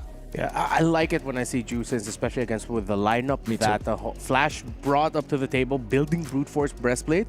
It is an understated item pickup. That is an option. Not always the one you want to go for, but with all the crowd control of the opposing side and you want to be able to pump out just a little bit more damage, it's good. I just like seeing Juice in. Same. Not like the hero to splash art especially. But, yeah, I mean, in the game, dude, for Flash, it was just all fights, really. And, like... I think it comes down to just that, you know. Yes, it was really good from the other side, from Homeboys, that they were able to always set up the waves in a way where there's never going to be full capitalization from the other side. But even if they did have full like great waves, it would have still been hard because they needed to throw bodies. Like, that was the gamble that they were playing with. Win team fights, maybe be kind of less active around the sieges. If they get a big fight, they win. If not, then... Yeah, with all that discussed, I think it's time now to see who the Sony match MVP is from... I don't know. I didn't get a spoiler. It's MLQT on the Granger. Interesting. I mean, throughout the games, yes, MLQT has been pretty consistent. Obviously, I think he had it the worst when it comes down to, like, what is this cheese pick supposed to do to me? And I think he felt it, and that's why now on that Granger, he felt a little bit more comfortable, and then he forgot, oh, man, I haven't seen, like, a Leomord 6 items at hard guard. Like, man, I really can't do much. That felt like a game for a Granger where it's like, I'm just going to try to farm, man. I'll just do whatever I can, find whatever I can get, and get it. And congratulations to him for getting the Sony MVP of the match. And if you want to feel like an MVP in the game, there are also some awesome prizes for you, especially with the MSC event ongoing right now. The support chest is up for all of the way up until August 7th. So for only 20 diamonds, you could draw the luxury 20 reward. diamonds? Wow! Returning MSC skin, Atlas, Rune Sentinel, plus your first 3 openings guarantee you a Crystal of Aurora and Banner of Morale. That's not all. Up to 1,000 MSC coins could be yours too. Buy the MSC support chest and cheer for MSC. You can also potentially get the pass that way. I didn't. I just dumped all my diamonds and got the pass right away. Hey. You got to roll for it. That you many gotta, diamonds, man. double your nice. diamonds. Yeah. I mean, sometimes you just gotta go like the sure route to get what you want.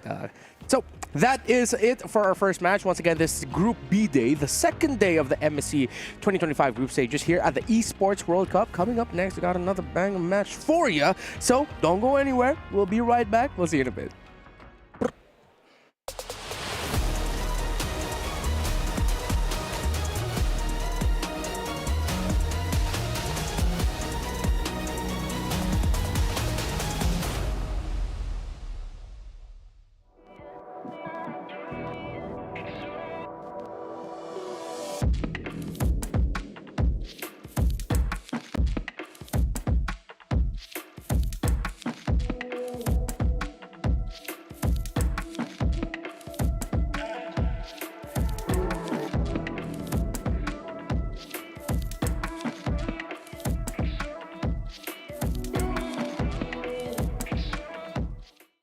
When the world of business is constantly changing, you need to stay ahead. So what about AI to generate new possibilities? Machine learning to predict what customers will like. Or expand your business by forecasting delivery routes with real-time data. With the power of the cloud, imagine how AWS can transform your business.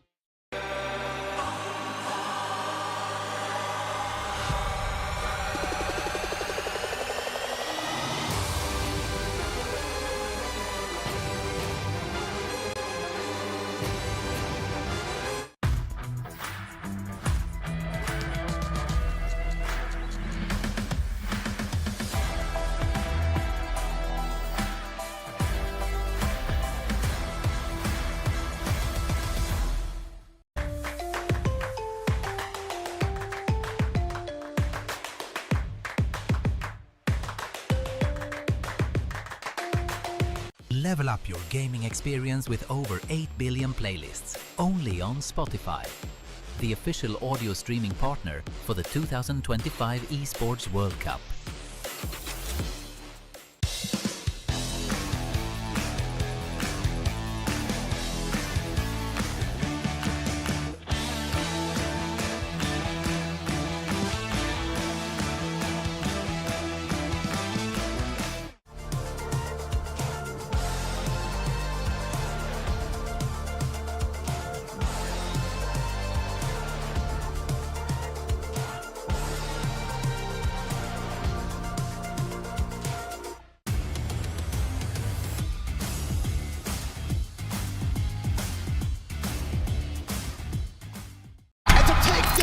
For years, MLBB has crowned many champions.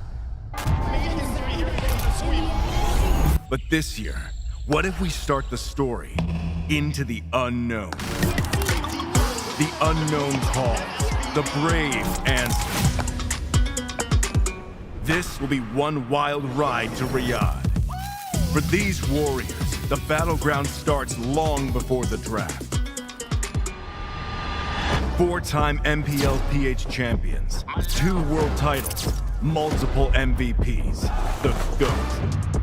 And never forget, the underdog who rose from the shadows, now holding the first ever MWI gold. 2 champions, 2 paths, 1 game, 1 pride. Drums and chants echo through the sky. The new Sky King stands ready to carry the hope of a nation once again. From the same nation where the new queen of MLBB rose, a new journey begins. 2 tournaments, but 1 goal.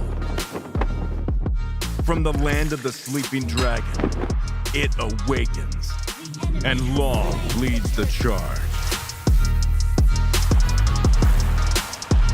The constant force meets the rising edge.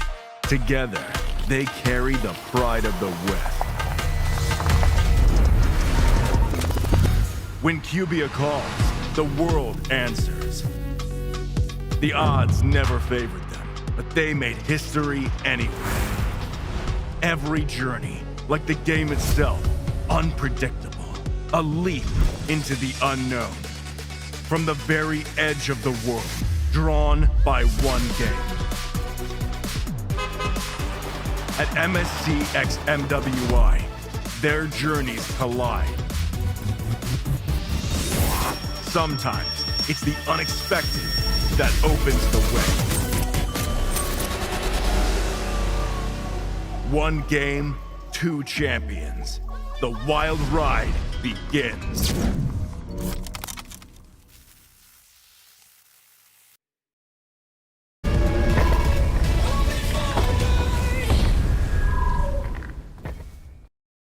The first time since MSC 2022, RRQ returns to this stage to try and find the crown that they have been trying to really get for a very long time now, and they are going to be facing up against North America's Area 77, an unexpected competitor to our stage. Could be a very interesting one leading up to the match. My name is Renmar, here with Gideon and Mirko. Still, now, by the way, just in case you forgot, we still got tickets available for our knockout stages happening later on. So please go ahead, get your tickets. Not going to be able to join us for the group stage, but don't forget, knockout stage tickets are available. We're here until August 2nd. That is the grand finals day for MSC 2025. Now, RQ versus Area 77. I feel like we are all very aware right now of what potentially to expect here, considering the experience of one organization against the other, the sudden rise of Area 77 into the stage. Though hungry as they are, I don't doubt them with really wanting to get a good result here, but it's a harsh start that they're going to be going up against RRQ. Yeah, it's not going to be easy, and considering that, you know, the Kingdom of Saudi Arabia has honestly been so good to us, allow RRQ to set foot and face off and try to redeem a crown that, again, has eluded them so often. So many second place finishes, so many times that they've been knocked out early on, making Indonesian fans across the world just like, when is it going to happen? When is it their time? It brought up narrative of them being literally just the local kings too in Indonesia. So again, they're fighting against that narrative. They're fighting to prove a lot of people wrong, and I would say out of the two Indonesian teams, this is the scarier one in the group stage. They're so good at the systematic playstyle, fighting for just orthodox meta picks in the early game for the first few neutral objectives. Yeah, so let's dig deep a little bit more into the roster of RRQ to see what to expect, and there are two names I'm going to be looking out for here, though they are filled with stars in their own right. I feel like as much as I really love the all rotations, the macros and everything, Rins and Edok are going to be the center point for RQ. Absolutely. I think this team is definitely, with the addition of their coach, Kezcute has done a phenomenal job at like reforming this team and turning them into a game style that is highly dependent on their execution in the earlier stages of the game. We've talked about them being a little bit more adaptable. We've seen them in their regular season during MPL ID, where we did see the adaptability actually come and shine through a little bit. Yeah, I think for RRQ, again, we've just been talking about so many of their mistakes in the grand finals, and I think they even use that to improve their game. Been hearing a lot of people just saying this team is looking to really conquer MSC this time around. They're doing really good apparently in scrims too, so we'll see just how good they are. Because we've been talking about this even in MPL ID. Sutsujit, better on utility picks. Hey, it's the utility meta right now. Yeah. When you look at the roster of Area 77 and remember the story of RRQ, I feel like now they are also, similarly to RRQ, a team with a lot of pressure of expectation on their shoulders. Well, for them, people were expecting them, yes, to just flounder, but I don't doubt that Joy Bodge and ISO, who actually qualified for MSC 2023 but were unable to attend due to travel complications, they're going to be the focal points here for this squad. And especially, I also want to add a little bit more there onto Ureshi, the EXP laner, long time, very experienced veteran in that role. I mean, I think, you know, for Area 77, a lot of these members, you may even recognize some of these players' names, especially from some big NA streamers on the opposite end, because these are the people that they naturally meet because the server is relatively small, and especially at the highest level, these are the names that you'll naturally pair up against in those pubs. Yeah, it's the same few dudes you see in NA. Again, their community is so small that they can just go and play together every single time. It's almost like a band of boys. It's always meeting each other up in the tournament. So that's good in a way where they learn so much from each other. They talk to each other. They're always, you know, just voice comment together as well, playing together whenever someone's inactive. That should be a way for Area 77 to utilize synergy at least. And I would say they're the unknown right now. RQ might not have a lot of preparation for A77. Yeah, I think that's a good angle to look at. Area 77 knows more about RQ than RQ knows more about Area 77. That could be a factor that could play into here. But then I feel like that applies just a little bit more towards drafts. Yeah. When you look about it in game, when you look at the region of NA, and even if you take a glimpse of the finals that they competed in heading into MSC, it's clear they love those pickoffs. Yes. But RQ is that type of team that, yeah, they love the pickoffs too, but they're always so good at the long counter engage that comes after a team fight initiated by your opponents. Yeah, but that's the thing, right? I think that right now, it's going to be the litmus test, right? RRQ is probably going to be... I don't know whether they're going to go that far in terms of like, we're going to get a really disrespectful draft. We're going to just out-mechanic you, that sort of thing like we saw from SRG OG Esports yesterday. And I think that KSQ, once again, is going to come into play saying, hey, I'll give you a decent draft. Y'all figure it out from there. Let's see how far we can go. And especially if Area 77 shows some form of resistance, then you got to, you know, flip the switch, turn into those killers that we know them to be. Now I'm just hoping that A77 doesn't play too safe, right? That's their edge, being unknown. So maybe go for some crazy picks here in the group stage to snatch a win from under RRQ. Yeah, try to go fast. I mean, we saw a glimpse of that when Ultra Legends went up against Team Liquid Philippines. That, yes, against some of the best teams in the world, you can still rattle them in the early game. You can still bring that surprise. The question is how well you do from the 6 to 8 minute mark to transition that on over to an even more substantial lead. So I think we're all on the same boat here. Area 77, go aggro. But does that mean they go for their Jawhead in this very first game? Because that's their signature aggro pick in the roam. Ooh, we haven't seen a Jawhead in a hot second. I'm not going to lie, there's still a couple of uses for it, but even so, there are very tight timings, and honestly, when it comes down to like raw ganking, it's hard, especially if the side laners do know the initial approach, and more importantly, which buff the jungle has started on. Yeah, and also, if you lose in the early game, you're done, right? That's the problem about Jawhead right now. You're very one-dimensional in a way where you want to brawl, you want to fight, you get the fight, sure, you're good, but you don't. All right. So as we head into the draft, we're going to play a quick little game here that I totally did not think of just now. So I'm going to name a player from RRQ Hoshi, and I want you to name the hero that first comes to your mind. Okay. All right? So you guys have to go quick with it right away once I give it. Edoc. Tigreal. Franco. Okay, no, we're in the draft. Never mind. I was expecting we could do the game a little bit longer, but okay, here we are. Farsa Kalea Juicin. So RQ are respecting the pickoff style that A77 could go for, while it seems like A77 are going for those heroes when you think about counter engage and macro and aggression. Yeah, but at the same time, it's interesting, right? Lance, sure, I kind of get it here. But also going for the Zitian this early on, what is the hard prediction for the side of Area 77? Now, RRQ, standard opening, right? Go for the Baxia opener. Now you get 1-1, but you also make sure that you get the Phobias. This does open up an opportunity for maybe Area 77 to say, hey, let's get a winning lane. But instead, no, they're going to double down on reinforcing that mid lane. Yeah, I think this is so good so far. Like RRQ, this is literally what we've been talking about for RRQ, right? Even in the grand finals, you play for the Sutsujin utility, you get Dire on a comfort pick, you get the prio pick on Toy, which is right now 1-1 on Granger. This is the RRQ template. They're not trying to prove anyone, like to try to prove the doubters wrong by saying, yeah, okay, we're just going to play with our strengths. Doesn't matter now. Gordon KSQ strikes again. Yes, sir. Gordon KSQ Wayne. No, I mean last year it was KSQ Bruce KSQ Wayne, and now at this point we'll see what KSQ is going to be cooking up later down the line in terms of evolution for the team. Because again, he likes to keep things template. He likes to keep things extremely structured, something that his team can keep on following, and most importantly, reproduce every single time.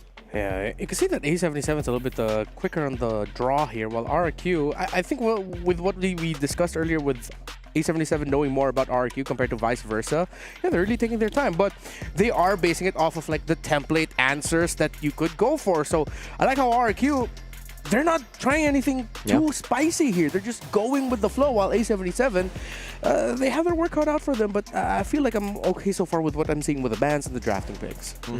Honestly, the bans and the picks are just so honest from the side of RRQ. It's just like, here are cores, you know exactly where they're going, here's a couple of counter picks we're going to get out of the way, now what do you do? And Area 77 has decided to go with the Akai this time around.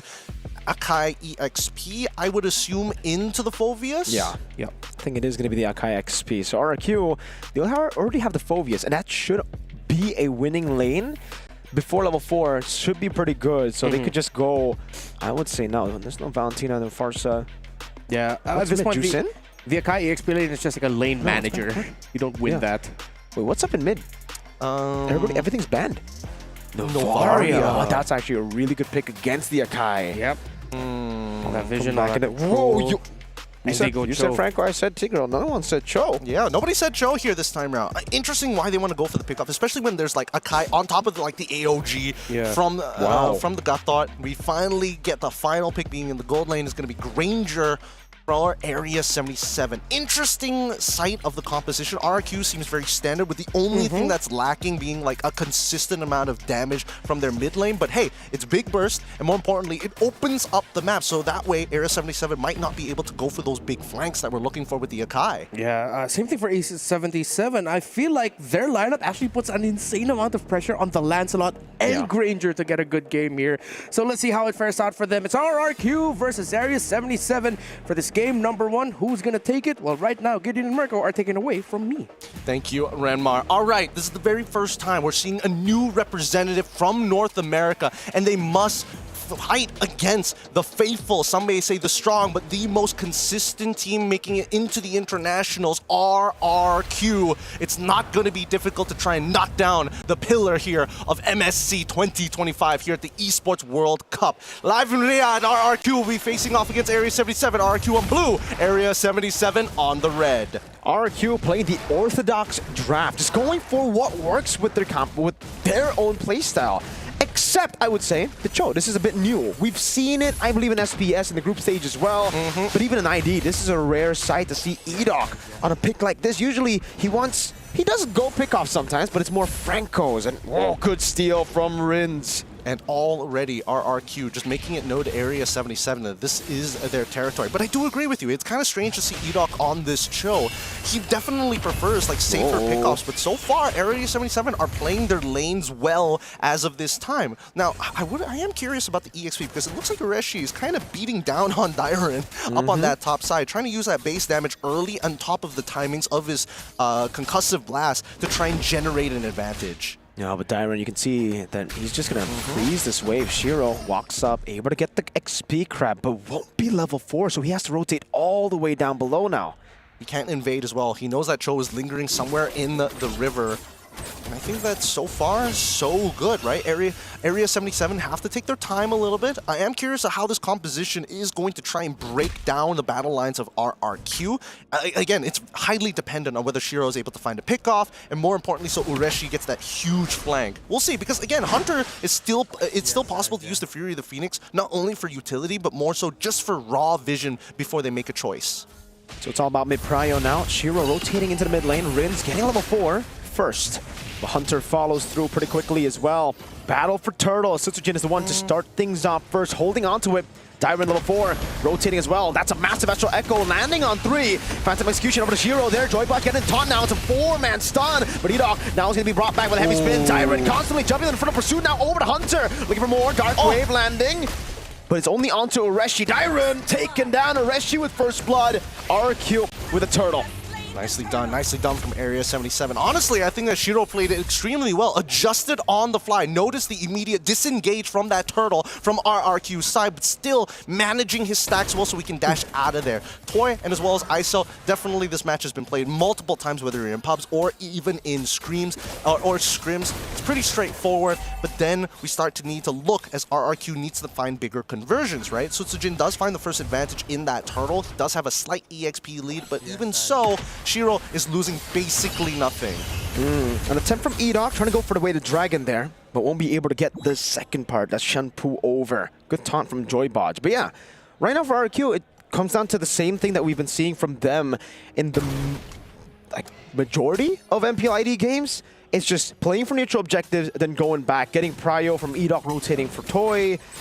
Now it's crucial for Toy to be winning the gold crab fights, and it just hasn't been happening. ISO with the Rhapsody. Oh, I mean, he has a little bit of an EXP lead thanks to Sutsujin being that homie of securing down the turtle. Ureshi is trying to freeze on his side, knowing that Dairon definitely has a bigger advantage, but more so, even if Ureshi tries to get on top of Dairon and commits to the heavy spin, pin him against the wall, he just doesn't have enough damage. The only way for this lane to go bad for Dairon is if he's a little silly boy and gets underneath the turret. Silly boy. Just a little silly boy.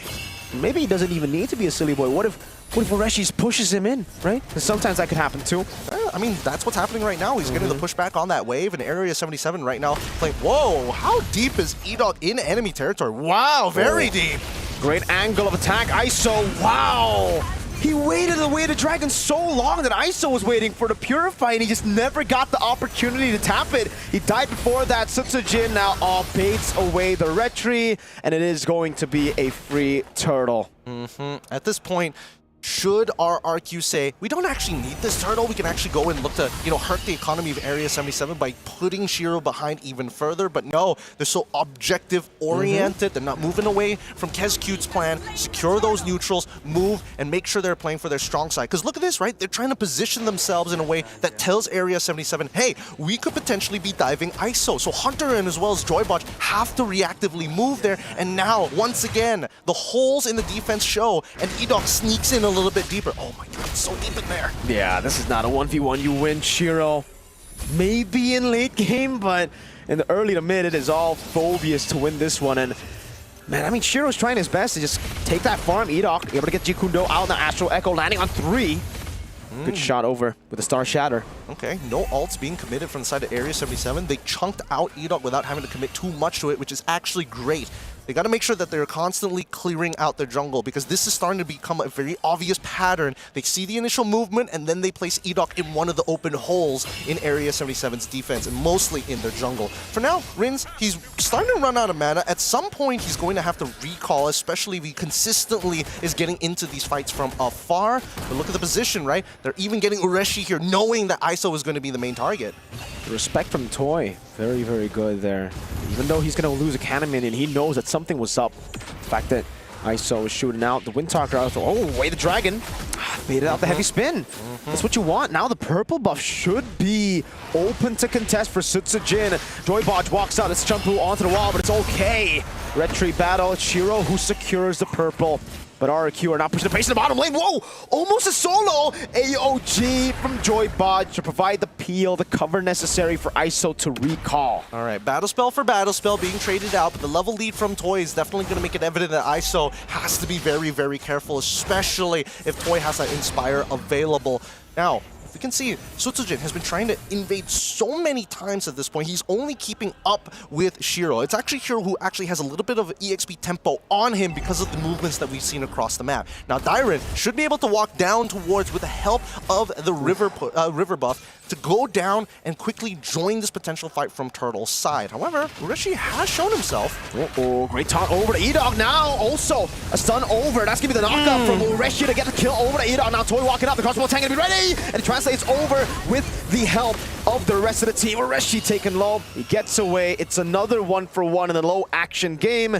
And RRQ will get 3 out of 3. Yep, and that's a roam for a roam. Turtle will fall into the hands of RRQ as we see a lane swap. Honestly, this is a really good move from the side of Area 77, right? You know that that neutral objective is basically non-existent for you, so ISO picks up that mid wave, picks up top wave as well. Even, I'm not sure if he got that crab on that last one, but even so, he is able to slowly scale up without taking too much damage. Let's look at the fight one more time, right? Because again, Edok, I would say a little crazy of him, opening up that map. But the commitment, Ureshi not even having to use the heavy spin, it already goes to show that this early to mid game, Area 77 feel kind of comfortable. They just need that one mistake from RRQ. That's a red tree from Shiro again, securing the purple buff. Another big Astral Echo, and as this continues to land, they will have constant vision on A77. Just look at the tempo they have on the map. Yeah. It's 2-2, 2,000 gold lead. But it feels like with the tempo they have, it almost feels like it's a 4 or 5k gold lead. It does. I mean, the level leads especially coming down. 1 from Toy, 2 from Rins as well. And I think that right now, Rins, he's utilizing his advantage nicely. He already completed the Lightning Truncheon, so his pokes genuinely hurt. Oh. There you go. Almost all of the weakness points. Good move by Shiro. He still gets caught by the Star Shatter. So even when they display these, good escapes, they get punished for it, and there's no trade. RRQ making sure that wait, the dragon and the Star Shatter locking him down. It's a kill for the roam over towards Hunter. Rins pushed back, but it's all G. And not even a trade down below. The minions, can they do it? No, Toy's rotating. He'll be able to make it there in time. Actually, Actually, oh wait, I mean the wave is, unfortunately the siege minions were all kind of low. If they were full health, then maybe there was an opportunity there. But let's look at the items so far, because that's 3 items already complete. Like, Toy has a majority of the gold advantage here, and now this is the time where you're expecting RRQ to kind of, you know, step on the gas. Oh my lord. Oh, Shiro with the puncture, now onto Rins as well. Thorn Rose and a Path of Execution, but that should be it in terms of firepower. Sutsujin running him down, big hitbox on him. Sutsujin will constantly land those big shield throws. Shiro gets away, but RRQ get tempo up top and again deny a turret trade. Shiro is leveled down on Sutsujin. Now RRQ really pouring gasoline. Hopefully they don't smother the fire just yet. They need it to turn into a roaring flame. Area 77, it's clear that they've got mechanics, right? They know how to push buttons, but they're waiting for that big mistake. Here comes E-Dog. Massive already. Hunter brought back again by the way. The Dragon now cancelled, but a heavy spin already as Diamond walks up. Has the stack in front of pursuit, but the heavy spin shoves them back. Ureshi's too low. There's no heavy spin. They baited big resources. Almost a Star Shatter from Rins. Clean. It's an extremely clean engagement from RQ, but an even more cleaner disengage from Area 77. However, disengaging doesn't win you games, right? We haven't seen significant plays from the side of Area 77 to try and crack open RRQ. These neutral objectives have fallen into the hands of RRQ when it's going exactly the way they want to. A clean 4K lead, and now we see that Area 77 are forced to kind of stick together to look for neutral objectives. More importantly, getting rid of these structures. Once we see mid-tier 1 collapse, okay, AOG into the sun with a shield unity. Turret down below falling to a tier 2. Shiro, Thorn Rose to evade from the Jeet Kune Do, and finally our Area 77 gets a trade. But when it happens, RQ get a better trade-off, like with a turret tier 2 down below. I mean, sure, but like tier 2s on the sidelines is basically free econ, right? What's another extra 200, 300 gold over to RRQ when they already have that 4K lead? Area 77 using the AOG to try and protect this mid-tier 1 was probably the better option rather than putting themselves in a compromised position. Sutsujin is just running laps around A77 right now as Toy continues to push on the pace. That's a retribution and Thorn Rose! Crossbow tank ready, but did inspire over! Reshi fallen! No, he has the flicker, gets him out to safety just in time. One last shot would have done it. A tier 1 turret falling in the mid lane, and RQ are looking to capitalize. Well played by Toy. He was expecting the clear. He was expecting the iframes to come up pretty quick from the side of Shiro and really takes full advantage before launching that crossbow of Tang. And with that being said, a man down, RRQ are looking to go for these inhibitors. The Holy Shield are collapsing all across the board.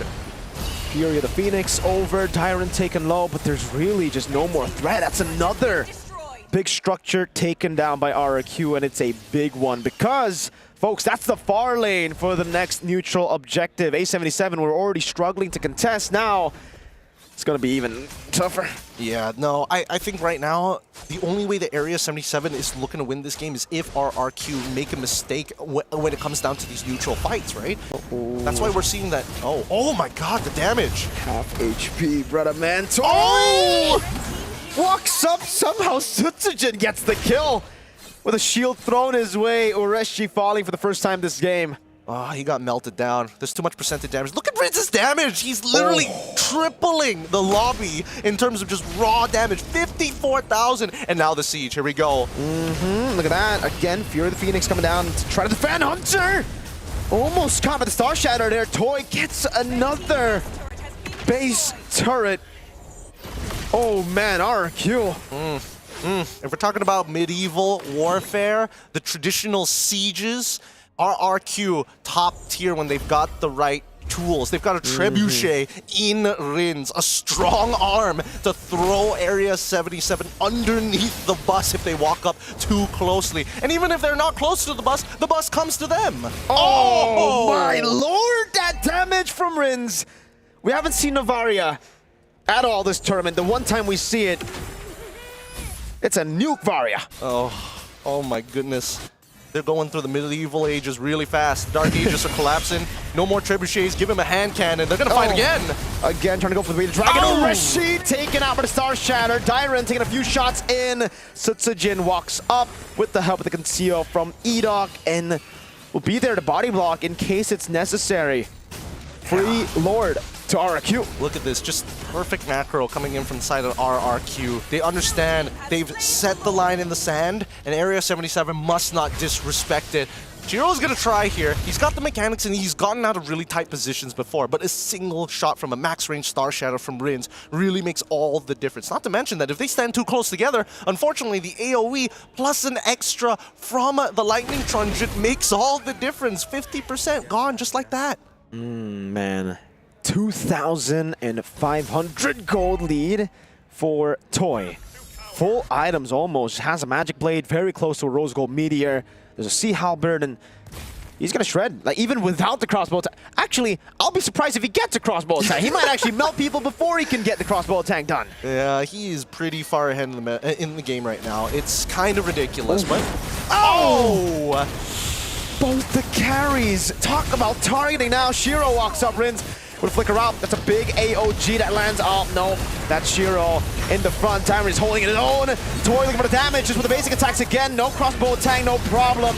Toy dishing out crit damage, and RRQ with a 10,000 gold lead get the job done in game 1. Oh my goodness. I think this is what the Indonesians call whenever they see Rins throwing out another Star Shatter just to be like, Bismillah headshot, man. He is landing them. It's God-given. No toying around at all for RRQ, and that went as expected. Honestly, like with what was brought to the table and what we mentioned earlier, so much pressure for the Lancelot and Granger to win at their respective roles.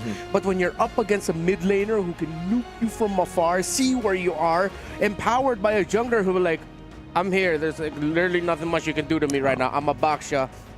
RRQ takes it. I think it just feels like in the draft, A77 drafted not to win, but to not lose. I think there's a couple of times in the game, especially during neutral objectives, where they could have tried to force a play. But that's the problem, right? When RRQ know they can kind of hunker down and wait for their opponents to make that move, that's the big issue, right? They just need to win one fight, and then they hold that tiny lead, and it's in the compound interest afterwards. Like this fight right here, right? Yeah. This is the first time we see that RRQ go into the faces. They're like, okay, Shiro can try and take this turtle. We're going to reset it, and now we're going to go back into the fight. Obviously, Dyron made a little bit of a mistake, you know, holding a little longer than he probably should, like Flicker early now. Ends up dying to the last auto attack, but even so, it is a winning scenario for RRQ. Yeah, really tough here for Area 77 to pull this off. Again, they drafted into the more demanding lineup, while RRQ, as textbook as it is, I mean, it's the easier lineup to pull off. You know the beats that you need to hit.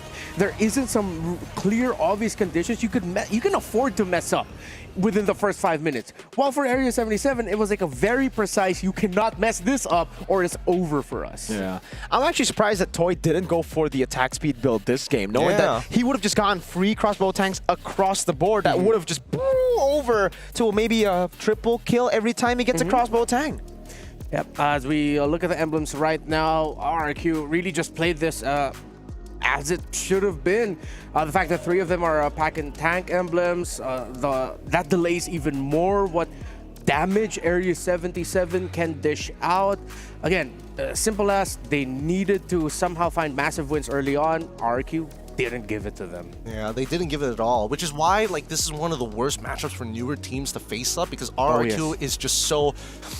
Some people may call them passive, but truly their passiveness is because they know that they've got a lead or an investment, and they love to hold it against you, right? You know, just the fact that I don't need to interact with you is more than enough. Exactly. I mean, just look at the kills that they were giving over to A77 as well. Like the 3 kills that was taken by A77, it's on Edok and Dyron. Those are the 2 guys that I think they're like okay with every single time. Yeah.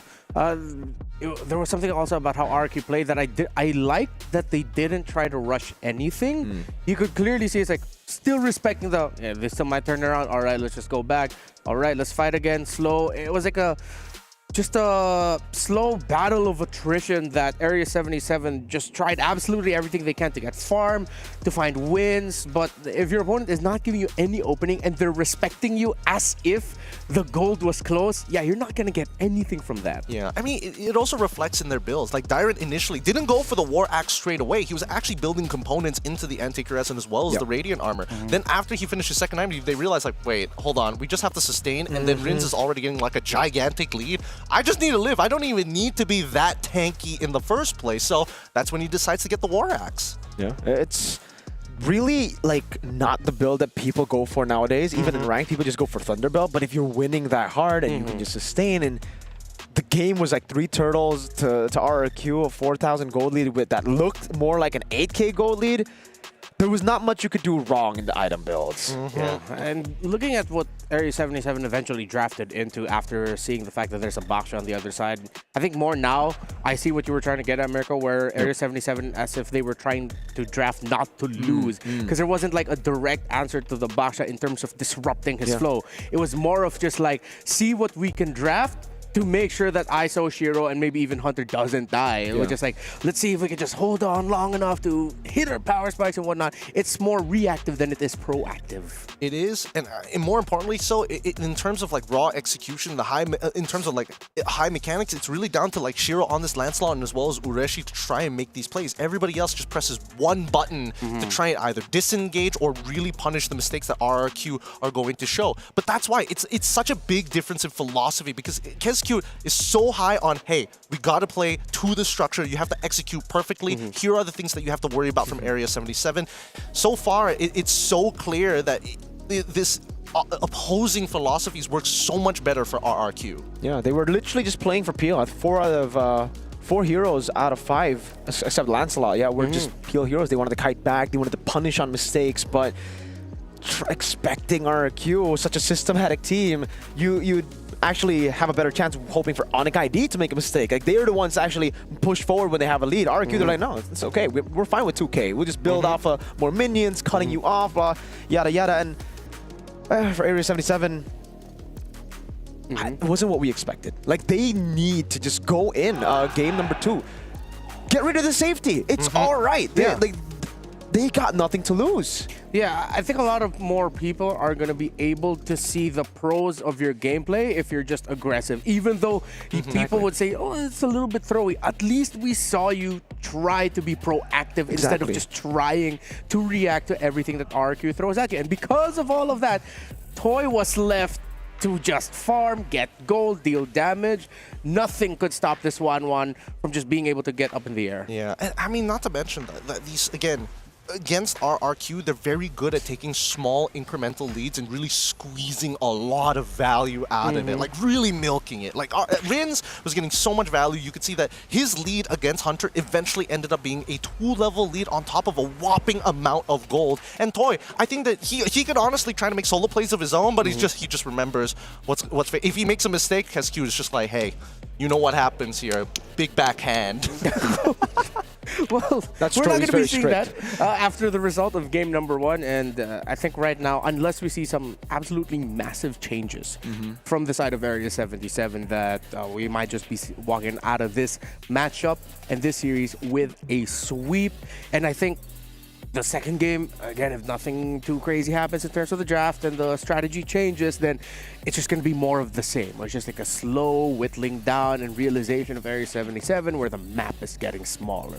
Next thing you know, those little risks that you were willing to take in the early game, it's just massive risks at that point in the mid game. So let's see if Area 77 is going to be able to switch things up and find a way to draft through RQ Hoshi. Maybe just a little bit more proactiveness, maybe just a little bit more picks that are aggressive might be the difference maker here for Area 77. What's going on behind the scenes? Like, what are you guys seeing? I'm seeing that KSQ currently has taken the position of Rins. He is the mid laner right now. He's like, Rins, you're young.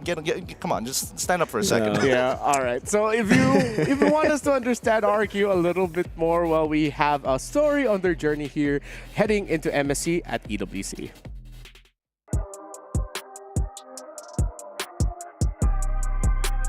Halo, gue Toy dari tim RRQ. Perjalanan gue buat masuk ke EWC ya awal mulanya ya dari MDL. Gue masuk MDL dari season 8 sampai season 10. Habis itu gue bisa naik MPL di season 15. Terus bisa dibilang debut pertama kali di MPL bisa dibilang mulus dan itu membuahkan hasil lah sampai ke EWC ini. Kalau buat ketemu sih, gue pengen ketemu Onyx ID dan PH. Karena yang di SL Malai, tim gue dipulangin sama Onyx PH.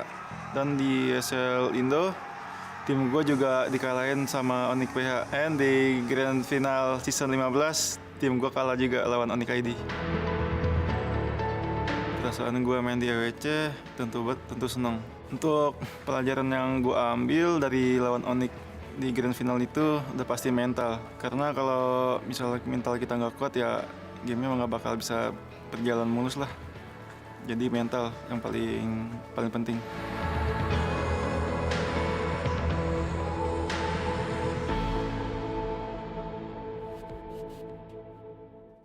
Well, whatever the mentality is right now of RRQ Hoshi, it's going really good for them. They played a very clean game. They didn't give any mistakes, a lot of openings for Area 77 to capitalize on. And yeah, I think it's gotten to this point now. It's just we're waiting for the draft. We discussed what A77 needs to do. We've discussed what RRQ Hoshi needs to continue doing.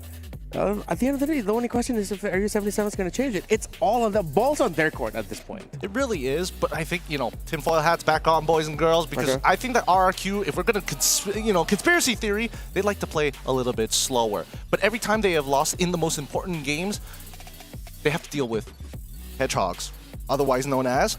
So you get the idea. But generally, going fast doesn't seem to be the RRQ sort of way. Yes. So that's why I think that Area 77 at this point in time, if they are going to go, balls to the walls, trying to throw everything at them, they got to go quick. They need something that snowballs really, really quick too. Yeah, and really quickly, before we continue our discussion here about the draft and everything, don't forget about the All-Star event happening right now in-game, the All-Star 2025 Dino Planet. Do not forget to play that little mini game. I keep forgetting and I am missing out on some really good prizes. I don't think I'm going to be getting the Popol and Koopa skin that comes with it at the end of this event.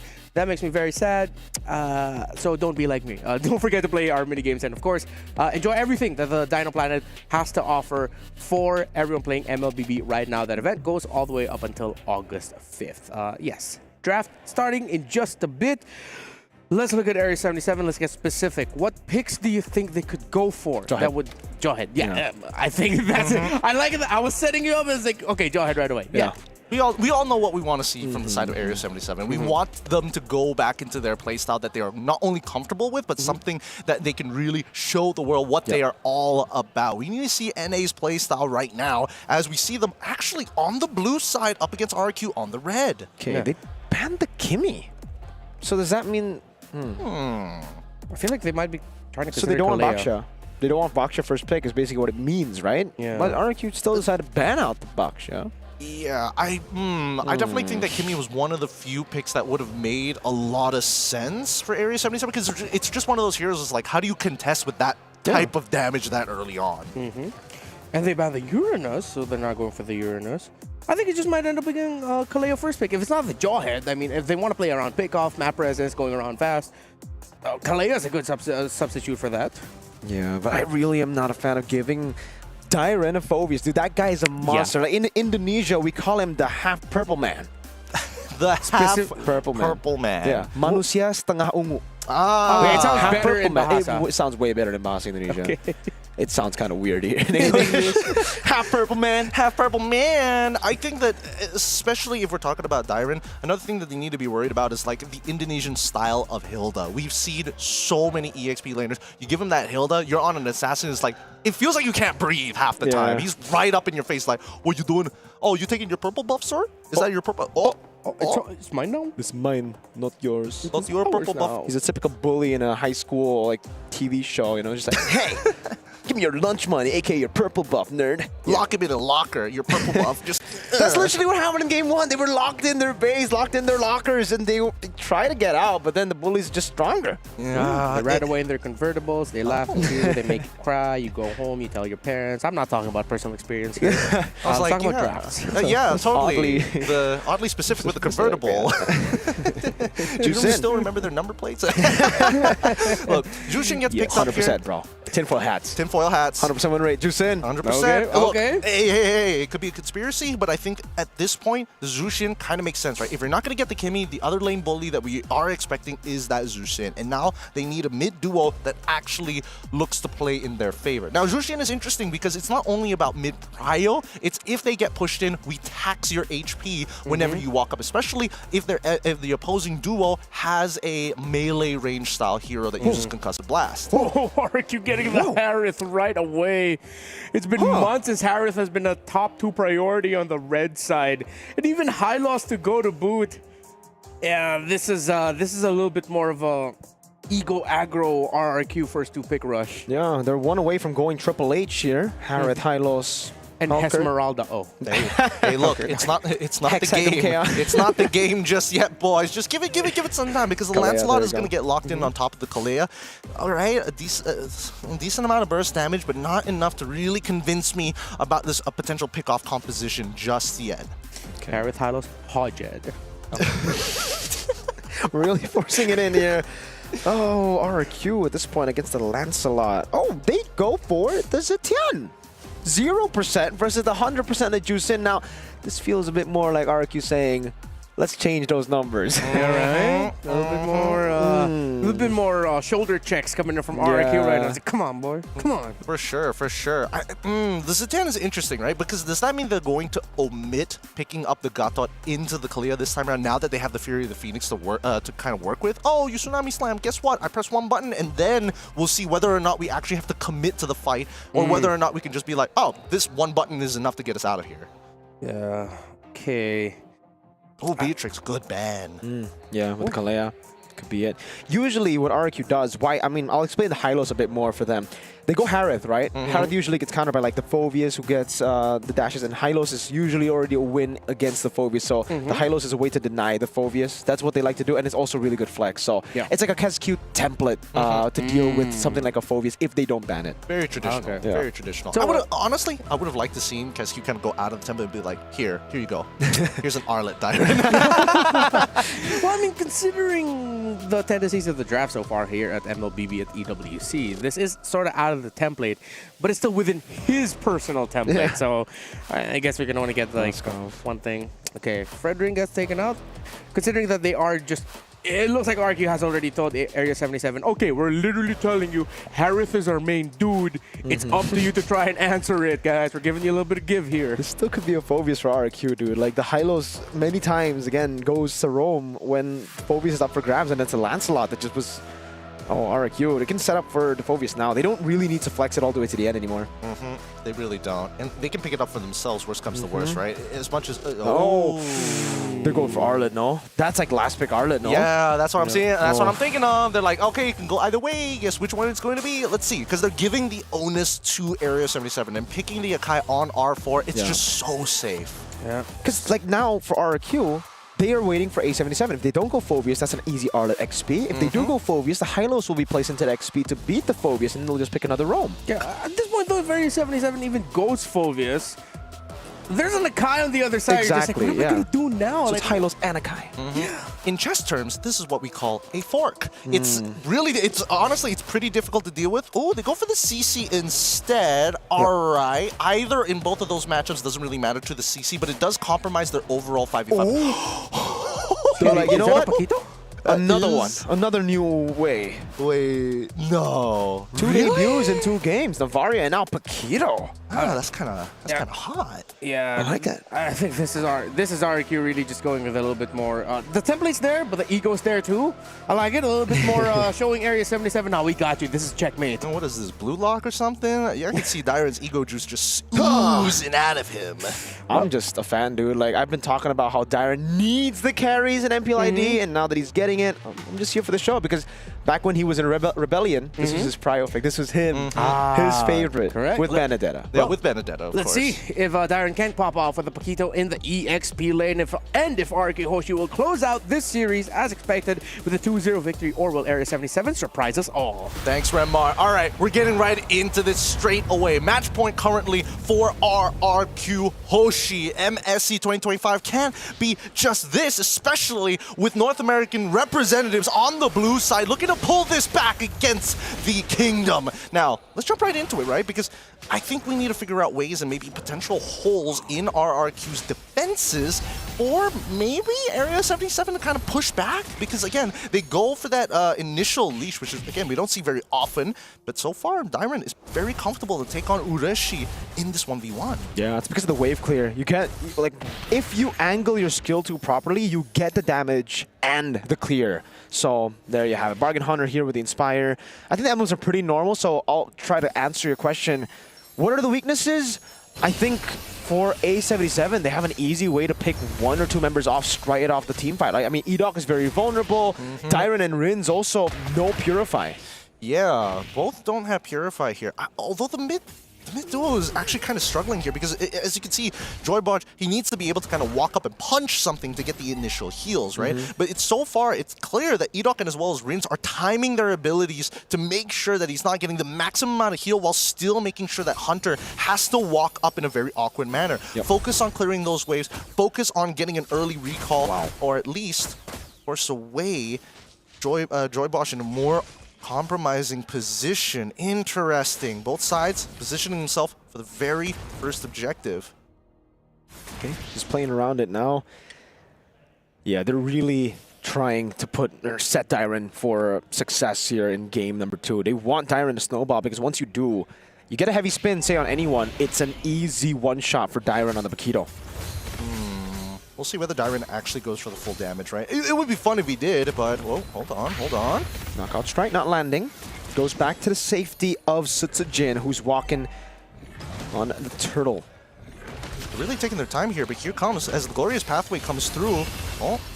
Okay, that's an attempt now, Shiro. Okay, lockdown, knockout strike into the Retribution. Sutsujin picks up first blood. Very nice. Very nicely done. They even called Toy, just in case. Like, usually they leave Toy on an island. They're like, no, Toy. Just in case. This is Dyron we're talking about. He hasn't touched this Paquito in quite some time, so let's get the insurance policy over. And also, folks, we gotta, remind you, this is a 0% win rate hero. Zetian up against a 100% win rate hero at MSC, Jusin. This could turn everything around, like, win rate-wise. They're looking to fix the numbers, at the very least. Kescu was not happy with it. It's like, hey, I love the Zetian. We gotta make sure these numbers are good. Rins, my boy, do God's work for us. We're gonna get this back. We're gonna pull it back for her. So far, as we can see, like, Area 77, I'm trying to think of a potential play that they could do, but the main issue is that Sutsujin is just such a good way to kind of nullify the effect, right? Oh, you're about to get a pick on somebody, heavy spin comes into play, disengages the entire team. Dyron's in trouble. The damage, now he's going to be caught though. Curtain Call and the Lantern Flare with the Crimson Beacon too. He has to flicker, but he will die. A bit too aggressive, did not know where the Jusin was. At least Rins gets a bit of punish there. I guess. At this point, Sutsujin is thinking, all right, thank God we got Toy involved in the last turn. I was like, thank God he got an assist. Dyron, how could you? It's like, oh, sorry guys, I'll try one more time. Don't worry. If I die again, then you can lose faith in me, but until then, I will pull this back for us. Because it looks like you're trying to set something up, right? Idaki was thinking about it. He was thinking about dropping that Glorious Pathway, but there is no reason to fight as of right now. Most objectives are still up. The clear has been very good for Sutsujin. He does spot out Shiro, and he does have a full level ahead. So if he steals this away, or at least forces the Retribution out of Shiro, then same thing as last time. It's just a free turtle. Yep. A battle. Who wins it? Was that Sutsujin? Shiro? I think that was Sutsujin on that one. Okay, there you go. And now turtle number 2 spawns in the game. Whoa. Another 1-1 at turtle 2. I don't even know if Area 77 should contest this. Is this contestable? Joybotch does have his ult. Who does he want to pick up? Can he pick up Rins? I think he can, but the flicker is available, but the 2 tanks, that's the problem. It's that heavy spin that they can't seem to bait out naturally. Glorious Pathway into the back. Now, oh my lord, Reshi almost pinned down to the wall. There's Joybotch is forced to flicker out defensively. Gets a Tsunami Slam over to Edok, but he's, good. Oh, what? Dyron, knockout strike into the back. Now, Retri battle, Sutsujin winning it out. Dyron walking back, and RRQ again, get the objective and dip. Wait, what? There was definitely a punish there for Area 77. They did not want to initiate the trade, and I think they would have been able to trade up on towards, no, it would have been 1-for-1. It was hard to get on top of Rins, I guess. But even so, They don't mind 1-to-1 low kill count so far. RQ developed their 1.3k lead, and now it's just squeezing out the value from such a small lead. It's back-to-back games with the same playstyle for RQ. A77 again, Joy Bodge.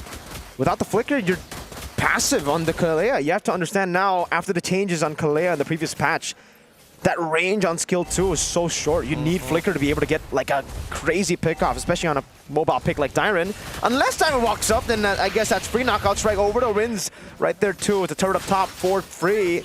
Toy gets a trade, and it's just a punish off of Area 77's rotation and commitment down below. It's a skin diff. Terry Bogard on Dyron, king of fighters. Love it. That's why. You gotta make sure you got your skin game good. You get those extra stats, and you're like, man, I'm a beast. I'm so good at video game. So far, I think it's been working out well for RRQ, right? Like, oh, Conceal, they know the purple buff is available, but did they know that Area 77 all rotated down to that bot side? What a read! Yeah, wow. Incredible read, and they just have to give it. Akai being a level ahead of a Lancelot is something, again, that we just don't see too often. But it's happening here, Sutsujin. A whole level ahead of a Lancelot that should, by all means, be farming way faster. They're just mirroring the jungle path at this point, and I think it makes a lot of sense for Sutsujin. Whoa, Edog's kind of taking a lot of damage here, but here comes Toy and Sutsujin. They're going to go for the trade. Oh, Hunter has Flicker and Crimson Beacon, but how many times can you blink out?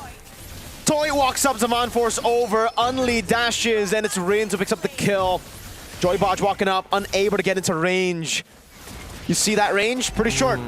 Very, very short. I'm surprised Hunter didn't use the Lantern Flare straight away or like flicker out of it straight away, knowing there's a potential. Because again, Toy doesn't have flicker of his own. He's running Purified. So if he's on top of you with the Zaman Force, there's no escaping it at that point. So they have to make these calls a little bit earlier. Dive on ISO, has the flicker, will use it. Edog tanking it up, just enough for Toy to get those shots in. That's another over to RRQ. I'm not gonna lie, with the Zitian, with the Harith, especially with the MR shred coming out from Zitian, it makes Harith feel like he's his old self. You know, he's doing some like actual relevant damage now, especially since it's so early on into the game.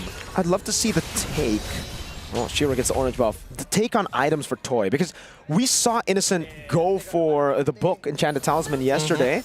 I wonder if Toy's doing the same here, or if he's sticking to the same old Starlium Scythe. We'll see, we'll see. Oh yes, there you go. Yeah, there we go, there we go. Making sure that he completes it. He's already got two items already complete. Fury the Phoenix comes on out. Oh, okay, good flicker from Ureshi. Yep. Manages to get out, and man, this playstyle. Oh, Tsunami Slam, but it's only onto the high lows. That means Toy's free to go for damage, and he does. Bodge versus high lows. That was a sustained battle at that point. Kalea definitely not as tanky as the horse. Oh god, this is getting kind of brutal because like the RRQ playstyle just sucks the soul out of you. It feels like every move you make, even though it's correct sometimes, doesn't feel great. Feels like you're making a mistake when you're actually not. It was a good attempt from the side of Area 77, but right now they have to again keep in mind about the target prioritization. Ideally, they want to get Rins. Look at that. Boom. Terry Bogard does it again. Oh man, yet another game where a 3,000 gold lead looks more like a 6-7K gold lead. Like A77, they're falling so far behind. How do they do this? At this point, I feel like Toy is just a little too far ahead for Ureshi to try to go for the 2. The hell is that damage? Bodge, free shots for Dyron, a stun over from Edog. Boom. Bang! Bada bing, Rin showing that the Zetian can work. God, they're playing this well. Like RRQ, what's great about them is their formations during their fights, right? The anchor being Rins this time round. They're playing around him extremely well. They are forcefully giving him space. And honestly, Rins to a certain degree probably doesn't even want the space. Like, no, guys, please get them closer to us. I need to apply a lot more damage here. Oh man, that's gonna be a free lord over to RRQ. Rins takes it. So 2 games, he's actually gotten 2 lords. Shout out to Rins. Maybe that could be a fun stat later on, how many lords the mid laners have gotten. Because Rins is definitely leading that charge. He is the Lord Slayer as of right now. Oh, dude, RRQ is just sucking the soul out of me right now. Oh, God. They're taking their sweet time doing everything that they want to do, and it's just so successful, so right? clean. It's so clean. Man, we're seeing the same Lancelot build coming out from Shiro this time around. War Axe into the Brute Force Breastplate. It looks like he wants to go for the Bruiser optimization, knowing that these fights might take a little bit longer, especially with the multitudes of tanks on the side of RRQ. Man. Do they get the Holy Shield out of this one? I think they do. No, right? okay, they hold it, A77, but they will get it off of the next wave for sure. Yeah. Damn, they're even building this wave to like double hit just so that they can get the Holy Shield and then get another wave to get it down. There you go, that's the first charge over. There's gonna be another one in the middle. Well, that's already cleared out. Conceal. Oh, that's it. That's a turret. Yeah, great wave manipulation. RRQ are just playing like the standard fundamental game. Joybot just cannot reach them. Yeah, this is the RRQ. Oh my god. So close, but at least they're able to disengage with the help of the Death Sonata. RRQ just welcoming this new challenger from NA with the international quote-unquote playstyle of like any little lead is a death sentence. Tsunami Slam over to Edok again. The Glorious Pathway locks him down. Sutsujin with the heavy spin. It forces out all the resources over. Hunter, no! He's all alone. Has Crimson Beacon. He gets stunned up now as Rin's constantly pushing out damage. Edok runs away with a sliver of Earl. Tyron with the knockout strike. Toy with an execute in the back with that Zaman Force. That's another base turret. 3 members up against 4. RRQ are playing this perfectly. So good. And Shiro, he's trying his best here. Oh, Tyron, he's getting some good damage. Is this enough? There you go. Another knockout strike. Zaman Force from Toy! And one last hit is all they need. Rins burns him down with what I believe is the glowing wand. Cannon minion ready. Ureshi. No. Not over. Toy does not have the Zaman Force. He just got it back up. Did he have the Zaman Force? I think they might have gone for the end there. He also had no mana earlier. He also had no mana earlier. So now RRQ, they're just going to take their time with this. This is the exact same position. Oh no. He's just standing there, dude. Edok doing more damage. Tyron with a knockout strike. ISO there. Tyron will fall. At least there's a punish.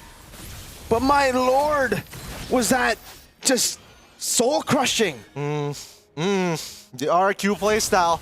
They know what they're doing here. They know what they're doing. They're an absolute brick wall. That's why they're considered a pillar in these international tournaments. They are. If you can't beat RRQ, man, it's going to be really, really tough if you want to get into the upper echelons of the internationals. But hey, keep in mind, Area 77, they're very new to this. Every single one of them. This is their first time at an international. So this could be a learning experience of their own. How macro leads to these devastating feeling fights. Depending on how they adjust for the next match. That's so offensive execution. Oh, he got it! Gets to steal, but will fall to the heavy spin. I think it's a worth it trade at this point. They need to get anything they can. But can they defend now is the big question. Oh, it looks like it's going to spawn in a couple of seconds. I think the RRQ, they're going to back things off, right? Without their whole team together, more importantly, the Rins had to go for the initial recall because he got chunked out pretty hard by Shiro's side. As you can tell, I mean, Sutsujin probably not going to show much on his face, but is he gonna, another knock with Lancer Flare. Should be a free kill. Yeah. Eat off. No, okay. Sky Piercer, thank God. Sky Piercer, there you go. A77, another, I think, breath of fresh air for them as they can prolong the game at least to a point where hopefully ISO and Shiro does enough damage. I can just imagine Keskute in the background. He's putting on the rings. That heavy left hand is coming real soon. Oh, the RQ boys might be shaking off that thought, man. Is that eyeshadow? Is that a bruise? Let's find out after the news. Look, as we see the items, they're building up. And you can see that even Sutsujin is getting a little greedy with it. He's like, Anti-Curaz, are we going to get any MR? No. I'm going to immediately go for the Guardian Helm. I'm going to sustain forever, boys. Look at the damage rankings, right? Toy and Rins are doing phenomenally. ISO is catching up, and same goes for Hunter. But Shiro making that initial steal definitely covers him this game. Yeah, and that's the reason you see Hunter at number 3, guys. There's just no magic defense. Like, RRQ have so many ways to deal with the Granger, the CC, and even the Lancelot, but not much itemization for the Juicin. That's why the Juicin has been doing more than the others. And that's a concern, because Juicin's not really a damage hero, he's a utility. It really is. And again, Hunter doesn't have a Sky Piercer as well. They want all those Sky Piercer stacks to fall into the hands of ISO ideally. Oh. Over to Edok, but the stun, 4-man Rins with the damage. advantage now as Toy pops in the Chrono Dash, has the Mon Force, will be able to pop it in now. Shiro walks away, Bodge will fall. No flicker already used earlier. ISO. No flicker too. RQ might just be looking for the end here. Why are we always picking off E-Dog every single time? They can't seem to find a window to kind of break through this defense. And now inhibitors are going to fall. Sutsujin tries to make a play of his own. Another flicker, Diamond with 1v1 over. Knockout strike, doesn't get the last shot in. Oh, Toy with the Zaman Force now on ISO, jumping again. Base wide open, a few waves coming down as well. This will be it. RRQ takes a clean sweep against Area 77. A crushing defeat here as RRQ welcome Area 77 to the Internationals, their first best of 3. Oh, what a victory for RRQ Indonesia. Renmar, come on, what do you think about that match? Because to us, it was pretty soul-sucking, but that's the RRQ playstyle. Yeah, textbook and ruthless. It's unfortunate that, again, this is the first matchup that Area 77 is going to have for the group stages, because against a team like RRQ, they don't give you a lot of opportunities to shine if they really know just how much better they are compared to your team, and that's exactly what we saw. We needed to see resistance from Area 77. Force RRQ to kind of play your game. Force RRQ to kind of break out of that standard mold, because that's how we see RRQ lose their games, when they start to walk out of the template and make KezQ a little angry. Angie KezQ, never really a sight that you want to see if you're the RRQ players again, but I think they played it clean enough to avoid an angry KezQ. I don't know. Dyron's couple of devs there, and Sutsujin. Maybe Dyron. Yeah, maybe Dyron. Maybe Sutsujin is like, oh no, please. I'm sorry I lost the Lord, but Dyron died like twice. I'm guessing maybe KezQ gave them a chance. All right, how many deaths can I expect from you? At least 2 at most. At least 2 at most. And, well, I mean, they only ended up giving up 3 total kills as a team. So yeah, I think we can consider this as a very clean performance from RRQ for Area 77. I do like that we still saw the effort. Again, as hero, yeah, I'm not calling him Shiro, he was a hero for getting that Lord steal for Area 77. But at that point, it was just delaying the inevitable. You can see just how much better RRQ are in terms of executing. The fact that Anakai really does mess up teams of this caliber, because one heavy spin ruins how you want a team fight, and they tried, but it's RRQ.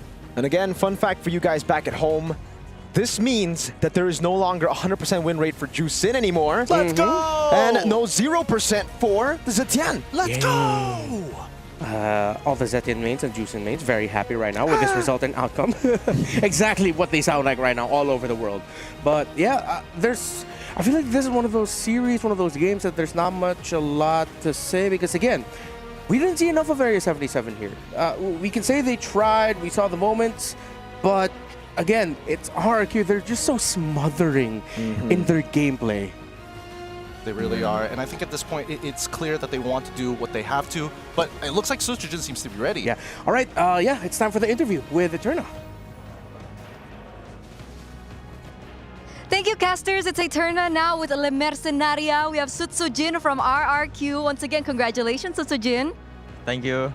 All right. So coming into this, most of you are coming in with absolutely no MSC experience. Is that correct? Yeah.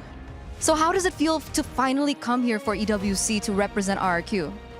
Well, it's great, but I think because we already in many international tournaments, so I think it's okay. It's okay. It's just another day at work. It's fun. It's fun. Okay. How does Toy feel? Because considering your last official international Moonton appearance, you were with Skylar. Is he okay with everything? Any nerves? Oh, he's okay. He never nerves. Yeah. Never nervous. Okay. Confident Toy. So coming into this, is there any pressure? Considering you guys are representing RRQ, and RRQ has a very big fan base. For pressure, I think no pressure, because it's we've been through many tournaments, right? So I think there's no pressure anymore. Okay, so you're just doing what you got to do right here. Impressive, right? 2-0 already. Now, this is kind of a tricky question. You can say no. You don't have to answer, okay? But a lot of people are awaiting your performance here at MSC, and on the way to MSC, there are talks that people have coined you the term local kings. Do you have a response towards that? I think it's okay they say local kings, because it's a fact, right? So we just need to try our best to prove in this MSC. Okay, so just try your best to. I don't think that's true. I mean, you've come to a lot of grand finals on the international stage. No, I feel bad for asking. Do you have a message to KB? Because that's what KB said. Yeah, it's the fact. It's a fact. Okay. So, considering next up, you are going to be either facing Onyx PH or Aurora from Turkey. Who do you think you're going to be facing up? I think Onyx PH. Can I know why? Yeah, because I think they're stronger than Turkey team. So yeah, I think it's gonna be Onyx PH. Okay. If you think it's going to be Onyx PH, let's close with a message for Onyx PH. For Onyx, if you win later, just give a good match for our match. Do you think you're going to win? Absolutely. Absolutely. You heard it from Le Mercenaria from RRQ. We're going to throw it over back to our casters. Good luck, Setsujin. The perfect man to represent the aura of RRQ. Stoic. Yeah. Truly, He just accepts it, dude. He really does. He's so down to earth, you know? If I close my eyes and I listen, he's Keskyut, Setsujin, one in the same soul. He's too real. He's too real for MLBB esports, man. Someone save him. Nah, but yeah, I mean, it's a great mentality to have, right? Like, you just need to prove the haters wrong. Like, whatever the haters say, if it's true, whatever. But, here, this is the time for us to prove it wrong. They're encountering the unknown. Yeah, they're really just looking at what they can do to make sure that, we can change facts. You can, well, I mean, not all the time, but I think you guys are trying. They have a chance to. They have a chance to change the narrative here around RRQ. And again, with a performance like that, they needed to set that standard with this very first one. Because, man, if they lost the game to Area 77, if Area 77 won the series, if this game or this entire series was significantly closer than it was, they would not hear the end of it. And that's going to be a long talk at the drawing board with Coach Keskyut about as to why this series was close. But that is not what we got. We got a dominating RRQ performance.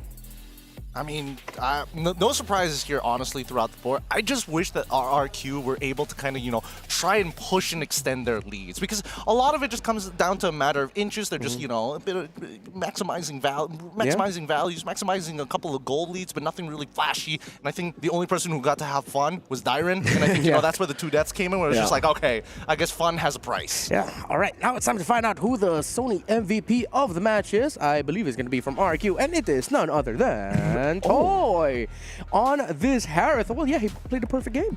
Yeah. I actually would have given it to Rins, especially game 1.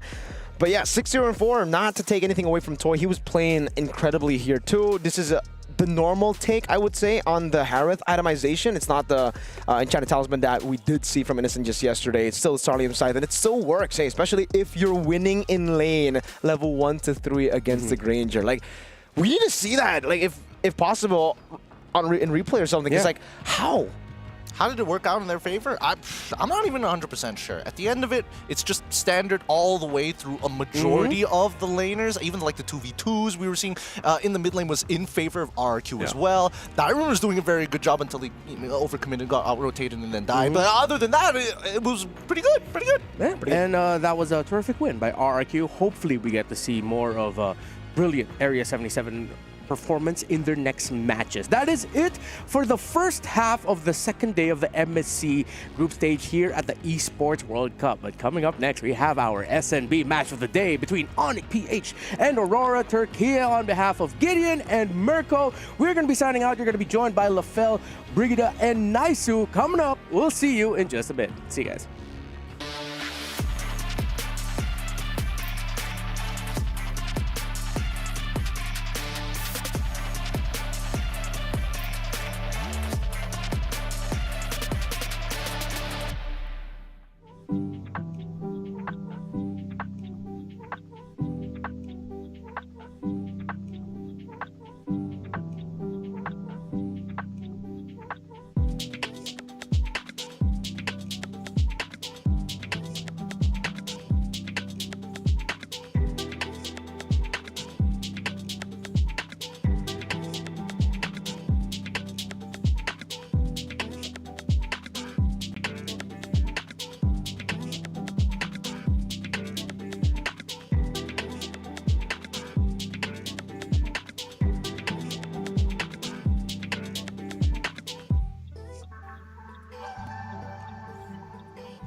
This land is calling.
You guys know what day it is? It's Happy Thursday. That's right. Where the sun is shining, everything is going well, and everyone is all smiles. Oh, and it's the second day of the group stage here at MSC. My name is Ophel. Alongside with me is Brigida, and as well as Nisa. You having a good time, bud? I am, man. Hey. I'm happy to be here, of course, and this time around I get to go ahead and cast this with Brigida. I know we've got two amazing matches ahead of us. I'm so happy today. I'm wearing pink. That's pink? That is. Oh. We're both kind of colorblind. Oh, yeah, but I am, and this is pink. Well, speaking of which, after this, it is going to be Onyx going up against Aurora, and that's going to be a huge matchup. In fact, that's going to be the match of the day, the Saudi national match of the day. And here's the thing. They got a lot of story coming in. Looking at them coming in, arriving here, they're looking hot. It's a hot one out there, man. You know, but this matchup, of course, is heated. It's also it kind of a little bit weird, I guess, and some adjustment for me and Brigida both to see Master of the Basics with Dexter there leading Aurora. I mean, it's the same jersey. It is. Yes, that's true. It's not the same players. So it's kind of like same, but different. But kind of same. It's kind of same. So I think for me, this is also one of the most exciting matches overall since we've done the entire draws, and like it's a very similar matchup. I think a lot of us have been seeing Onyx Aurora time and time again. Yeah. But again, same, but not same. Same, but different, but still same. Now we gotta look at the legacy here. I mean, like, we got to talk about Onyx PH. They've been looking pretty strong. I mean, like, the only time it was like not okay was the grand finals, but they brought it all the way. They just didn't win against TL. That was I would say I was very vocal about this when we were doing that. That was one of my favorite, if not the favorite, grand finals that I got to be a part of. But Onyx Philippines, you know, after getting the World Championship under their belt, a lot of people was having high expectations for them when they went into the MPL Philippines season. They struggled a bit, you know, very similar to what Onyx Indonesia went through. And then they ended up locking in towards the later half. And then, of course, we had that amazing run for them in the playoffs. Yeah, and I think for Onyx PH, what I most is the fact that during that grand finals, I think there were the ones or one of the teams who have quickly adapted to some of the changes that took place. I remember how much we wanted to see the Lancelot on Carl, but it kept coming out from King Kong instead. So what more now that they've had a lot more time? But now we're going to talk about Aurora Gaming, Lunar, TNZ, Rosa, Apex 47, as well as Sigibum. These are familiar faces coming in from Turkey, but this time a little bit different, right? Coming in, they got two new coaches, MTB, Master of the Basics, as well as Dexstar. So with a Filipino coach, we got to see if their playstyle changes, because honestly, like, even for us, talking behind the scenes, apparently some players are not comfortable with getting coaches because they're worried if their playstyle changes a bit too much. We got to see what will happen with Aurora Gaming. I would say that Aurora Gaming, and maybe this is, I mean, even before them, when we got to see these players play from Turkey, they had a kind of a similar play style to, of course, the Ube strat.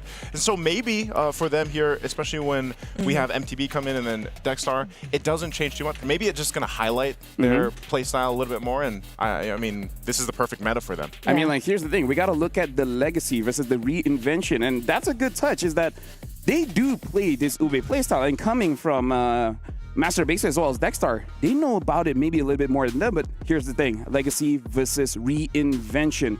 Can the new Northern Light shine brighter than the Super Family? Because all throughout, we got to talk about the organizations. It's been very Onyx favorite. Yeah, they've been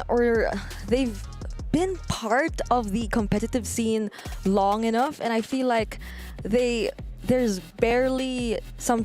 Actually, there haven't been any changes at all for Onyx. But I feel like the reason also why I'm looking forward to how Aurora are really planning to adapt and adjust with all this is because some teams might have wanted to change a bit here and there, or they might have acknowledged that, communication barriers might be a problem, things might not be working for them. But Aurora, even with the changes in their lineup, it does feel like somewhat of an all-star. They, right now, feel like they're willing to take so many risks because it might benefit them. Hey, that's good, because we're going to talk about that. We got to talk about all-stars, because this year's all-stars, hey, it's wild. For you guys at home, when you guys are home, like, here's the thing. Talking about both these matchups, like, in my head, it's Onyx PH, but I don't know, man. Maybe Aurora could do something. Anytime you mention in your head, I just always wonder. I always look at you and I'm like, hey, what is going on there? My head, there's a lot of voices, man. Like, it's insane. So you're saying in your head it's Onyx for this one? Are you talking about this specific matchup, or? I think it's Onyx, but whenever I have an opinion, something else happens. Oh, that's actually true. That makes me kind of nervous now. Because I want to think it's Onyx too, but the other day I was saying something else and then the opposite happened as well. So maybe, just maybe, well, if, you know what, nice, we've been here since yesterday. Group A has brought in enough surprises. I'm just keeping myself open to the numerous possibilities that might take place again for today. I think regardless, so far, our run from, wild cards, even MWI, now here for MSC. I know we're only on day 2, but there's already been a lot of fun things going on. Maybe some surprises here, but this is the group to make it happen, I feel like, especially for Group B, of course. So we'll see if it happens. Yeah, and for you guys at home, the MSC Pass is available now, and it's 20% off. So it's even cheaper than before. So make sure you guys grab it, because there's a whole lot of goodies there, including the skin. So make sure you guys grab the MSC Pass right now. It's only up until, like, what? The 7th? Yeah, the 7th of 8. Which is August. Yes, that's the one. Quick maths. Yep. It would be August. And by that time, MSC which is before September. That's true. Hey, See, you know what? This is what I was saying. You ever think about the LaFell's head. Oh, dude, I wish you guys can see what's in my head. No, because like yesterday he mentioned his neighbor, his father. I know, his I mom, heard, like, I heard. Yeah. So what do we get to today? Hey, you're running out of family, my sister. man. That works too. Hey, if I run a family, I can just add more. We're gonna see later on the draft coming up for both teams. I do want to see if Aurora they stick with this Ube playstyle because the thing is, healers did get buff. They did. But we don't see a lot of teams actually utilize that. It's interesting because I feel like this is, again, a meta that can favor what we've seen in the past. Again, it's their first match that we're going to see from Aurora, so we got to see if they still stick with that. The Eztez, for example, the Florens, all that stuff could pop up here. Yeah. And here's the thing, like just to hype up the matchup, let's actually check out a video of Aurora going up against Onyx PH.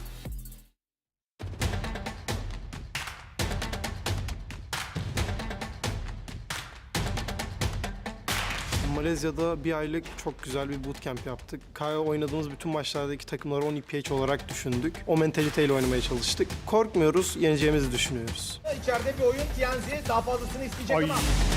Onyx PH will fight Aurora Turkey in an aggressive playstyle because I think Aurora Turkey is not that aggressive, but the last time we fought in a scrim, I think they adjusted a little bit, so we'll make more adjustments too. Onyx Philippines, if they are playing good that day, most teams don't stand a chance. And I think as much as I love Aurora as a staple, strong team, this is really tough for them. Biz de agresif oynuyoruz, onlar da agresif oynuyor. Doğru düzeyde agresifliği yakalayabilen takım bence o maçı rahatlıkla kazanacak. Onlardan biri Valsa'da bir afterse Lunar'ın hasarlarına düşüyor olacak. I think the biggest challenger player for Aurora Turkey must be Tenzi, their jungler. I think he has insane mechanics and I think he's very good at making decisions inside the game. Raw mechanics is really going to define who comes out on top. Onyx Filipin'e bol şans diliyorum çünkü şansa ihtiyaçları olacak. Good luck and let's give the fans a very wonderful match.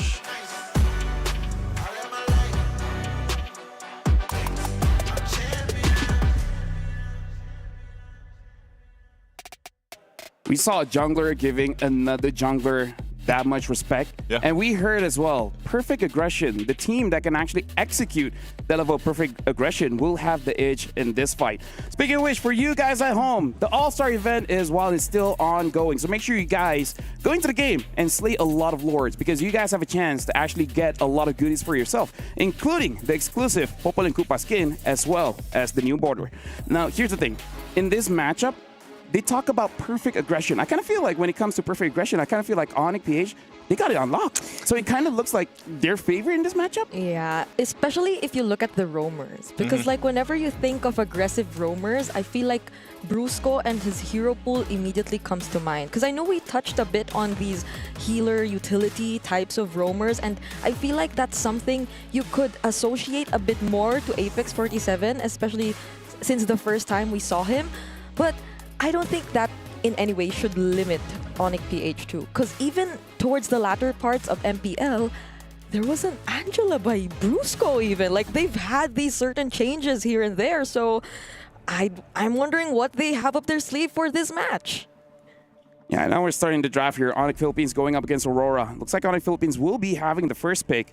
And they're instantly batting out the Kimi. And Aurora, looks like they're actually taking their time. Even in the bans here, probably also trying to predict like what's going to happen and how they're properly going to be using their draft. Yeah, I like that. So again, Onyx Philippines, I'm not sure on the specific stat right now so far through the 2 days.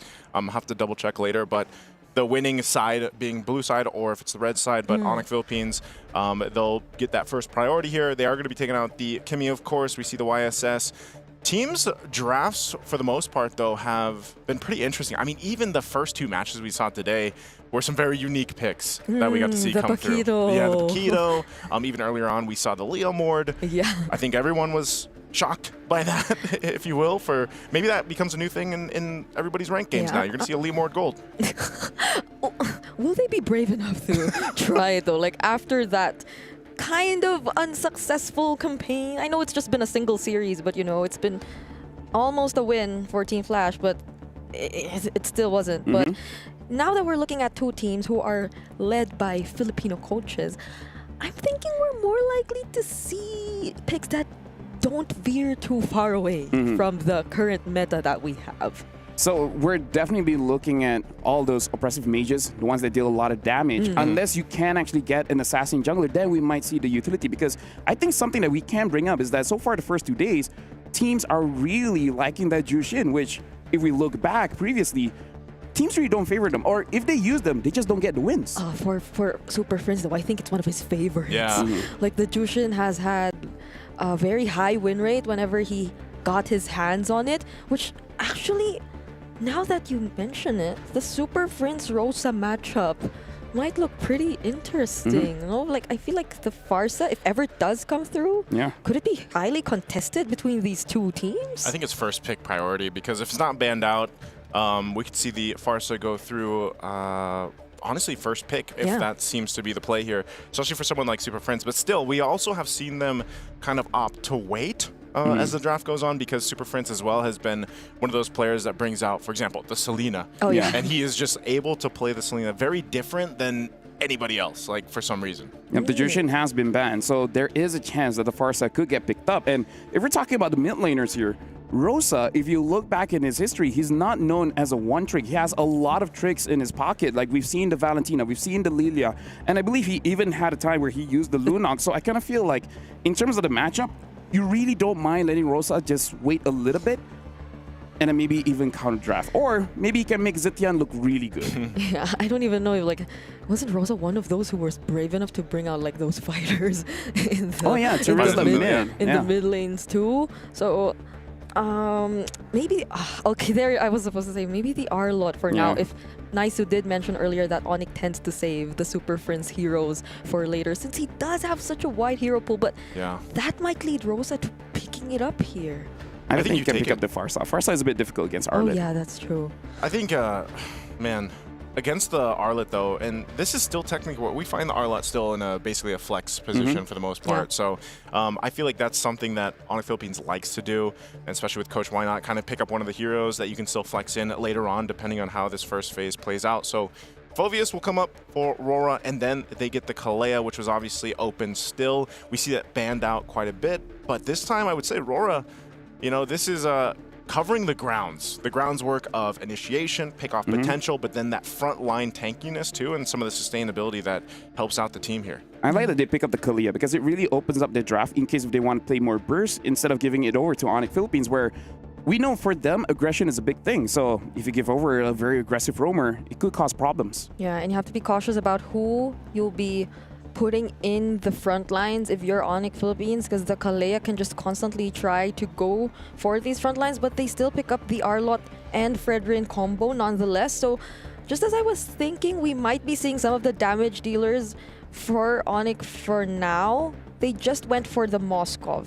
They literally saved the mages for the second phase. And now we got a fun fact here. Kelra currently holds the record for most kills, 258 among all players throughout the history of MSC. Yeah, that's a lot. That is a lot. That is a lot. I think the second place behind him, and I'm sure we'll get this a glimpse of this later, probably today. So I don't want to spoil anybody, but I think it's like 100 difference between the two. It's a quite big difference. Yeah, so that's just, again, Kelra's had quite a bit of experience in MSC throughout his career so far, and obviously this is something that Onyx Philippines wants to go ahead and achieve in, you know, hopefully getting this championship for them under their belt after being the M6 World champions. So this Lancelot gets picked up. This is an interesting matchup in the jungle. Lancelot against Fredrin. I like that both teams, they're just delaying their mid lane pick.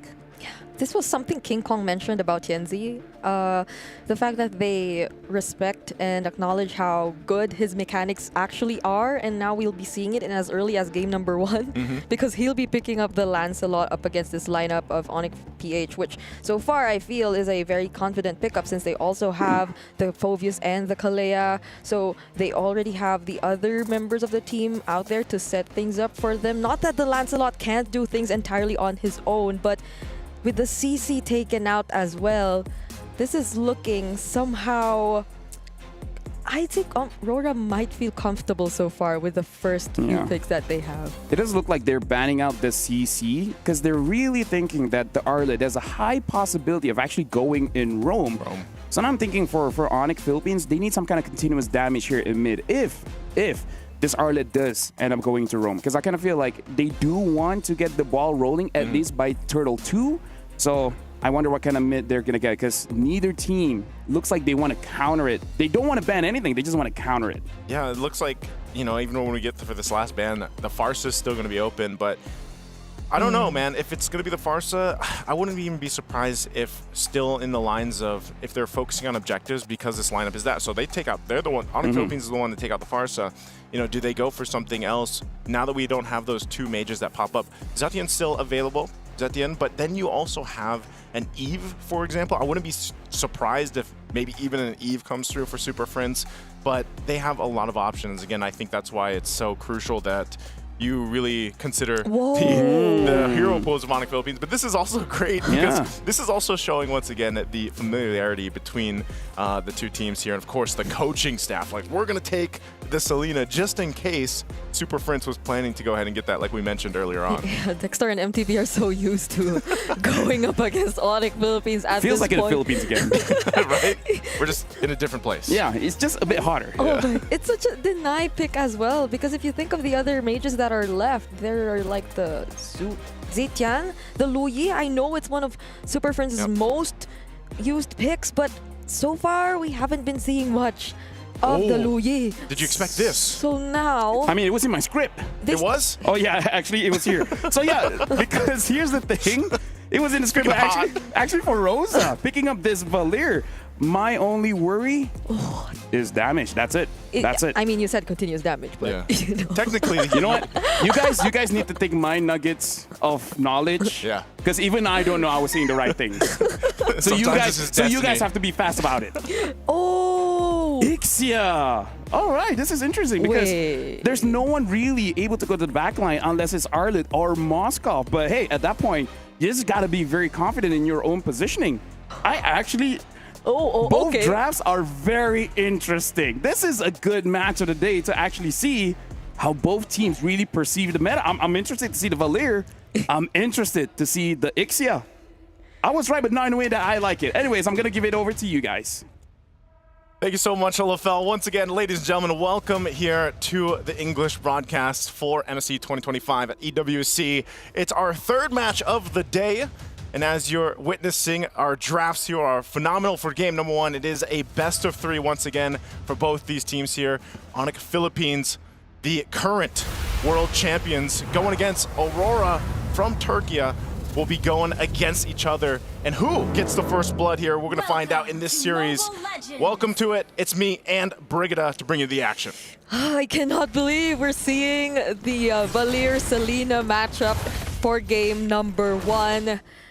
Lafel did mention continuous damage, but whether or not they're able to maximize that, we'll see it now because they're playing it very aggressively in the first few minutes. But Super Friends, because of that aggression, is forced to flicker out and will receive the Sword Rose first blood immediately for Aurora Gaming. I don't know what our fastest first blood. I know it was around like the 30. 26. 26? We beat it yesterday again. Okay, it was beaten yesterday. They wanna beat the record.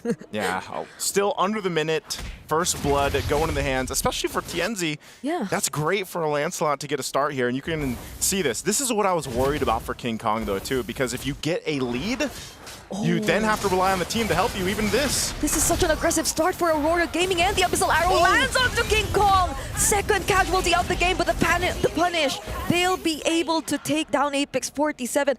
Okay, things are looking good for Aurora Gaming right now. It's a great start for them already. 2 kills for Tienzi, you know, an assassin that has popped up multiple times already throughout our tournaments here. And you get 2 early kills, that's going to be great for you. You can already see the emblems too, nothing too crazy, but you got a whole lot of tank emblems. And of course, you're still going to see that Temporal Rain here for the Valir. Yes. Apex? Okay, he's not going to get stunned. So it seems like whenever Super Friends does want to go for the Vengeance Flame, again, that has some sort of purify to it, you'll be able to spam your skills a lot more. The team fights will be a lot more difficult for Aurora Gaming if ever they get to be the recipient of the Burst Fireball then and now, every now and then. But still, like, I mean, the mere fact that there's a Selena and you're a Fredrin, right? It's not going to be fun. It doesn't look too good. So let's see how this pans out. Aurora Gaming are the first to position themselves in the turtle. All right, they'll get positioned. You can see the rotating happening here too. Sugabone making his way down for this turtle. So they want to go full force for this fight. They want to secure the objective. They've already had a good lead. Oh, it's going to break out. Brusco forced off of this. He doesn't have level 4, so no final slash. That's an easy turtle.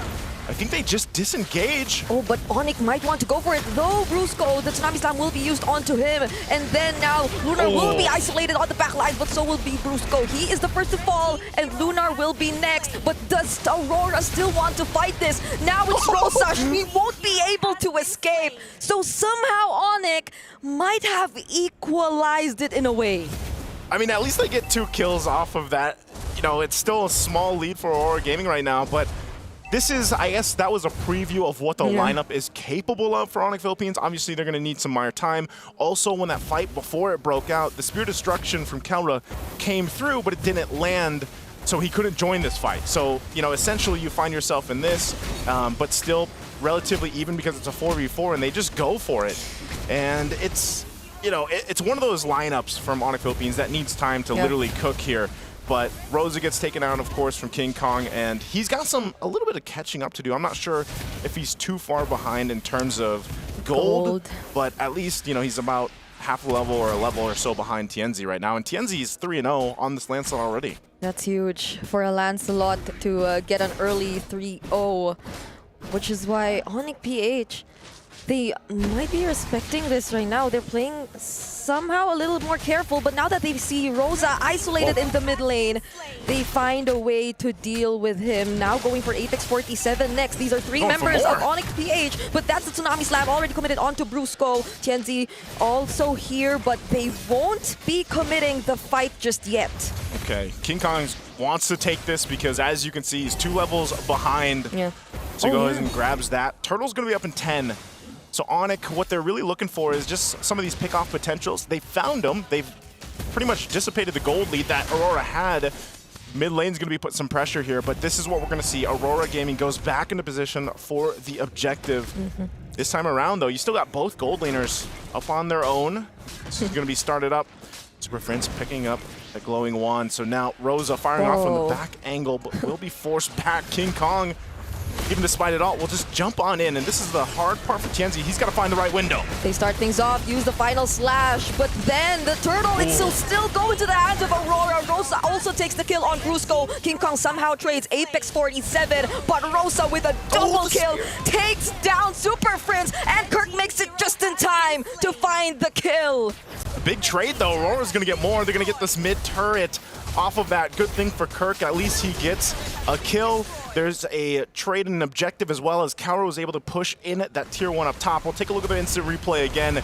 This was a fight that was in favor of Aurora. Tienzi goes in, especially with a full barrage laid down right there. It was a great fight position for them, and they kind of separated Onyx Philippines. You know, the Super Fam literally got separated in this fight, and they had to just kind of be in that position of, let's go get something. If we can't Lunar, though. Oh, they're trying to get something again here in mid. Super Prince seems like he's having such a hard time. Rosa might still actually go for it. Sigibom, nice placement. But still, it's literally so difficult for Onyx Philippines to find an angle here. The biggest worry for Onyx PH at this point is it feels like they need a bit more time to set up for them to be able to use their skills, similar to the Appraiser's Wrath when they wanted to go for that objective. I mean, it was Brusco who started things off, but Aurora Gaming, they have much faster ways to respond, to fight back, and do it explosively, not the way Onyx PH kinda needs a bit more of like buffer or loading time. Brigada, they need a lot more buffering time. Also, they need to deal with Tienzi. He's 6-0 at this point. He's been pretty much untouched, and then he just picked up the brute force as well. You can see the lead, man, that he has on King Kong. You know, this is what I was worried about in the draft when you saw that Fredrin come through, and then you see the Lancelot, which has been picked up time and time again in our matches so far. And you get this kind of lead, which all started from that early first blood. You get a lot of opportunities to go ahead and play the way you want in your jungle alongside the team here. Plus, the fact that you have a Selena to help provide some division is phenomenal for them to work around with. So I expect this just to be their free turtle, 3 for 3. I think Onyx Philippines is just going to have to adjust and be like, all right, how do we approach this first Lord coming up? Yeah, at least they have Kellera, they have the Moskov, so they can somehow deal with the macro. But fight. Aurora Gaming, they're still gonna go for it. That's the Flicker Tsunami Slam into the strike, already committed by Apex 47. Immediately taking out King Kong. Final slash connects onto Sigiboom, but still the damage coming in from Aurora Gaming seems like it's gonna be enough. It's a triple for TNZ. Sigiboom gets taken out. Kellera might be the saving grace, but will he be able to do it? He's up against two members and he won't. What a play with such a good final slash, but unfortunately for Onyx, they weren't able to win that fight. Great placements here from Aurora Gaming. Again, it was initiated by them. Look at the final slash that comes through, even onto that full barrage. Yeah. Great placement, but again, they were behind, and Kellera really wasn't there for that majority of that fight until the end here, and he really can't go against a TNC. Look at him, he's 10-0-1 on this Lancelot. What is this KDA? How did this come? Has he found the right balance between aggression? Okay, so out of the 14 kills, he hasn't been part of 3. Yeah. Just 3. The math is not Quick mathing, maths. but you know, Yep. it's just how surprising the game is. Imagine this much of a lead between TNZ and King Kong. That's 3K? Around 3K?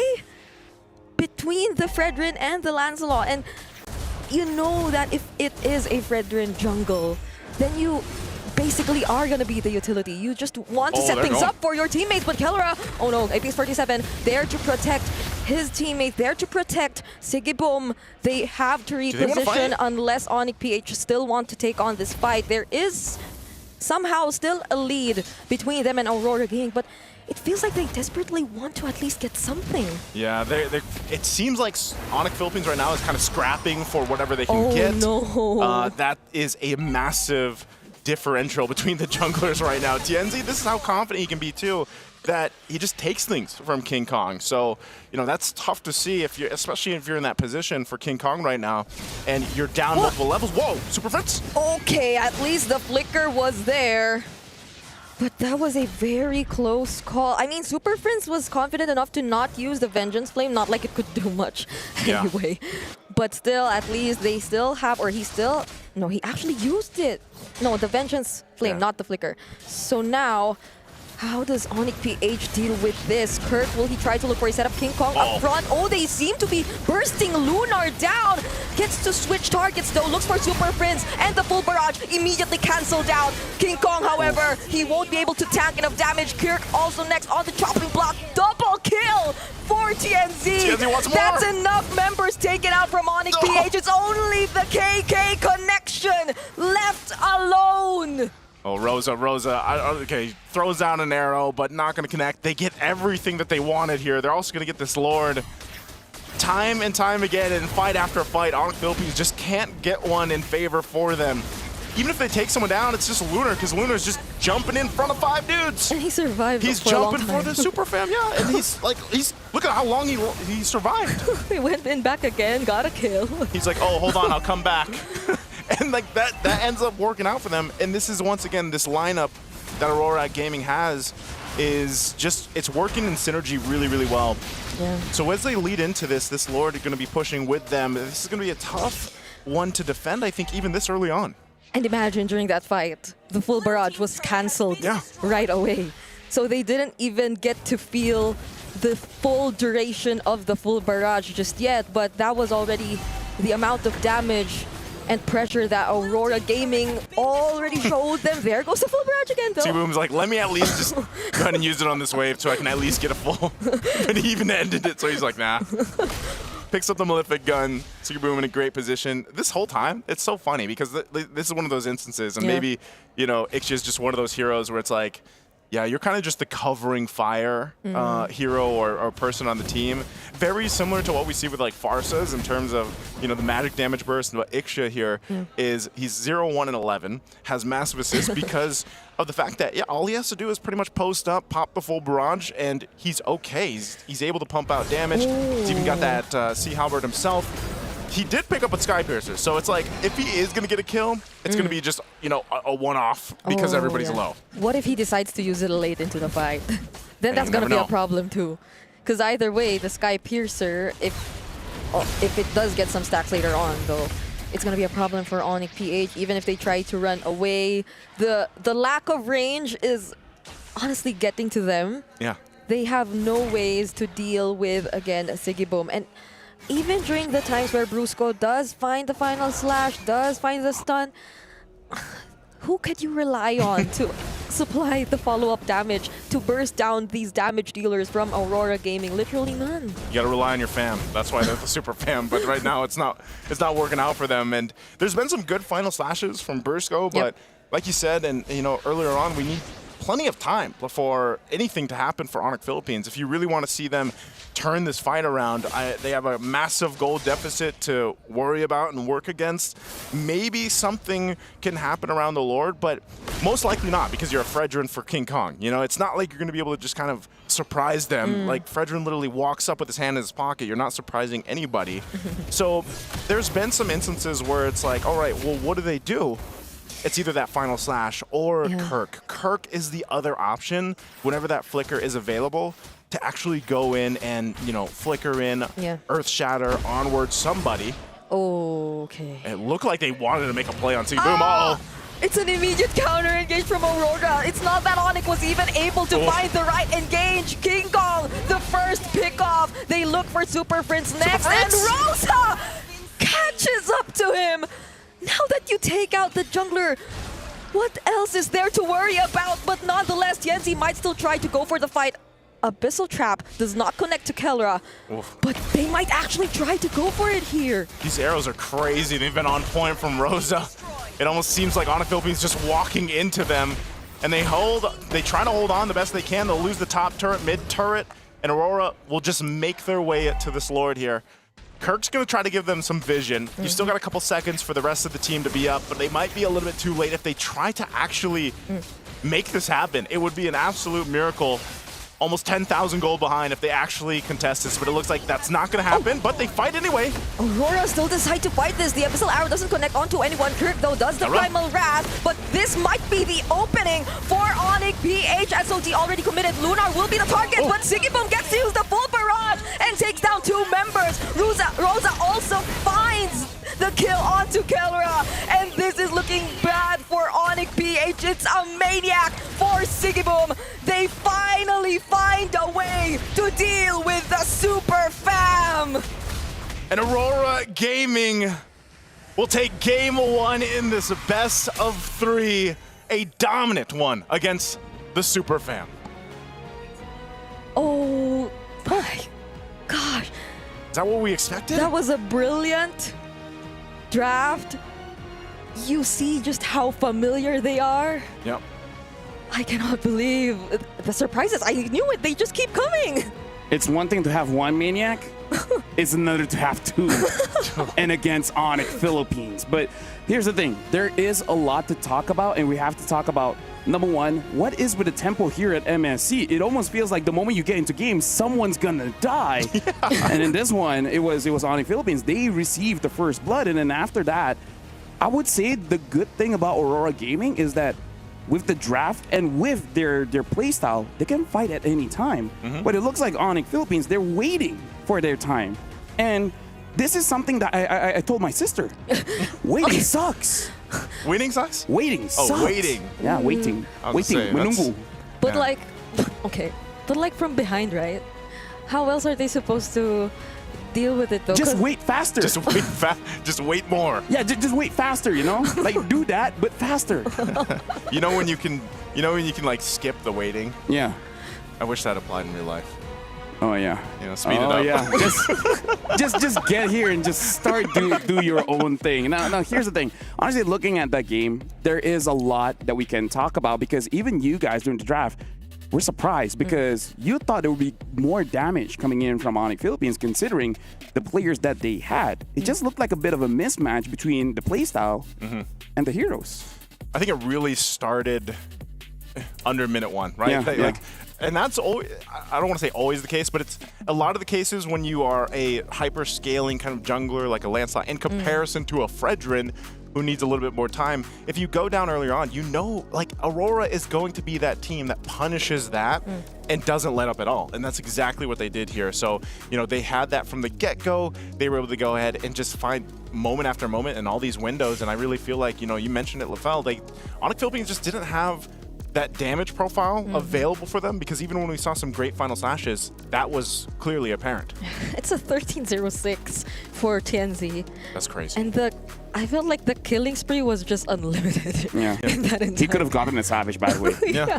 Imagine that. And it felt so hard for Onyx PH, because even the ways they could do to start a fight rely on Kirk or Brusco, they're not the kind of frontliners who can just stand in front and tank the damage. They have to do something. And when they can't do that something, what now? Like, what's next? Nicer, you know how we've been casting for a while, and every single time we go into game, there's like graphics showing, oh, they're here. I feel like for MSC, we should stop that. Because it looks like the 10-second mark, something happened. Because in my head, why was Onyx that far ahead? Well, it was super friends. Yeah, like what happened? Like, were they baited? Was the Selena super low, so they, you know, had to move forward? Like, what happened? There's so many questions, and everything's just covered. Like we legit just don't know. Yeah, you know, it's always good to get a little close up and stuff, but sometimes I guess the way the teams are playing right now, they're like, this is our moment. This is our moment when they can see us. Make something happen. This is where we shine. Because you're a Valier, so you would assume you could just like keep throwing out those. You don't have to be that far ahead. But yeah, that's... It's hard to do an analysis when you don't know what happened. But here's the thing, looking at TNZ, Rich Guy as well as the carry, Lunar took a lot of damage, and Apex 47, I gotta say, like, I feel like Kalia is not a hot commodity. Like, everyone wants that Kalia now. Yeah, the Kalia has been great, man. I mean, it's still serving the purpose of, you know, initiations, pick off potential. You get that little bit of sustainability too. And I feel like she's just also a pretty good, like, brawler. Like, she can go ahead and hold her own. Yeah. And plus the concussive blast. Usually. Yeah. It's great there, but yeah, TNZ, what a performance on the landslide. I think that was what I was most afraid of when I saw the Kalea picked up and Onyx still deciding to reveal the Arlott Fredrin. I mean, you still can find a way to work around those two heroes. Those are still two very difficult frontliners, setup heroes to deal with, but the Kalea, in that case, paired up with other pick-off-centric mid laners and heroes like the Lancelot, it just felt like they were free enough to do their thing. They just had to focus on one player at a time, and they didn't have to worry about much, unlike Onyx Philippines in that game. Now, here's the thing. After that game, I have just a bit of a hot take, which is presented by Al Habib Medical Group, Doctor's Note, and the hot take for this one, damage is kind of good. if only your draft has damage. Because look at this. What a perfect final slash. Look at this setup. Everyone is there. If only they had damage. If only. If only they had damage. Because here's the thing. I would say every single meta, the number changes. The equation changes. Personally for me, I feel like this time, having 3 damage profiles is great. 1 is super bad. Yep. Because the moment that one person is gone, no one else can do anything. Yeah. 2 is also already questionable because 3 is better than 2. So 1 chase here, 1 chase there, the other one just do whatever he wants. Good math. Right? So thank you very much. I don't know. That's my hot take. Damage is kind of good, so maybe when you draft, get damage. Get damage. so although to be fair, Super Friends did damage. I know, but it's just not. It's not cool. It's hot. It's actually hot. hot. It's hot damage. So people might be okay with more triple marksman lineups now. Hey, I mean, it works. That's true. Does it not work? I feel like it has a positive win rate, right? So just more damage. And the other hot take is that have a draft that you can fight at any time, right? Because waiting sucks. So don't wait. Don't wait for it. Just go for it. Just go for it. I don't know if this was also just because I feel like we've seen this even yesterday. Yeah, we saw some game ones for a lot of the teams, especially the teams that you think are automatic to maybe have the upper hand or so, to kind of just get the feel for things and like test themselves, maybe even to the sense of their draft as a test. Because I feel like Onyx Philippines wanted to go with something here, but then that last, like that second phase, they kind of really responded to what Aurora Gaming did, and that's why I said especially the last pick, or the second to last pick, taking the Selena was also a great choice because it just felt like a lot of those arrows were just a nuisance. Plus the traps, to deal with. was a nuisance for Onyx Philippines, and you know, they just put themselves in a position where it's like, all right, well, we're just going to go for this. Hopefully it works. Hopefully we have enough damage. But like you said, Lafal, they didn't.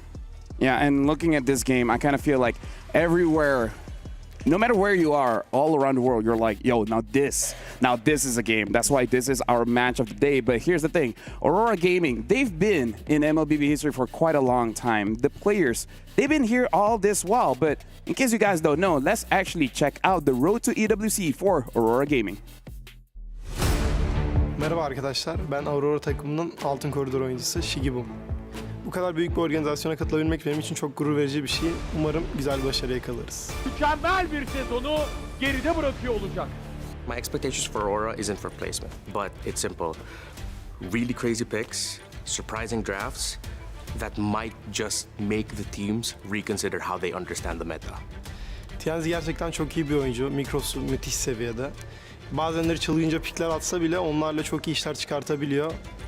Oyuncular ondan birazcık korkmaları gerekiyor. Oyun içinde heyecana kapıldığımızda bazenleri oluyor çünkü. Bunlar bizi bir tık sakinleştirebiliyor, sakin olun diye. Türkiye'nin en iyi 5 oyuncusuna sahibiz. Bu bizim için çok güzel bir şey. Bizi de motive ediyor tabii ki de. Hepsine güveniyorum. Korkmuyoruz, yeneceğimizi düşünüyoruz. I like that balance because they say sometimes they do get overhyped, but Lunar is the one that actually pulls them back in. It's like, guys, calm down. We can't make a mistake at this point. And they said, you know, be a little bit afraid of TNZ. I think we're afraid. Just a bit. I think he goes with the hot take. Damage was good. He had the damage. Yeah. TNZ was. After that performance of the Lance, I almost would just automatically expect Onyx Philippines to go with the jungle assassins Assassins, right? I think maybe if we do pull up the comments, people would be wanting to see that too. This is just me assuming, knowing like how the comments usually go. But yeah, because it felt like a less aggressive Onyx PH when in fact we know them to be that kind. Of course, led by Brusco and Super Friends, which I feel like might be why they were that far in the early stages of the game, but they have to probably like be a little more aware. Yeah. They have to take a bit more consideration of what heroes they have and what heroes the opposing team has, because in that scenario, the Lancelot was someone who could quickly catch up to the mid lane fights. And the thing is, I don't think they will, you know, use that kind of draft again. But again, just to remind you guys back at home, make sure you guys slay a lot of lords because there's a lot for you guys to get in this All-Star Dino patch where the lord changed, the buff changed, heck, even the little wanderer changed. So make sure you guys actually kill a lot of lords because, hey, that's part of the quest to make sure that you guys can get the new Popaling Koopa skin.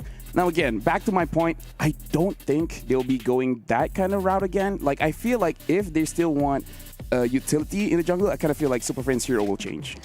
That is probably the best case scenario because I think even then, like, if we talked about the gold lane, like Kalra on the Mozkov would have been fine. I think he just didn't have enough time to catch up from the massive gold lead that was built up. You know, that was kind of the main thing here. So yeah, I think mid lane really needs to change, you know, and we'll see if we end up seeing that from Super Friends. Again, his hero pool is quite extensive, so maybe dig deeper than wherever Valir stands, like wherever on the list that is. Because earlier, like, majority of the picks or the mid lane go-to picks were already gone. But like, there could have been probably something else to complement the R-Lot, even if it weren't like burst damage, but like there's like a Valentina, a different form of continuous damage. Lunox, you know, I'll take an Aurora.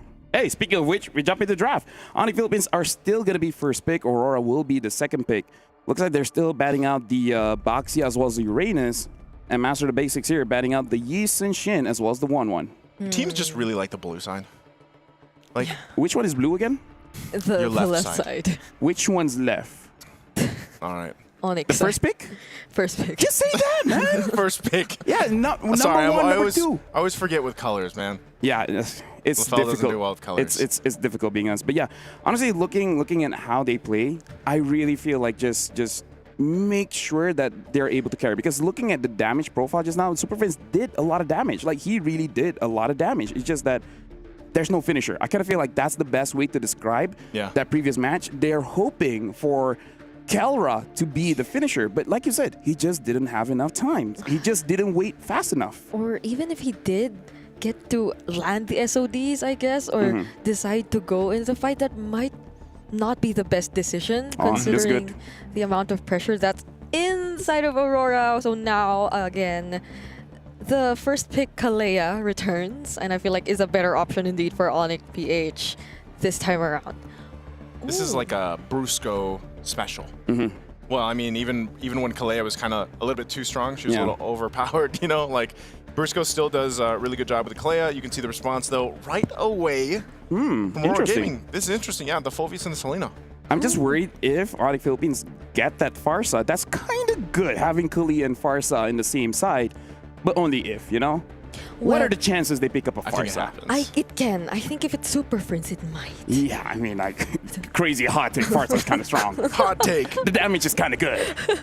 Hot take Farsa. Farsa comes through. If that's the case, you can do that. Or maybe they play... Farsa Lancelot, no? Huh? Farsa Lancelot? Yeah. That's a lot of damage. So if that is the case, but they go Granger, this is still... Yeah, it's still burst. That's still burst, and then they go Lancelot. So this is King Kong basically saying, hey, Yanzi, let me show you. Hey. And then Tianzi be like, hey, now let me use the bridge. I don't know. Maybe the Haya? What if they do? What if they trade that out? Or if they don't want to reveal much, double down on their other damage source. I mean, the Irithel is still there too. True. So I feel like it could be a great answer considering the matchup, the mobility that it can have. Although it still doesn't change the fact that the Lancelot is a Lancelot. Or just go back to Ixia. I don't know. Oh. Like, I feel like this third pick coming in from Aurora is going to be very important. And they pick up the Fanny. All right. I just want to remind everyone. He wants Holy Shield. Holy Shield. You should be afraid of him. Wow. Yeah, you should be afraid of him. This guy's a bit different. Oh. The mechanics from game one and game... I didn't expect the first Fanny that we saw to be from Tianzi. Here's the thing. This is what I heard. Like, yes, the energy is a big problem. Yep.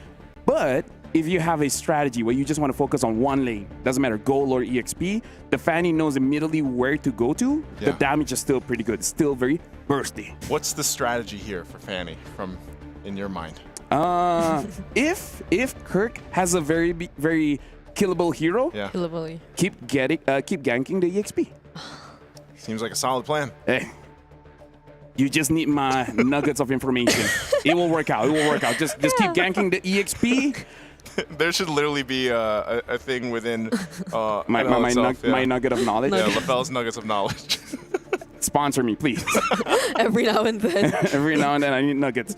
Banning out the Badang. This is a pretty good ban because, again, I kind of feel like Badang is an amazing playmaker where even if the game looks bad, he will always find ways to turn things around. And it deals with the Fanny really well. So I feel like they could be taking out heroes which could deal with the Fanny. I mean, the Arlot, the Akais, they're still there. Not entirely sure if they've been practicing these heroes though, but they instead let go of the CC. I was thinking they'd be okay with these kinds of heroes in the XP lane. Maybe there's just too many cables. You know, Fanny with the cables and then the yo-yos. You'll get confused. They get wrapped up. They just get wrapped up. It's like, logically, this doesn't work. So take it out. Oh, and again, it kind of is a good matchup against the Phobia. So maybe that's why. Maybe that's the real reason, but I prefer my previous reason. Yeah. They just want to get confused. Either works, you know. But so the last ban from Onyx Philippines is going to be the Cho. They take that out.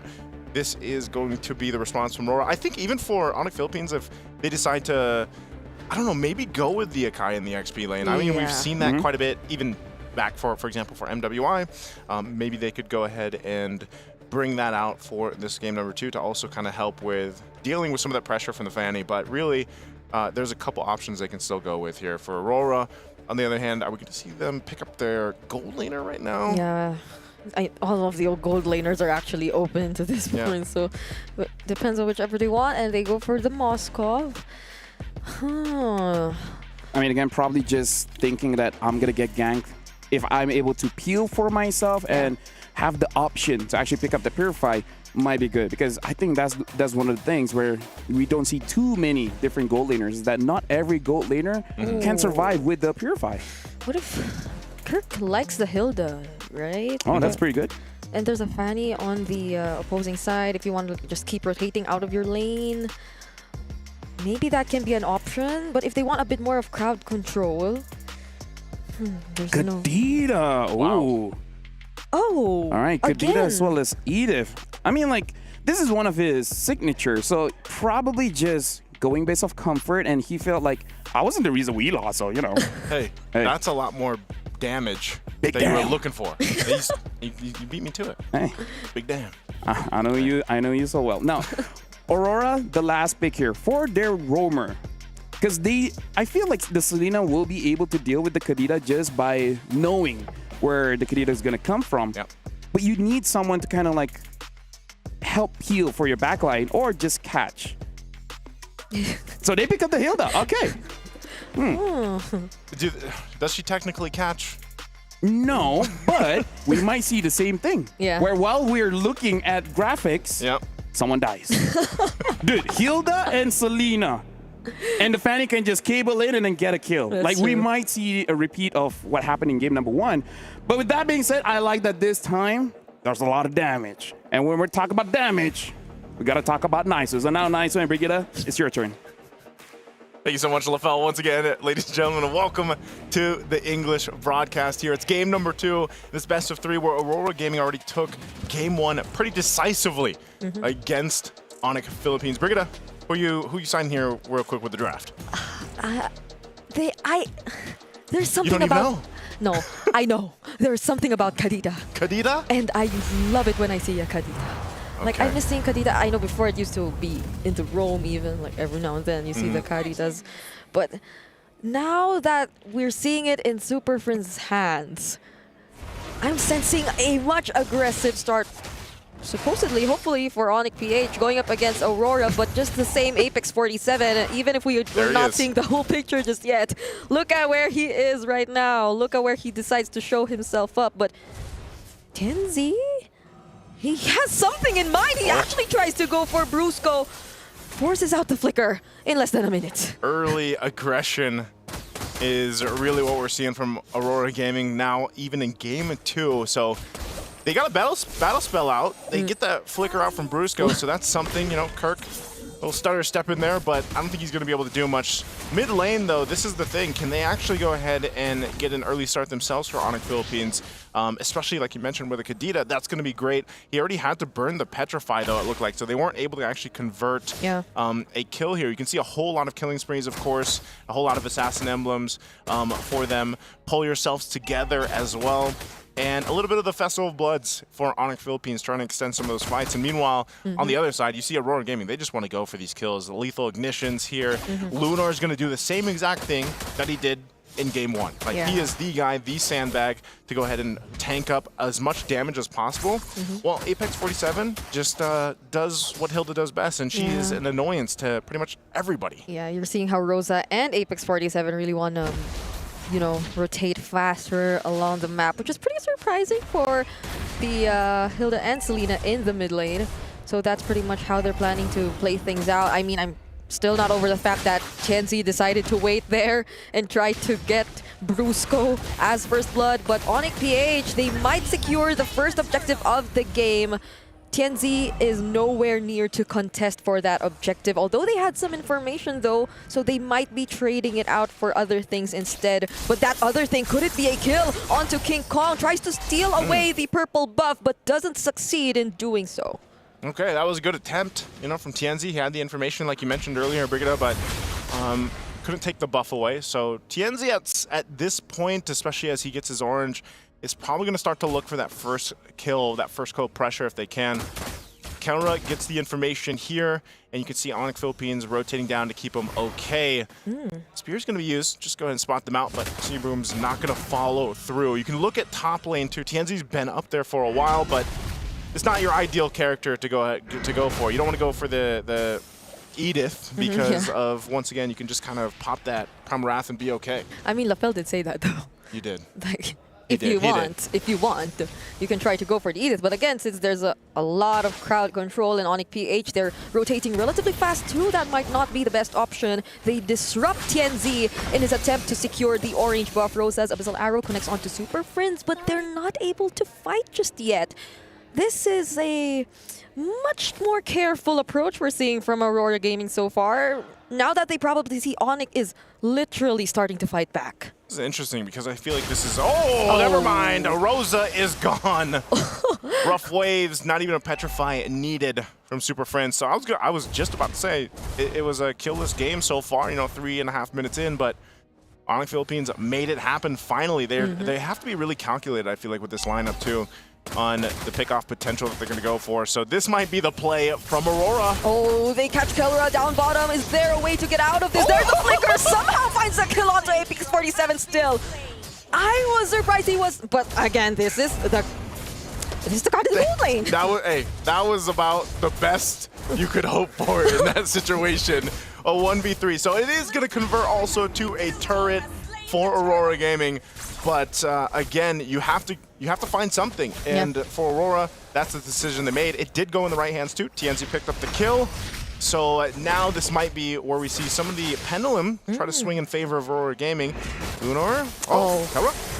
Now I feel like the decision is to always go for the gold lane, but look at the title strike. Tsunami Slam denying TNZ of the pickoff. Sigibum will be trying to escape and successfully will do so. Great attempt, however, from Aurora Gaming, but you see just how alert Brusco is. He has to protect his gold laner this time. Brusco is so good at just protecting pretty much everybody, but especially there for Kelra.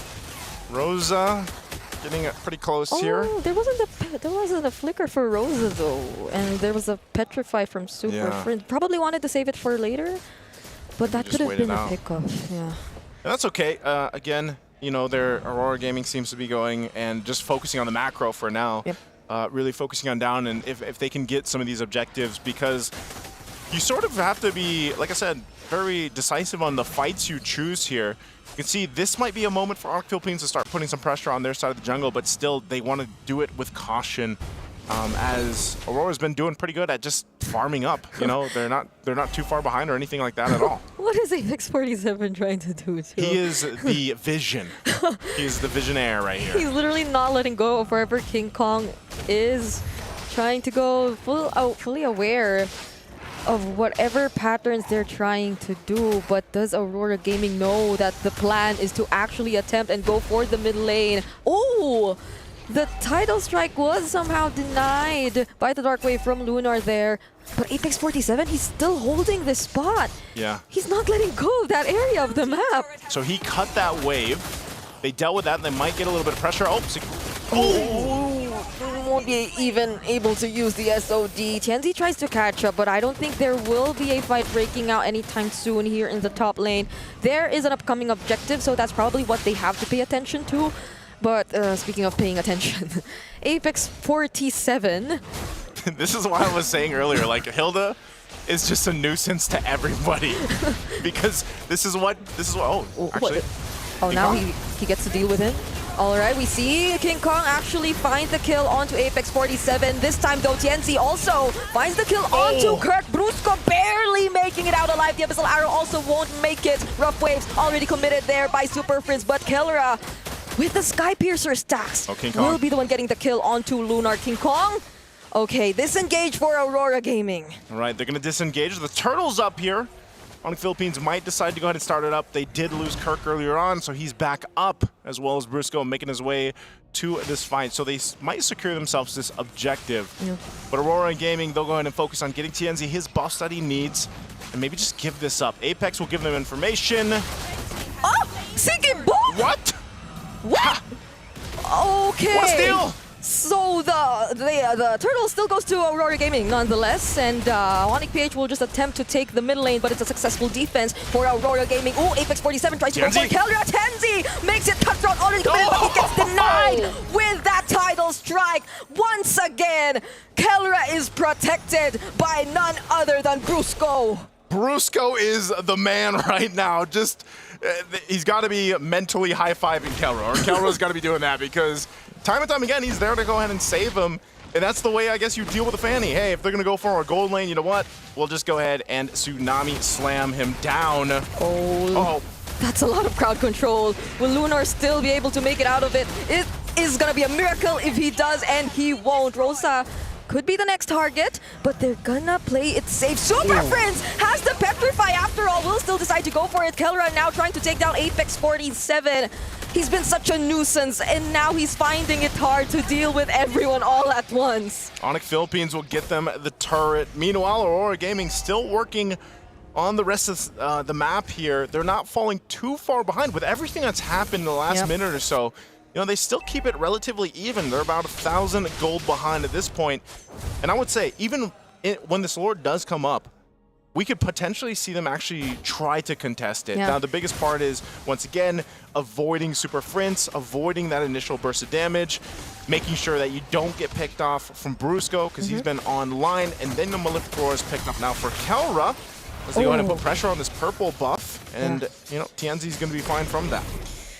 Fortunately, he's still able to get it, especially as there is an upcoming objective down bottom, but I feel like this is going to be the problem now for Aurora Gaming. This is why we see Sigibum and TNZ majority of the time just on the opposite sides of the map. They're trying to deal with things right now through macro, since Onyx PH, it seems like they're grouping up most of the time. So they might be struggling to actually pull off whatever they intend to do. Now Apex 47 seems like the target for King Kong Phantom Execution. Everything is used onto Apex 47.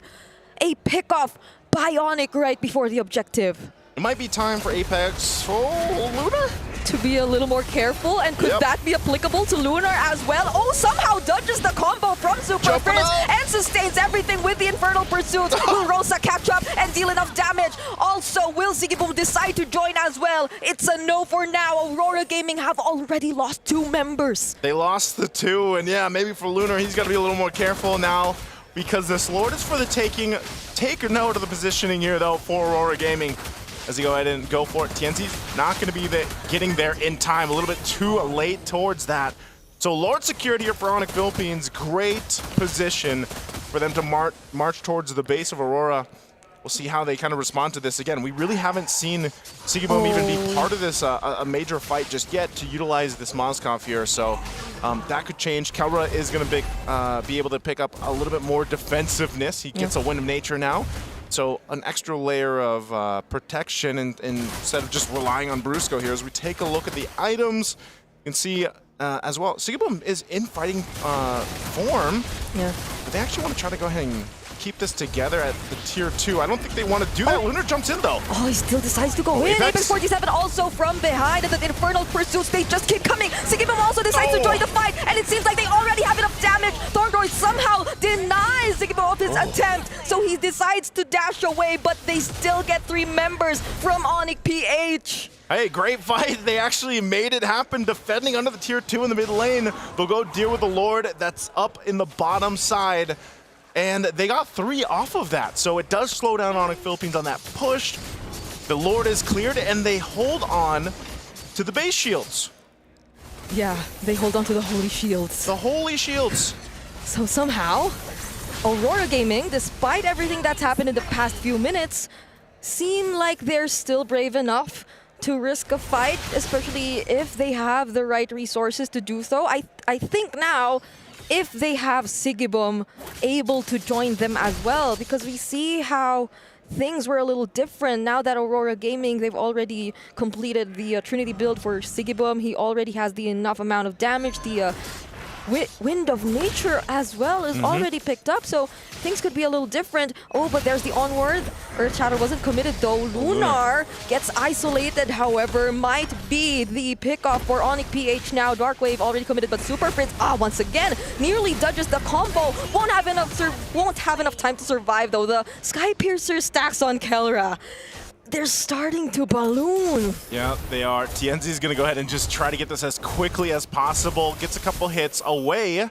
Not sure if that... Okay, the Cannonman does get that tier 2 turret. Might go for a kill in Kirk? Well, there's no Primal Wrath, but would that still be the right decision? He will no longer decide to engage. Oh, I thought Kelra was going to say he does that. Okay. He does a little bit late, but I was like, man, one shot in that bush.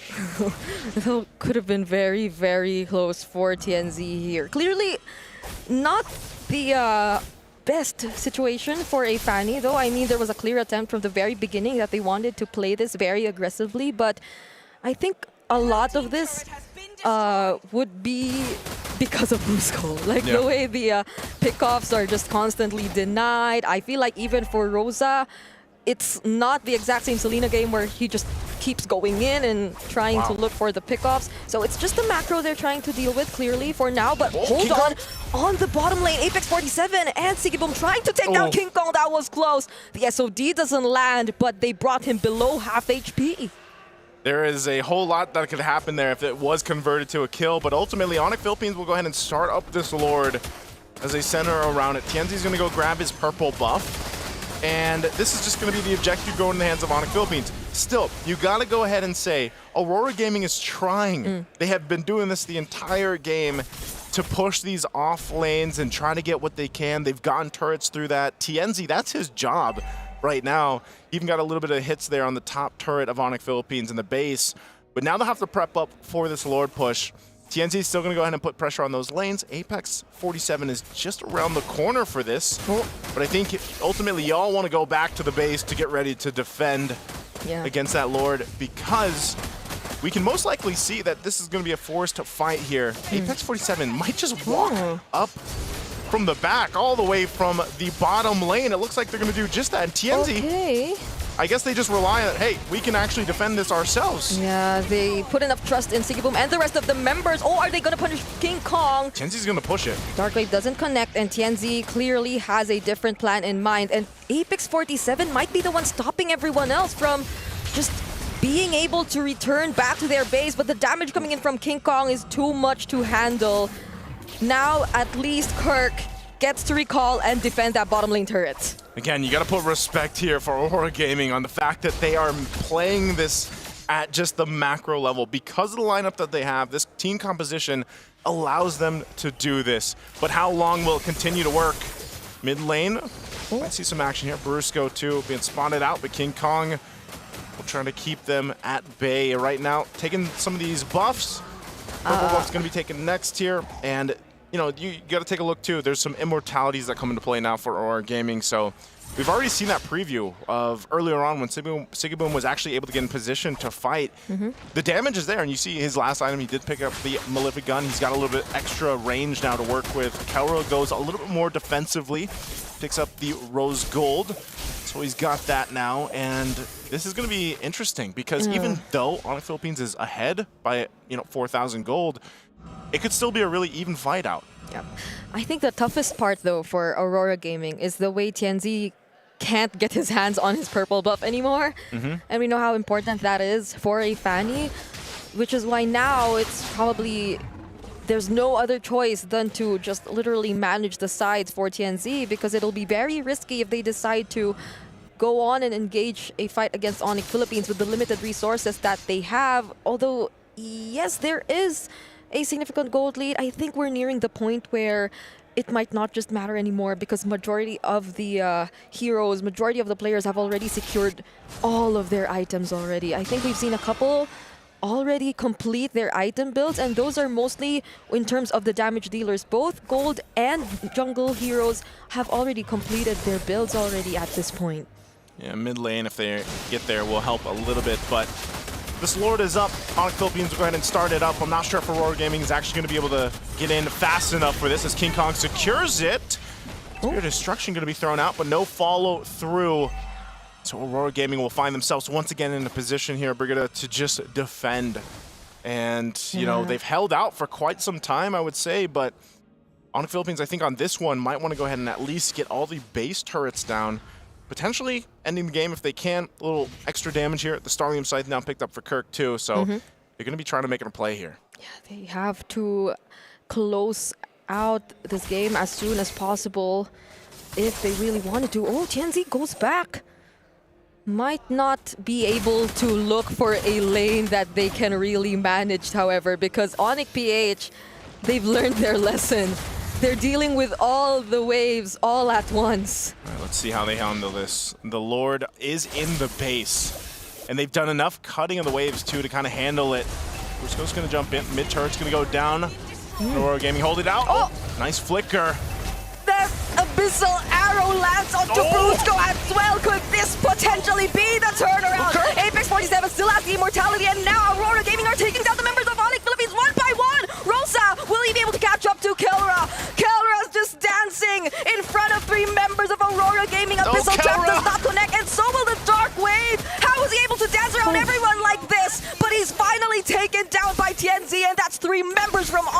deleted in an instant. And they waited more, and Aurora Gaming will have a defense, even though they lost all their base turrets. Oh!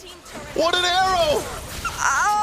King Kong will try his best to get out of this, but TNZ just needs one hit! He won't find that one hit! He didn't have enough energy to go a little bit further, but Aurora Gaming off of that will go ahead and get a turret down in the mid. So close. Could have been quite devastating for Onyx Philippines if that happened. But what they've done is they've waited a little bit longer and even more, and Aurora Gaming might have gotten themselves in a position to actually contest the next objective that comes up, this Lord. This was a great defense. Apex 47 staying continuously in the jungle on the backside is what also allowed there to be that pressure to force some of this positioning that we see from Onyx Philippines. I mean, again, there's only so much Kelra can do here on this Granger. Yeah, he was basically dancing on the Granger. He can only shoot one way. Oh, but now they find Apex 47. Do they have enough damage? And they get to burst him down. Lunar next as well. 2 frontliners for Aurora in danger. Still goes in with the Infernal Pursuits, but that just converts into additional Sky Piercer stacks. All right. Lunar, you gotta remind yourself and them to just calm down. Oh, the Thorn Rose catches the Thorn Queen. And now that's 3 members of Aurora Gaming down. They might not even look for the Lord. Tienzi doing his best to try and manage the waves and potentially even look for a pickoff. But the Wind of Nature was already forced out of Sigibum. Kelra might just take down Sigibum right now. He still has the immortality, but look at that. It was just a single Phantom execution. And after 20 minutes in this game, Onyx equalized the series. Took him a little bit longer, but Onyx Philippines will make it happen in game 2. Once again, a phenomenal game there from Brusco to be able to catch Tienzi half the time and keep Kelra alive the other half of the time. So great game 2. And now we got a game 3 ahead of us. That was a banger of a game because here's the thing, man. It's beautiful to watch when, okay, plan A doesn't work. You got plan B. It's both Tienzi as well as Sigibum making sure that the side lanes are looking good. And there were times where even Apex 47, he was the one that actually cut the waves to make sure that a push could not happen. I gotta say, this is very impressive coming in from Aurora Gaming because even though they lost, they made a lot of amazing plays that could really transfer into a win. They were, like, I feel like when you guys were casting, like, if only this happened, if only more energy, if only this hit, if only that hit. A lot of things. There's so many what ifs in this game. Yeah, but majority of the what ifs, they were really on Tienzi, on the Fanny, I feel. Like from the very beginning of the game, there was that attempt to go for the first blood, right? He stood there. It wasn't an immediate transition to the next buff whatsoever in terms of his farming pattern. He literally wanted to look for a kill. And it looked okay. It looked like it was going good. Not until Onyx PH kept denying him of the purple buff as well. So it seemed like he was just left with no choice when we entered the latter portions of the game. I think that was a major point too. You know, Apex 47 a lot of times was providing the information that he had to. That's what Hilda does great at. But also the decision for Onyx Philippines at some points to just go ahead and take the purple buffs or what have you from Aurora Gaming really played its part in the bigger picture of the game. Yeah, it took them a little bit longer, but ultimately everything compounded for them to get the win. Let me just say, watching Lancelot the previous 2 games reminds me of the debut of Lancelot, the moment that he got released. He was one-shotting people with a Thorn Rose, and that's what we saw in the late game. Only before this was worse because he did it with no items. Lancelot, when he was first released, was too much. I mean, like, now he looks good, but at least, you know, full items. It's fair. It's much more fair. I really feel like Kalia and Lancelot are the hero that you really gotta watch out for because you guys were talking about it. This was the previous one, but don't forget about that. Yeah, that's a game 1 right there. Imagine Kalia, right? If the Kalia was not there, how much could Tienzi actually got in that game? Is Kalia just the best way to handle a Fanny now? I think after seeing that. Ever since she was first released, because even in my head, I forgot about this, but like, dude, the opponent has a Kalia. Why are you picking out the Fanny? That's actually true. It's so easy to catch a Fanny with a Kalia. Because like even during times where Kalia was first played in professional play and the Fanny 2 was a go-to ban, teams would just let go of the Fanny because they will be picking the Kalia either way. So I feel like that was something I wasn't able to completely realize as well. But then again, it denied a lot of the attempts. It made Rosa, it made Tianzi think twice about going in a lot of the times, just because even those clutch title strikes literally saved their damage dealers a lot of times. So Kalea, there's something about this hero for today. Kind of strong. MSC. Kind of strong. Kind of strong. Kind of strong. So it's definitely something that you got to watch out for, because we definitely see the pattern here in MSC where the spotlight is really on those junglers, because the junglers in this patch really does a lot of damage, especially on those Lancelots. And Kalea is one of the best counters for those kind of heroes. And maybe that's why we also starting to see all this Hildas, because Hilda is also a way to deal with the assassins. The only thing is, the times change. People change. In the early game, sure. Man-to-man defense, wherever the Lancelot goes, follow. If he needs water, give him water, right? And this changed too, because there was no early kill. There was no early kill. Yeah. Maybe they just needed that. Maybe they should have just been more aggressive in the early game. I feel like they tried. Yeah, they tried. But This couldn't happen. Couldn't happen. They heard what we were talking about. But, you know, I think, I'm wondering if we get to a phase through MSC here where the Lancelot is starting to be banned out. Like from a lot of teams. Because they're just like, or is it always just going to be one of those open options, and the team that decides to take him gets that kind of, I feel like he is an advantage in a way. This is from the previous game as well. Yeah, I kind of feel like Lancelot is just, in a sense, he does a lot what the meta needs right now. He's good for Turtle, especially Turtle 2 as well as Turtle 3, because of that Thorn Rose.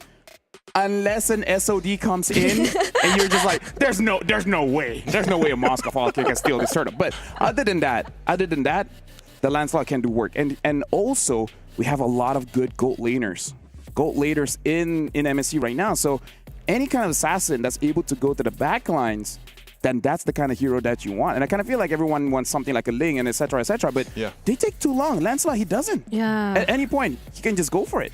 And when we saw the Lancelot get his full build, like the BOD, the full damage, you saw how he was able to deal with even the Hilda, even Apex 47. Like, it came to a point where he couldn't do the man-to-man defense anymore because King Kong could really deal with Apex 47 already all by himself. And like what you mentioned as well, I feel like there were multiple times wherein Sigibum clearly attempted or did a lot to somehow save the game, especially this moment. I think this moment we're seeing here, I mean, look at that. Clutch SOD and then him just surprising King Kong and everyone else from behind. But because King Kong was there. Yeah. If this was anyone other than Kelra, should have died, and maybe they could have used that opportunity to end the game, right? Because he survived so long, a little bit too long. He took their attention. I feel like even they're like, guys, how is he not dead yet? I think that was the case too, because even earlier on we saw him play 1v3 under the gold lane for tier 1 turret. So, you know, those are things you can always expect from Kelra. But it's the changing, I'd say, of the meta that we've seen so far. Because even back in M6, right, I feel like that was very gold lane centric. Yeah, very gold lane centric. And now we have what? Jungle centric. Yeah, I kind of feel like the other one is like the third one that we really have to look out for is really that mid. But mid, at least for this matchup, is very subjective. Really depends on the heroes that they use, right? Because we've seen Rosa on the Selena twice. In game number 1, we saw the Valier. Still, in terms of the numbers, it looks good, but it was just not enough for the team. And now the Kadita. So I kind of feel like it's easy for us to talk about the jungle and the gold. The mid is that X factor. It's very subjective here because we don't see too much Kaditas. We don't see too much Selenas. Valiers. We know they're strong, but we just don't see a lot of it. Yeah, maybe Super France's idea is to go with the elements here. He went with fire. He went with water. So after this is Veil. Veil. Oh. Yeah. Hey. We got to see if they actually mention that in their road to EWC for Onyx Philippines. My IGN is King Kong. I'm from Onyx Philippines, and I'm the jungler. Being in MSC is another achievement for me, a personal goal. Then I feel very exciting. Brusco goes down, there was a blaze in the skies, but it's too late. The cavalry reclaim the throne. Our toughest run in MPLPH Season 15 was in the regular season. Around the first half, we are struggling a lot. And the way we handle it, Coach Why Not always reminds us to put a little more effort every single day. And we should make sure that each day we are progressing. I want to win MSC very, very, very, very, very bad. Heading into MSC, Onyx Philippines has had time to adapt, to grow, and to really develop their understanding of the meta. That I just see them like as Batman with prep time. Coach Wynot always tells us that no matter what, never think that we are in our peak, because it is very important that every single day we improve. Because once you think that you're in the peak, I think you would never learn more and improve more. And we saw that journey, right? The early start of MPL Philippines doesn't look all that great, but hey, it's not about how you start, it's about how you end. And even though they didn't become champions, but they're still here in MSC, and King Kong did say he wants to win this one very, very, very, very, very, very, very, very badly. Now, here's the thing. If you guys support Onyx Philippines, make sure you guys support it with your diamonds, because right now the MSC support chest is here. For 20 diamonds, you guys can start supporting your teams and get some goodies for yourself as well. As soon as, yeah, there you go. Purchase the MSC support chest. 20 diamonds. It's kind of good deal. It's kind of a good deal. With 20 diamonds, you guys can get a lot. You can get way more than... That's Atlas. That is, yeah. Yeah, you can get the Atlas previous MSC skin, yeah. I played that last night. You did? Yep. I hope we get to see that, though. Like, we saw the Kadita already. I hope we see a lot more coming soon. Like, the number of unique heroes we have this MSC, I feel like we've seen quite a bit. How many? 2 days in. I mean, it's only 2 days. No, so far, yeah. But I mean, with the Leo Mord and etc., I kind of feel like we're stretching it out just the a little Valir, bit. the Lunox. I mean, like, here's the thing. if Super Prince actually goes for that veil, then hey, maybe he is playing with that element. Unless he wants to go lightning and just pick up Eudora. Oh, lightning's an element? I mean, it depends on the enemy. Technically, it is. Depends on the enemy. Yeah. Because some light and dark, and some are like light and dark is not an element. Like it's a weird thing. It really depends on the author. It can go into a whole debate here. Okay, yeah. Some say gravity is an element. Who's some? Marvel. Everybody in his head. Yeah. Okay. Anyways, this time Aurora is first pick, and they're banning out that Arlet, and now Onyx Philippines is second pick. Wow, this is different. Yeah. We actually have Onyx Philippines on the second pick. I'm doing that for you, LaFell. They're going to be second pick over here on the red side, on the right side.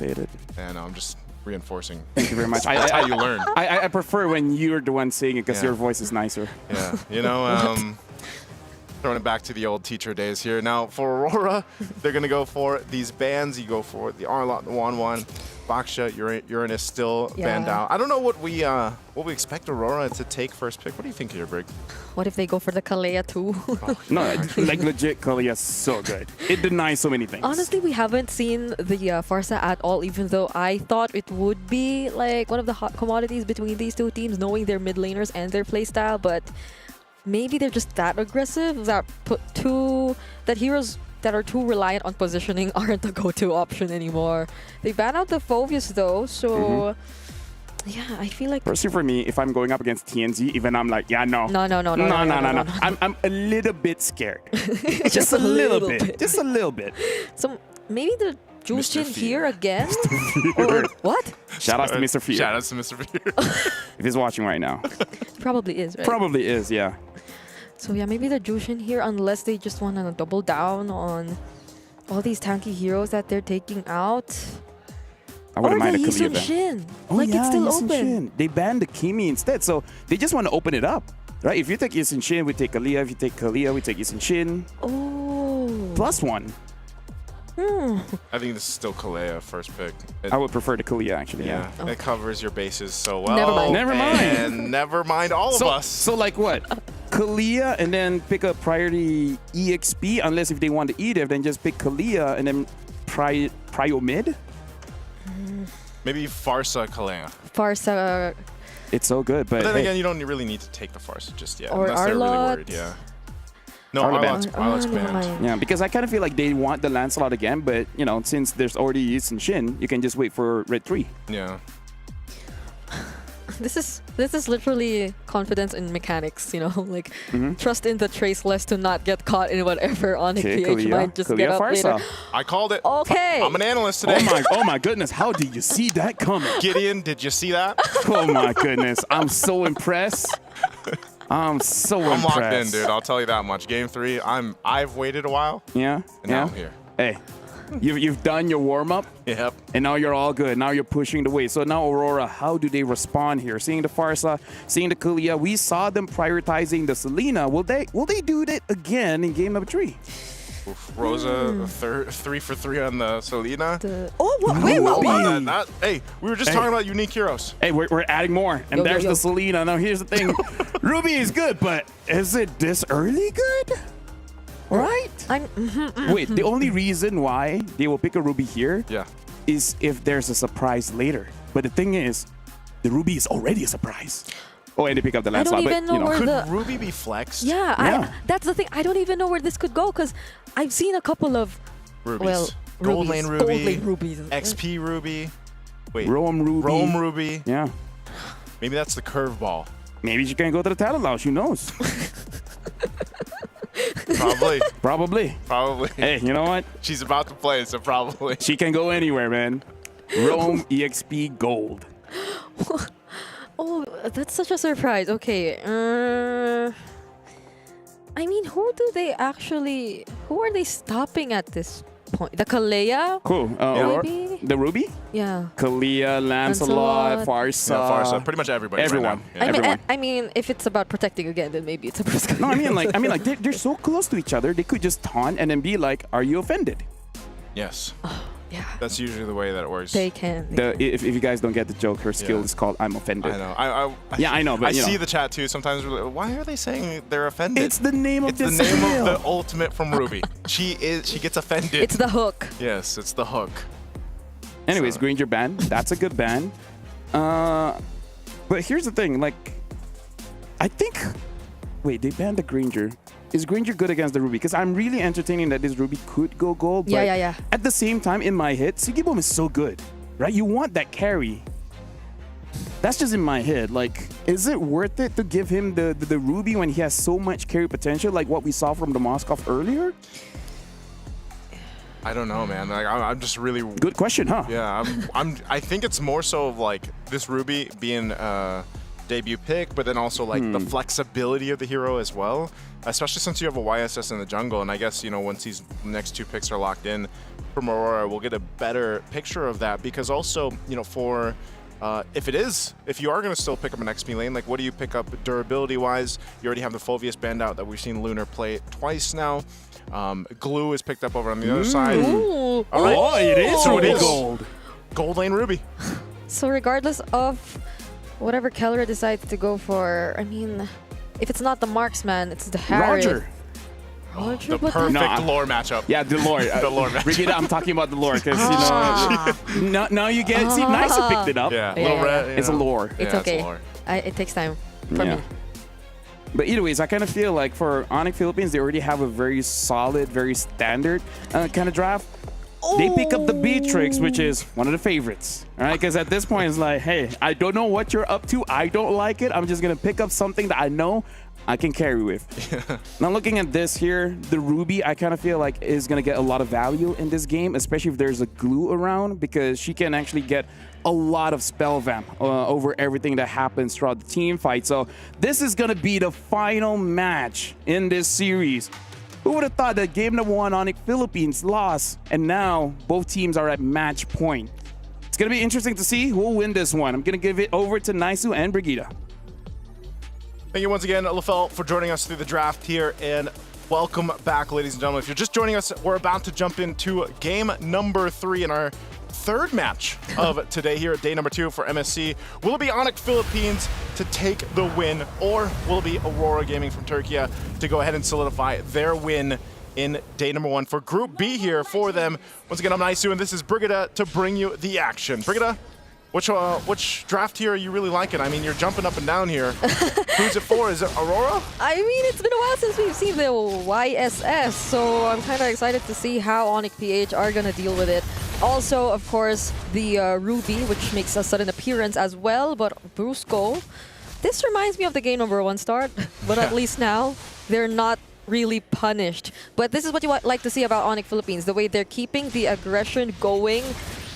But you can say the same for Aurora Gaming. I feel like that's what you do, especially if you're Kalea.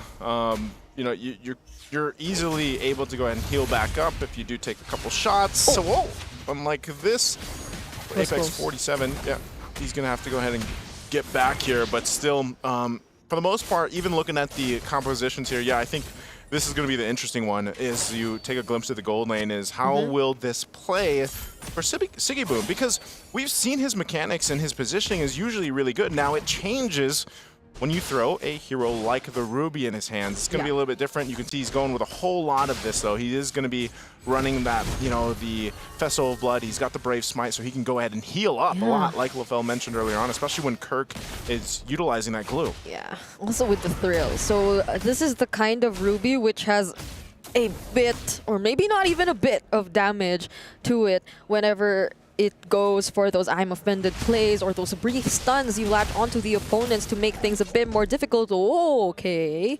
Cool steal from TNZ, denying King Kong of that, but they will be getting their level 4s nonetheless, so this is going to be interesting. The way they're able to manage and deal with the first objective of the game. There's a lot of action going in all parts of the map, but who's going to get to set things first? All right, they're going to position Brusco, again, not level 4, neither is Apex 47, so both junglers will just get the busted. Is TNZ going to go for a... I thought he was going to go for a cheeky steal there, too. So, buff secure for King Kong. There's the fight. Flicker from Kirk, followed by Brusco. They're really going after TNZ, but Super Prince, he gets caught, however. King Kong secures the turtle and just decides to walk away. So far, Onyx, they've been very decisive in wanting to take down TNZ, but it seems like they lacked the damage, or they weren't able to accomplish it just yet. Wow, okay, so a couple things happened there. They were able to get the turtle as King Kong did the work. Yeah. They traded, of course, for a kill, so Aurora gets that kill. It was Sigiboom to catch him out for Super Prince. So, Brusco... could still walk away. Okay. Brusco's going to be fine, but also, meanwhile, all that, as Kelro's going to be the next focus here, okay, nice Mountain Shocker. I think Kelro's going to be fine. He did go ahead and rush into the Sea Halberd, so he grabbed that. He's going to clear out this wave here, and he also got a whole bunch of gold in his pockets. Rosa! Goodbye, Super Prince! It's been a minute since we've seen the Farsa. He literally just landed and used the feathered airstrike.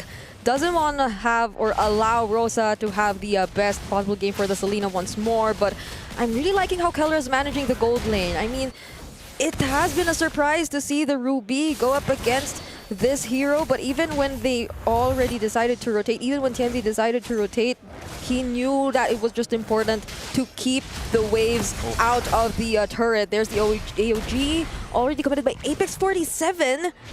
But they're being very particular about it. They don't want to engage in a fight that Aurora decides to set up for themselves. Yeah, Aurora's got a couple options to go ahead and start fights up if they want to, and information advantage as well, especially with the Mountain Shocker once it's used. So they can play to that advantage if they want to. The turtle's about 10 seconds away here as Onyx Philippines tries to get in positioning.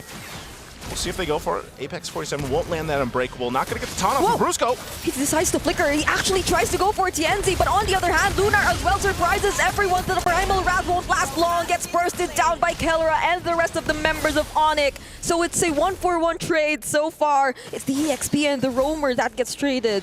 It's going to be a tough one if they want to contest this. Super Prince doesn't have a feathered airstrike just yet, and he's quite low. Yeah. They might force it, but right now, Aurora will go ahead and secure themselves the turtle. So a good decision from them and good timing too. So now they go and get back into position. Kellera might have to be careful here. What we're seeing a lot is this Ruby being kind of a nuisance to deal with, especially with the Lancelot, for example, King Kong. Apex is here though. Okay, they have to protect their gold lane, but the Abyssal Arrow and the AOG nearly lands, but it misses by just a bit. They'll have to let go of their tier 1 turret down bottom. And we're starting to see the idea that Aurora Gaming actually has. It's pressure, constant pressure on the gold lane. It forces reactions out of Onyx Philippines. They'll try to get a kill, however, onto Lunar, and they have enough damage to do that. Good decision. I didn't think they'd go for it, but anyway, Apex 47 is going to get dragged back. Yeah, there's the grab. Just one more hit. Will they be able to do it? Kirk delivers the final blow. And now, Onyx PH, they're somehow ahead. They secure the lead against Aurora Gaming, although it's somehow just 1,000 gold for now.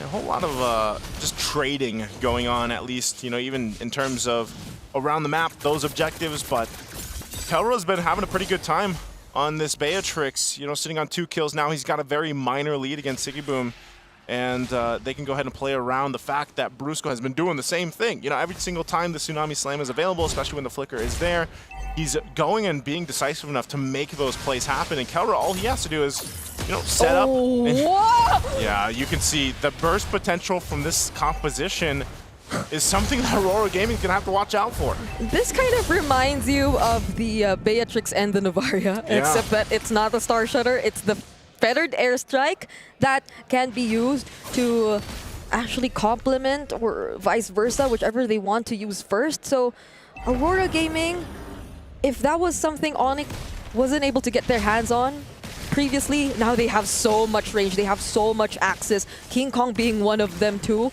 They can literally play with the angles whenever there's a team fight. And there you go, immediately taking down Rosa. There's the counter, I'm offended, nearly catching 2, but still, they survive and walk away from all the threats. Kirk too, doing a lot just to zone out the other members of Aurora Gaming. The Feathered Airstrike, cooldown's over. So now they somehow gain control in the Turtle Pit, but Lunar... Lunar pops the Primal's Wrath, now he's going to be in trouble.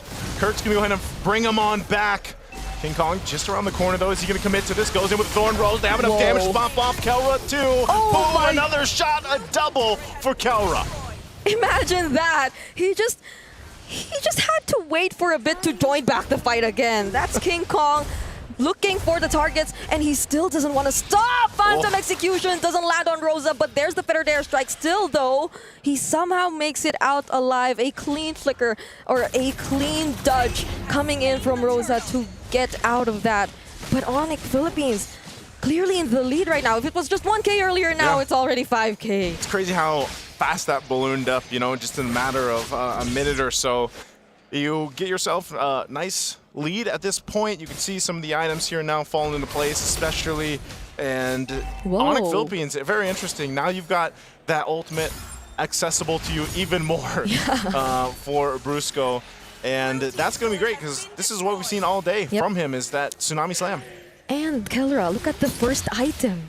He actually went for the Sea Halberd, going up against Sigiboom on the Ruby in the gold lane. So they're really looking for ways to answer and deal with Aurora Gaming, even from the very beginning of this game. So now they have to keep the pressure going. They have to limit the ways that Aurora are able to move around the map. And I feel like that responsibility is mostly going to fall on Kirk's shoulders right now. He's the one who has to be the threat, who has to be the disruptor for Aurora Gaming. Look at the damage coming in from Kelra as well. Brave enough to stand in front of both Sigiboom and Rosa in the bottom lane. Yeah, Kelra relying specifically on just how, you know, mechanically gifted as a player as he is, he can go ahead and be confident enough to just rely on a flicker even if he has to against someone like a Ruby who could do the exact same thing, you know, flicker forward, I'm offended, pull you on in. But it's funny because every time we see a Beatrix pop up, it's kind of like, you remember that time when Beatrix was just so dominant, you know, she even had her own figurine back for the World Championship. And it's like, man, you kind of remember just how good it is to have multiple options in terms of, you know, all of the guns she has available to go ahead and for the right situation. But even so, it's just the Kelra hasn't been able to be caught because of the fact that you just have such good zoning from this lineup here. There's already, Brusco! Brusco, he decides to go for Sigiboom, but there's a Winter Crown. Could potentially save him from this pickup, and he has a lot of sustain to deal with it. But Kelra decides to go for Apex 47 first. There's the Revitalize, which buys him a lot more time. But on the other sides of the map, King Kong was able to work on other members too, but at the expense of his very own life. That doesn't look too good for Onyx PH. I gotta say though, Sigiboom bought a ton of time. So even without King Kong, Onyx Philippines is gonna just go for this Lord here. I'm not sure if Aurora Gaming is gonna do anything. Rosa might give them the information, but they just make the decision. It's better off that we just give it up. We don't deal with it. The Lord is secured here for Onyx Philippines. So that fight that broke out, you know, it was just really kind of split up even. And yeah, it was King Kong that went down, but nonetheless, again, Kaura well protected here with Brusco. Sigiboom buys some time. You can see King Kong was going for Lunar, but Tienzi was there to go ahead and help him out. So again, a great play from both sides, but ultimately objective going in the hands of Onyx Philippines will now allow them to march towards the base here. And we'll see if Aurora Gaming has enough to go ahead and defend. That's an I'm offended thrown on out. Not going to find a mark here. The Lord is going up top side, so expect Onyx Philippines to at least get to these base turrets. Yep. They're trying to sink the waves as well, making the most out of this objective that they were already able to take for themselves. Feathered Airstrike already committed, and so will be that split early. Oh, no, it's okay. They don't really mind that. So now they get to expose all the inhibitor turrets for now from Aurora Gaming. That's a lot of damage coming in from King Kong, but at least a successful defense for now. And they deal with that Lord. The waves are still going to be pushing in. I don't think you can roll. Never mind. Brusco. Another flicker into the Bandit's Rage, but the Primal Wrath will be able to keep him safe, and it might not be looking too good for Onyx PH. Super Prince and Brusco get punished for that attempt. As I was about to say, Brigitte, I don't think you can really get more of that. Brusco's like, nope. Hold my drink. I got this. And then 2 go down for Onyx Philippines. So this is actually going to buy some time here and some space now for Aurora Gaming. Off of that, they'll get the tier 1 in mid now, make their way towards this tier 2, and this is a good chance for them to get some space back in their favor here. The wave is going to be cleared out though in the mid lane, so Onyx Philippines against it all will still hold on to the majority of the tournaments. Gotta keep track of that King Kong damage. Ooh, is King Kong gonna go for it? That's 5 members of Aurora Gaming though. I think they're trying. I thought they were gonna delay them a little bit further, but yeah, nonetheless. They don't lose too much, so they only lose that mid-turret tier 1. I think Brusco just has to pick his targets really well. He went for Lunar earlier, and although, yes, Lunar does just have the flicker, or maybe doesn't have the flicker earlier, this is an Edith who could Primal Wrath his way to at least stay a little longer in the fights and throw out a bit more damage as well. So it's still going to be a threat if you're not able to burst him down right before he's able to do or use the Primal Wrath. But then even then, during that moment, I feel like he was the most accessible target for Brusco. But if so, maybe, you know, be a little more careful with the timings if you're not so sure of whoever you want to target after all. So now everyone, or both teams, they seem to be looking for an angle to do something right before this objective. Brusco has the flicker, so that's one thing Aurora Gaming has to be mindful of. So this is where we see Onyx Philippines get in position. Lord is up to go ahead and try to start this up. Maybe not fully commit to it just yet to see if Aurora Gaming will actually force a fight. You see, they do back off. So now Aurora's going to juggle this in between. Sigiboom has the flicker available. They might force it anyway. Already forced to use the Feathered Airstrike. There's a conceal as well from Onyx Philippines. Brusco seems to be waiting for the target, but King Kong! He gets caught by Aurora Gaming. The layers, the chain, crowd control. Keller's the only one who will try to make things happen, and he actually does! It's a double kill for him, and he actually gets the Lord away from Aurora! Oh my goodness, they might have just saved that from being way more devastating. Kaura somehow makes it through, but Rosa will pick up another kill. A big team fight for Aurora. It's a 3-4-3 trade so far, but I feel like we have to see that once again, even not now, maybe later, but the way Kaura was just able to play around and deny that Lord. So it was looking bad for Onyx when they got the jump onto King Kong. But even when Kelra was low, he flickered in right there. He just decided to risk it all. Got the kill onto Tienzi and the kill on the Lord. Unbelievable decision making from Kelra. Great arrow to start that fight, but also even greater decision from Kelra. A huge risk, but like you mentioned, Brigitte, it gets you the objective, and ultimately that's what they wanted here. And so TNZ picking up a little defensiveness, gets the win of nature. They got to deal with this Lord. Onyx Philippines in full force will go ahead and get ready to march towards this base. They're going to hold it as long as they can. Oh, they try to take down Kirk, but he is too tanky for this. Already forced out the feathered airstrike though, but it'll be enough to take down that inhibitor turret up top. So they can or potentially will work on the remaining base turrets one by one. Onyx PH have to be careful with this. You see the late game already starting to come in, despite what happened for Aurora Gaming and their lineup. Okay, this should hold on to this mid turret. I don't think they push any further. There is considerable damage, though, on the bottom base turret, but Aurora Gaming holds on to 2, so they're going to find themselves again in a position to go ahead and face off against Onyx Philippines, even for the next objective here. So despite it all, I feel like they're really confident in the fact that, hey, we can actually go toe-to-toe, we can win some of these fights, even if it means just playing around these arrows from Rosa. Rosa's been so good now. 3 games in a row on the Selena. It's like he has a target lock on Super Prince. He's making things so hard for Super Prince, honestly. But that's the thing, like, Aurora Gaming, they've been making a lot of decisions which really extend the game and allow us to reach this point. Like, for how many times have we been seeing games which exceed the 15-minute mark? I think this has been, if not the longest series, actually one of the longest series we've been seeing so far here in the group stage of MSC. So it's been a very close fight between Aurora Gaming and Onyx Philippines, but both have to be careful in setting up for this next and possibly last objective, depending on how things will go, because it's going to be very crucial. We're approaching the 18-minute mark. And I know the thing about this whole... whoa! Okay, Apex. Okay.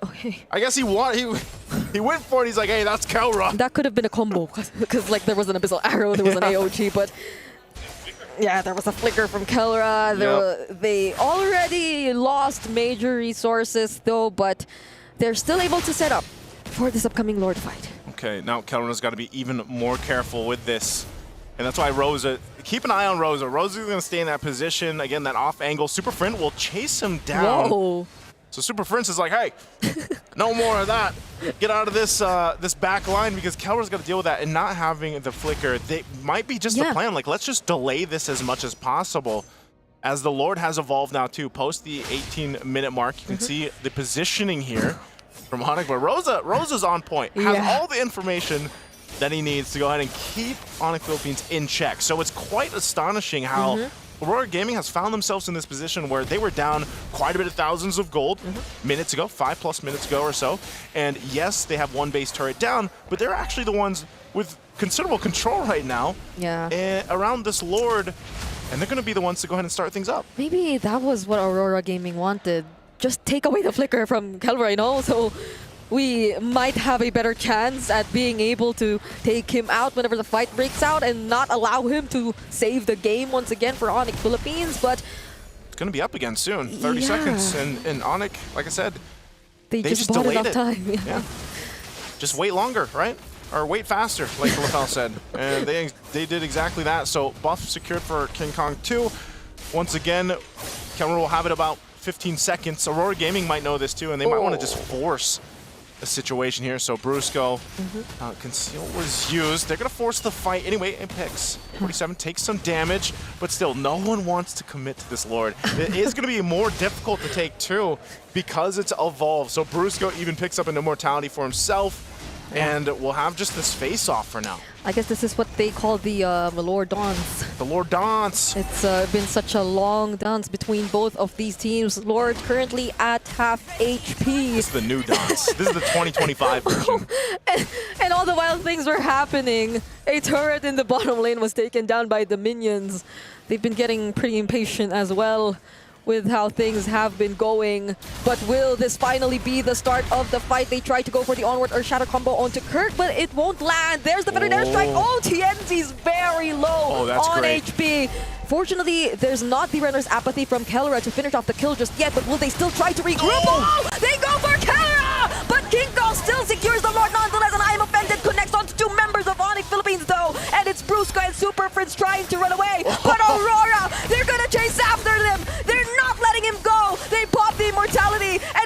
Super Prince, who's able to return to the base. Oh no! It's a disaster for the Super Fam. Super Fritz tries, but Aurora Gaming made it happen, and Sigiboom did it too on the Ruby. What a game 3 for Aurora Gaming.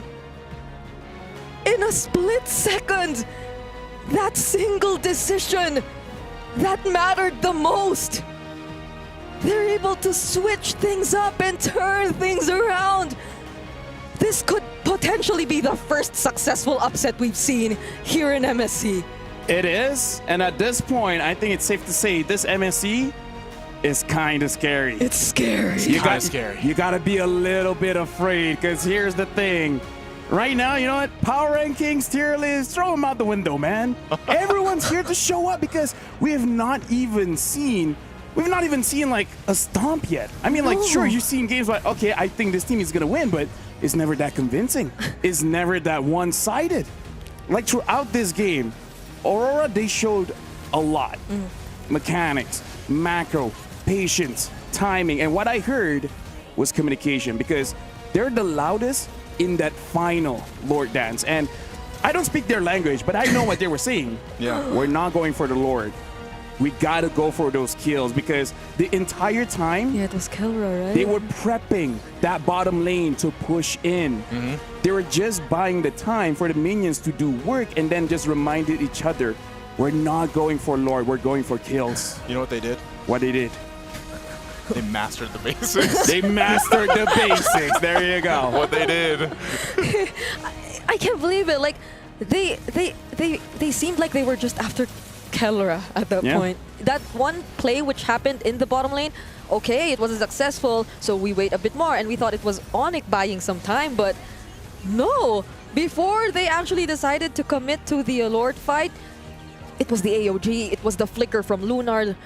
They just wanted to get rid of Kelra. Yeah, and now, like, I gotta say, this is too insane. This is too crazy, too scary. I'm actually gonna be throwing over to Eterna to start the interview. One of our biggest upsets here at the MSC group stages with a 2-1 victory. Congratulations, Apex 47 from Aurora, Turkey. How do you feel right now? Anladım şimdi. İyi hissediyorum. İyi hazırlandık. Güzel bir galibiyet aldık. I'm feeling really well. We prepared really good and we got a good win here. Amazing, amazing. Everyone is shocked right now. I'm still shaking from that match result because it's been a while since we've seen your region do well on the international stage, right? I mean, flashbacks to M6 under S2G and Ulfetnar, you guys didn't do as well. Now, was that one of the reasons why we're looking at a little bit of a merge here now for Aurora? Global sahnede böyle bir başarı yakaladığınızdan beri bayağı bir zaman geçti ve M6'da da iki farklı takım altında oynarken yine bu başarıları yakalayamadınız belki de. Bu yüzden mi iki takımı birleştirmeye karar verdiniz? Biraz evet. Çünkü 3 sene beraber olan bir kadroydu. Çok iyi başarılar geldi diyemeyiz. O yüzden bir değişikliğe gitmek istedik. Bu kadroda iyi gidiyor. Yeah, I would say so. That was one of the reasons for the merger. We have been playing for many years together, but we didn't get this kind of success, and that's now we're feeling really good as this team. So what were the challenges adapting together? Because technically you were from a different team as well, and then, you know, Sigiboom came in too as your brother. What was like the biggest challenge, you would say, before we headed over to MSC group stages? MSC'nin grup aşamasına gelmeden önce sizin için peki bu iki takım bir araya gelmesinde nasıl zorluklarla karşılaştınız? Özellikle sen vardın, sonra Sigiboom'da kardeşin katıldı. Bu sizin için nasıl zorluklar getirdi? Ya aslında çok zorluk getirdi diyemem. Zaten bir tanesi kardeşim olduğu için çok yakından tanıyorum. Lunar'ı da uzun süredir tanıdığım için çok zorlandık diyemeyiz. Bizim için hemen çok hızlı bir şekilde adapte olabildik. I would say it wasn't really difficult for us because I already know Gunnar for a long while, and one of them is my brother, so it was fairly easy for us and we didn't face many challenges. So on the topic of your brother, you were the one to bring Sigiboom over, right? How has his growth been over the years? Ve şimdi az önce kardeşinden bahsettik. Yani Sigiboom'un bu takıma katılması senin için nasıldı ve onun aslında kendi gelişimini sen nasıl izledin, nasıl gördün? Ya ben Sigiboom gelişmesini çok görmedim. Bir anda turnuvaya girdiğimde gördüm. Ya kardeşimle aynı takımda oynamak hep istiyordum. Böyle oldu. To be honest, I wasn't even expecting this kind of growth and I didn't see it before. But when he joined our team, then that was when I saw the growth in him and I was also really surprised and yeah. That's really sweet. That's really sweet. What about Master the Basics? So he came on as your coaching staff. What was his impact on the team? Peki Master the Basic koçunuz katıldığında onun sizin takıma etkisi nasıl oldu? Ya bence Nicky'nin gerçekten çok hakkını veriyor Master the Basic gerçekten. Çok basit bir şekilde öğretip çok iyi şeyler öğretti bize.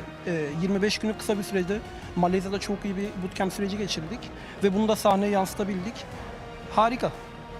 Okay, so he lives up to his name. He really is mastering the basics and he taught us a lot of basic things in a short amount of time in 25 days after Malaysia and yeah, this is where we stand now. Okay, we're clearly seeing, the impact of it. Amazing stuff. Now to close things out real quickly, Sutsujin earlier on said they're going to be facing Onyx PH, not your team.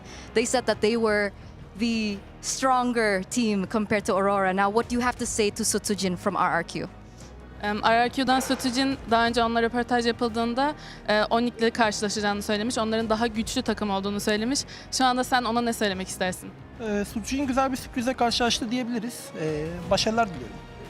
Okay, it's gonna be a big surprise for him and we wish him good luck. Okay, that's making me a little nervous there. But once again, thank you so much, Apex 47. Congratulations. Rest well, because we're going to throw it over back to our casters. Maybe Malaysia is a good place to boot camp. Yeah. GG did it there, made it all the way to the grand finals, and now looking at Aurora, hey. 25 days? The next matchup too. Didn't they boot camp in Malaysia? Yes, they did.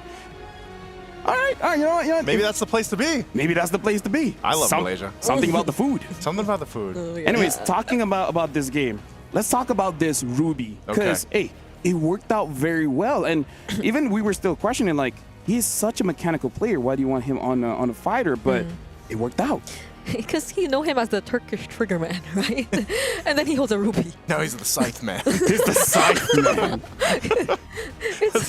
It's a different kind of Sigiboom. I just realized. What? You don't bring a scythe to a gunfight. Literally has all the guns, and you win with a scythe. Hey, that's Aura. Hey, you know what? That was an amazing match. If you guys can't tell, we're pretty excited with that because, dude, right now, MS, this is day 2, guys. This is like, what else could happen? Man, what else could happen? Especially with the next matchup. Tianfeng Yaguai going up against Team Spirit. You mean Monster on the peak? Yeah, that one. That one. DFYG. DFYG That's is what it Monster stands for, right? Yeah. Now, looking at the matchup coming up next as well. Oh, now I don't know. Now I don't know because I think I'm not going to say anything because I did say Onyx Philippines was the favorites for that one. Let's not say anything. I was on the same boat. Let's look at the MVP of the match for this one. The MVP, it could go to anyone, and it goes over to Sigibum using that Ruby. The KDA doesn't speak about what he did in the game, but my God, he did a lot in that game. That's Aura. That's Aura. That picture is Aura. Hey, oh you know what? Gosh. I'm so surprised because it took a while to see the value of the Ruby, I feel like, but especially in that last team fight, and like Brigitte was mentioning, it was so great to see how it actually played a part. And then even when they tried to disengage, because they have a Ruby, you can't run away. And that was amazing. But after this, I wonder what kind of surprises we're going to see. After this, it's going to be Team Spirit going up against Tianfeng Yaguai. We're going for a break, but after this, it's going to be the final series of the day.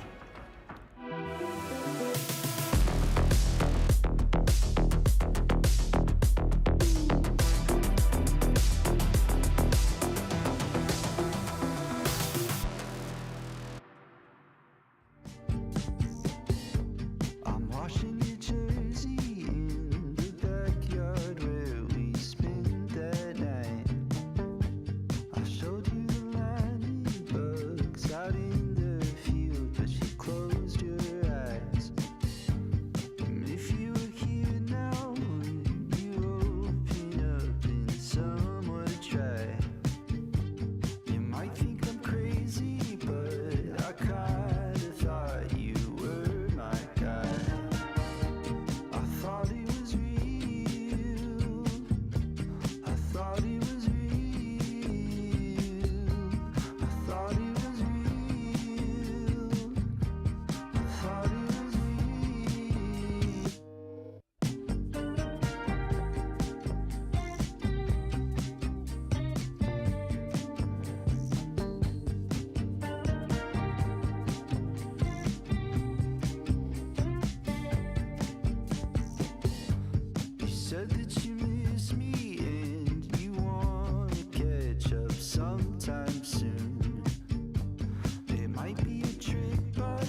Isn't it crazy that we're here on the table getting paid to talk?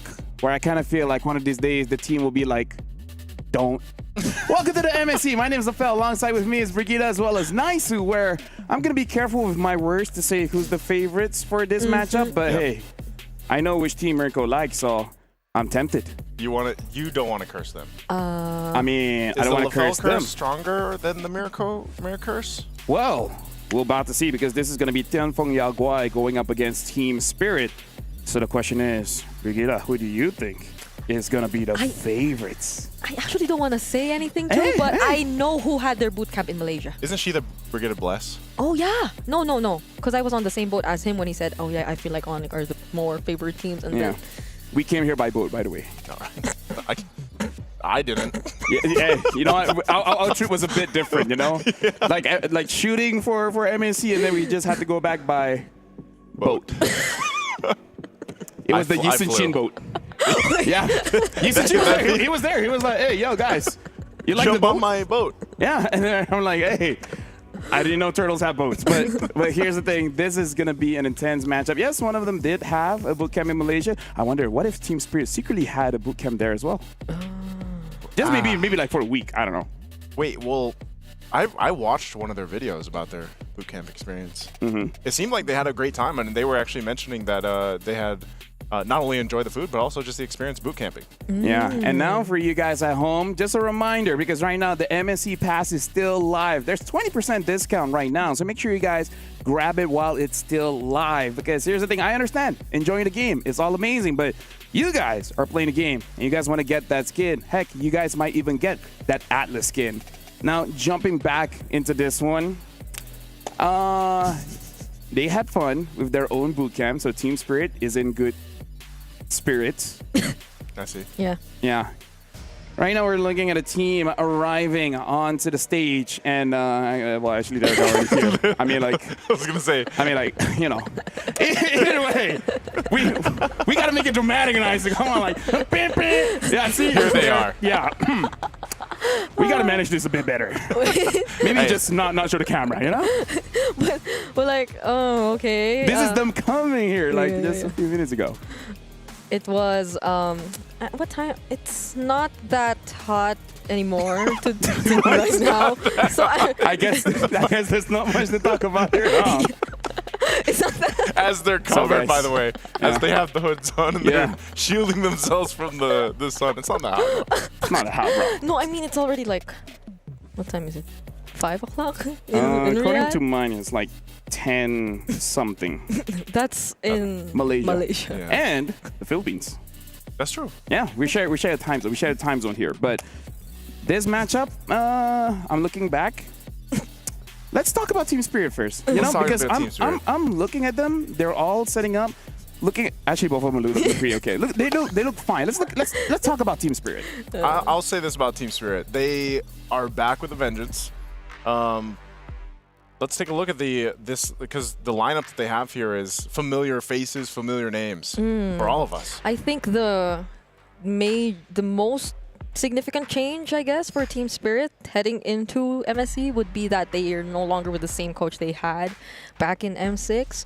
So that probably helped them overcome some of the challenges they probably think could have been dealt with better back then, because I feel like M6 was a great way to identify the things that have to be addressed or somehow fixed, you know. And so now all those language barriers, they're probably not much of a concern anymore for them, so that probably has something to do with how they're going to perform today. I know Bomba's a favorite here, Kid Bomba, of course, but also I'm gonna have my eyes on Hiko, man, because the Hiko mania and the Hiko hype all started. I think wasn't he the first one to get the Savage? Yeah. Back in M6. Hiko mania. Was it Beatrix? Yeah. Yep, and he's also I think he's still the youngest. He's one of the youngest. One of the. I think he was 17, or is he still 17? Probably Hey, 18.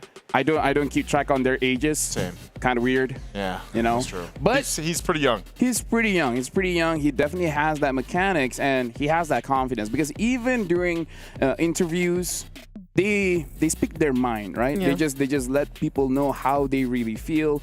And I gotta say, Hiko, we're talking about the new guy, but there's a lot of veterans coming in from Team Spirit as well. And one of the things that they are known is that in terms of the roamer position, quite a lot of crazy picks. Even using the Diggy when the Diggy wasn't really meta, but hey, they made it look good. I could not forget that that Diggy. I think it was. It was in the Philippines That was even when we like five. Yeah. When we first saw them actually use those heroes. So Sao and the way he's constantly just able to introduce new playstyles, new heroes too, is something of course that we definitely look forward to. But hey, what if he sticks with that, since we are yet to see roamers who actually go for utility picks, you know? I mean, right now we got to look at Tianfeng Yaoguai, their opponents coming in all the way from China. But again, they have some veterancy here. We saw KLVJ early on, Super Ken. I'm not so sure who he is. I think he's Mirko's favorite. I think he's kind of okay, but who knows? I mean, if Mirko wants, I can definitely say that Tianfeng Yaoguai are the favorites. I mean, Super Ken, one of the best players I've ever seen. He's doing it. Bring it up. I mean, he has his very own Mirkers, right? Hey, he has Super in his name. That's true. All the other Kens doesn't.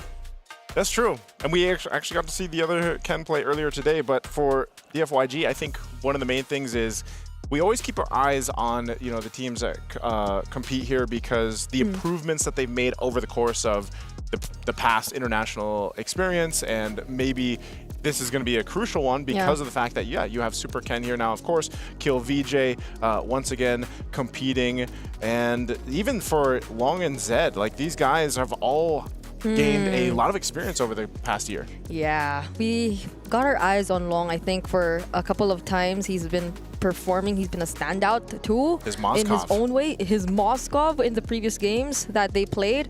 But yeah, I agree. I think a lot of us will be looking on or at Super Ken.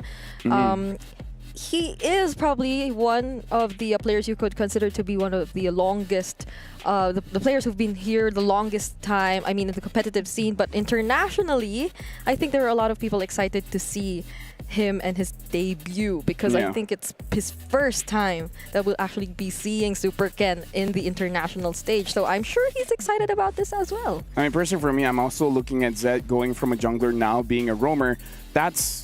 That's going to be quite a change, especially in mindset. Speaking of which, we would like to say thank you guys, because right now we are nominated for 3 different awards at the Esports Awards. Make sure you guys go to esportsawards.com/vote, because we are Publisher of the Decade, Game of the Decade, as well as Live Event of the Decade, which was the M5 World Championship. So we've been nominated for 3 different things. Thank you very much, guys. You guys have been amazing. Make sure you guys vote for all 3.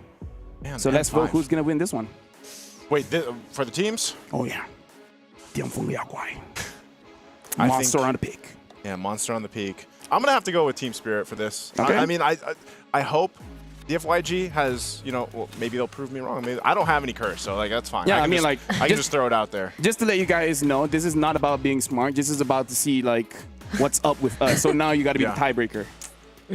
Okay, because like even before we got into MSC, I think during our podcast one time, I did say that I won't put DFYG too high up there, so I'll be going with Team Spirit. Okay. So if Tianfeng Yaoguai wins, I'm not in trouble. No one's in trouble. I mean, it's only day 2, man. It's only Group Not B's from the first teams. games. It's just from. That's the thing. Which one is Mirko really going for? Because he's got his boy Super Ken, but he always cheers for Team Spirit. Exactly, too. right? Like, I mean, he's always the one being like, "Yeah, Super Ken's my boy." But Hiko though. But yeah, Hiko. He has a lot. A voice. Yes. He has a lot of goats too. So yeah, he has too many of everything. So now speaking of too many of everything, Lung, you guys were touching on Lung just a little bit. The thing that we remember back at M6 was that hero pool, because it was just the Bruno and the Moskov. Yeah. Right? Not much of anything else. To be fair, in this current meta, there's not too many gold lane picks. I mean, I say that as we saw like Ruby and etc. But we do have to see in terms in terms of the picks for Tianfeng Yaoguai, how expansive really is it when it comes to the drafts? Because I'm just worried that their hero pool is much limited compared to other teams, especially Team Spirit. Yep. it has been very limited. Their hero pool, the heroes they've decided to show, especially even in the recent qualifiers, have been very, very limited. So if they're able to prepare for newer picks, for other picks, then that's something Team Spirit probably wouldn't be able to fully account for, because in the previous qualifiers, I think at most, it's actually Long who's had the most number of heroes used. He's used the total of 6, because the rest of the members of Tianfeng Yaoguai have only used like less than 5. So this is going to be an interesting approach to the draft, especially today where we've seen a lot of unique picks come into play. Yeah, you always got to remember too, for I would say both the teams. Wait, do we have information on the FYG? Where did they boot camp? They boot camp at all? I don't think we have the information. I'm not sure if they went specifically anywhere to boot camp, but nonetheless, like I said, they've got a ton of experience between, you know, these 5 guys, especially at this point. Team Spirit as well, I think, you know, hearing some of their interviews earlier on, and especially the one about their boot camp time in Malaysia, they've spent a lot of time in preparation for this, and obviously they had, what, back-to-back 4th place finishes, I think it was, in the previous internationals. So definitely want to come out here starting on the right foot in this first series for them. They do pick up the Jushin, though, first pick. So this has been a hero that has typically been either banned out or picked up by quite a few teams so far. I like the adjustment that Kalia gets banned, because I feel like as the tournament moves on, Lancelot will be that question mark. Should we ban the Lancelot or not? Because again, it's been looking pretty good. Jushin, though, like we've been seeing for the past 2 days, everyone's opinion about Jushin, like previous tournaments, not so great. But now, hey, a resurgence, and now Zetian comes in with the Padang. That's China and Malaysia. Together as one. Together as one. These are especially for the Zetian, I believe, for E1. It's a new introduction for Tianfeng Yaoguai, but we were talking about the Lancelot, and I feel like Team Spirit, they're definitely catching up. It has to be prioritized at this point. Even despite the passive, I feel, right? If you just get to at least hit the Zetian or put her within range of the Thorned Rose, that's going to be a lot. So at least they have the Badang to somehow deny them still of the other potential dive heroes that they might be picking up, because so far it's only the Lancelot on the Phoveus, but... Okay. Wow. Super Ken, okay. Hey, what about today? More Fannies coming up. I would say that people are excited to see this, right? Generally, because now you have the Fanny versus the Lancelot matchup. You get to go ahead and see that. And, you know, we've been kind of building this up into the fact that, yeah, we're going to get, for a lot of people that are watching this, is going to be the first time they get to see actually Super Ken play here internationally for the FYG. And I haven't been a huge fan of the Zetian pick. Like, honestly, I know it does provide some of that vision. She's got a great kind of pushback passive that she has too, so you get that, you know, a little bit of defensiveness to it. But I feel like, I don't know what her win rate is exactly, but I just feel like she struggles in some sense. And maybe this is just one of those things where it's like, okay, this is just one of the better options we have against the Jushin pick that we see from Team Spirit. So I would love to see how they build up this lineup even more, because they've already got quite a bit of damage, of course, now that you have the Fanny, but you also have to protect it. Maybe the what is their gold lane option here for DFYG? Maybe it's the Moskov once again. Yeah, can be the Moskov, unless Team Spirit decide to ban out one of the gold laners that are still up there. But if not the Moskov, though, I think Long has adjusted pretty well to the meta. He's been playing a couple of Granger games as well. Still, of course, the Bruno is still one of his most known picks, so that might be an option. But I'm still leaning towards the idea that, yeah, it might be the Moskov that they're picking up. So there you go. Let's go, Long. It still has to be the safe option. Team Spirit, though. I mean, I kind of feel like a Granger would still be okay here, no? Yeah. Right, just have a lot of burst damage and then try to control the map, because the Fanny isn't going to be the greatest around the turtle. So I kind of feel like, you know, get a draft that's good around turtle, around Lord, and then just play for your win condition, you know? So I feel like, you know, burst is good. Ranger, Bruno, etc. Yeah, maybe, let's see, because the Wanwan's banned out, so they actually go the Harith instead. It's a whole lot of magic damage, of course, that they're going to go with, but also they're covered really from the front. They have great initiation too here for Team Spirit. And the last pick for DFYG is going to be that Esmeralda. I mean, how could we forget? I think this was KLVJ's most used pick, especially in the qualifiers, and it does so well against the lineup of Team Spirit right now. Yeah, but right now, if we're looking at the draft here and we're hearing the cheers coming in from especially Team Spirit, it looks like they're very happy with their draft. And I gotta say, it's a very easy to execute draft compared to Tianfeng Yaguai. So I want to see how they're able to pilot it. So now I'm going to throw it over to you guys for the first game of the final series of the day. Thank you so much, LaFell, for breaking it down with us through the draft. Once again, ladies and gentlemen, welcome to the English stream here for MSC 2025 at EWC. This is the final match for Group B today. Once again, I'm Naisu, joined here with Brigadier to bring you the game number 1 in this best of 3. We take a look once again at the junglers here. It's going to be an assassin matchup for One Shot and Super Ken. We see this Lancelot a whole lot. Brigida, how do you think this will fare against a Fanny from Super Ken? I mean, the most recent Fanny we've seen hasn't been that successful earlier today, not unless a lot of the conditions are met. I mean, even at the jungling speed, apparently you could already see how One Shot is clearly up ahead of Super Ken in terms of speed, but it seems like they'll be able to look for a way to force a skirmish against each other here in the middle lane. None of them will be committing too much, however. And that Litho Wanderer, it looked like a heavily contested objective. Yeah, this might be one of the more action-packed matches I feel like we've seen in a bit. The way this first minutes even go. And Sunset Lover takes some damage. Good trading up top too between the two gold laners. So you'll see some rotating happening here. And Zed might be a little, proactive on this Badang to be able to go ahead and set things up even early on. Yeah. Even with a flicker alone, like, you could still be a threat at this point in the game. You don't need to be that level 4 exactly just yet. Oh, KLVJ on the Esmeralda will actually be the first blood in this game. Even though we were expecting a slightly more comfortable game from him, that early rotation coming in from One Shot seemed like a great punish against this Esmeralda. And KLVJ even used the Purify there. Still going down early in the game. So the Turtle's going to be up here shortly as both teams try to get a possession for this. So One Shot already starts it up. Sawo staying up at the front alongside Kid Bomba. And they're just going to go ahead and go 1v2. They're standing right in front of Super Ken and there's not much he can do!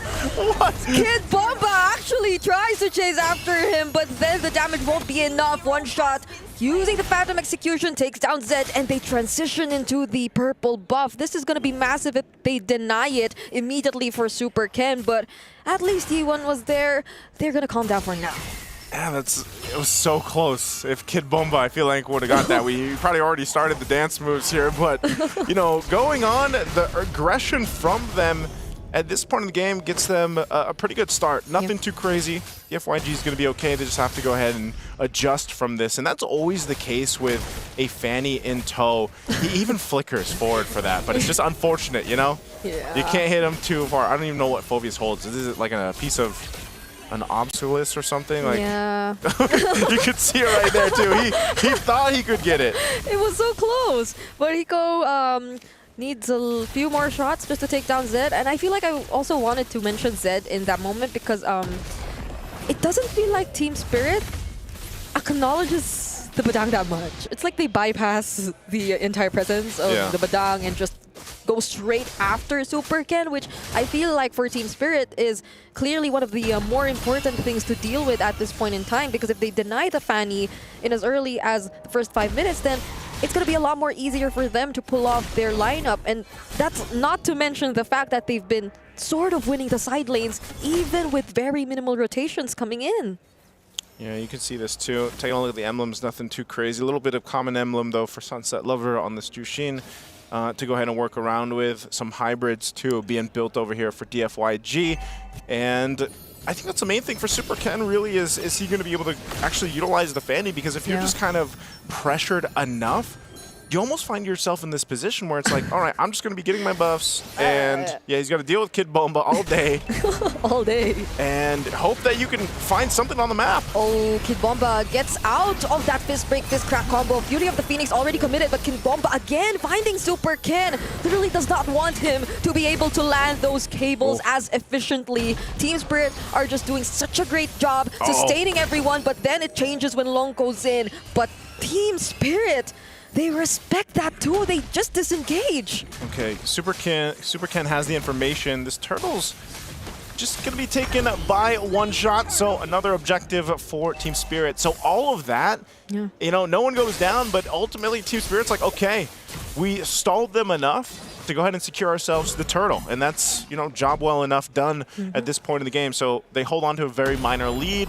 DFYG still not too far behind, nothing too crazy. And as long as we've seen this before, I mean, the last time we got to see even Lung play this Mozkov last MSC 2024, he actually had some pretty impressive plays. He has good positioning. So I'm just wondering, you know, as he still brings the Mozkov forward for this game one, like how much has his mechanics and the micro positioning for him improved in a year's time? Yeah, they probably are waiting for Long once again to be able to join. Typical situation you see whenever there's a Mozkov and you're kind of behind in terms of the early to mid portions of the game. But I feel like even when Long gets to join, there are just so many ways that Team Spirit are gonna be able to deal with him. Like, you know how AoE is a huge, or is gonna like be such a huge problem for these kinds of compositions who really want to be able to find that right positioning. There's the threat of the AOG, Sunset Lover, who's just gonna look for the stacks on the Lantern Flare, and is kind of one of the tankier mid lanes who can just go in whenever he wants to. But speaking of one shot, he'll be the target this time around for Super Ken, and Zed lacks the damage though, but this might be this is a response. A fight. This might be something Team Spirit will try to go for. That first casualty is actually going to be Long, and Hiko still doesn't use the Zaman Force. Oh, there you go. Finally takes down Zed as well. And Team Spirit might be able to convert it this time around. Yeah, it looks like they might even get themselves the third turtle. One shot's going to go grab the buff. Super Ken has no option but to just push one of the side lanes here for now. But you saw how Team Spirit, they just literally walked down to the bottom lane because DFYG was not able to convert anything with the amount of time they spent down there. And they just collapsed down under the tier 1 turret to capitalize on it. So interesting takes there. I think still for Team Spirit, you can see Brute Force picked up now for one shot, so he's got a little more of that defensiveness to help him out with this, because so far we haven't seen this like big team fight by either team break out just yet.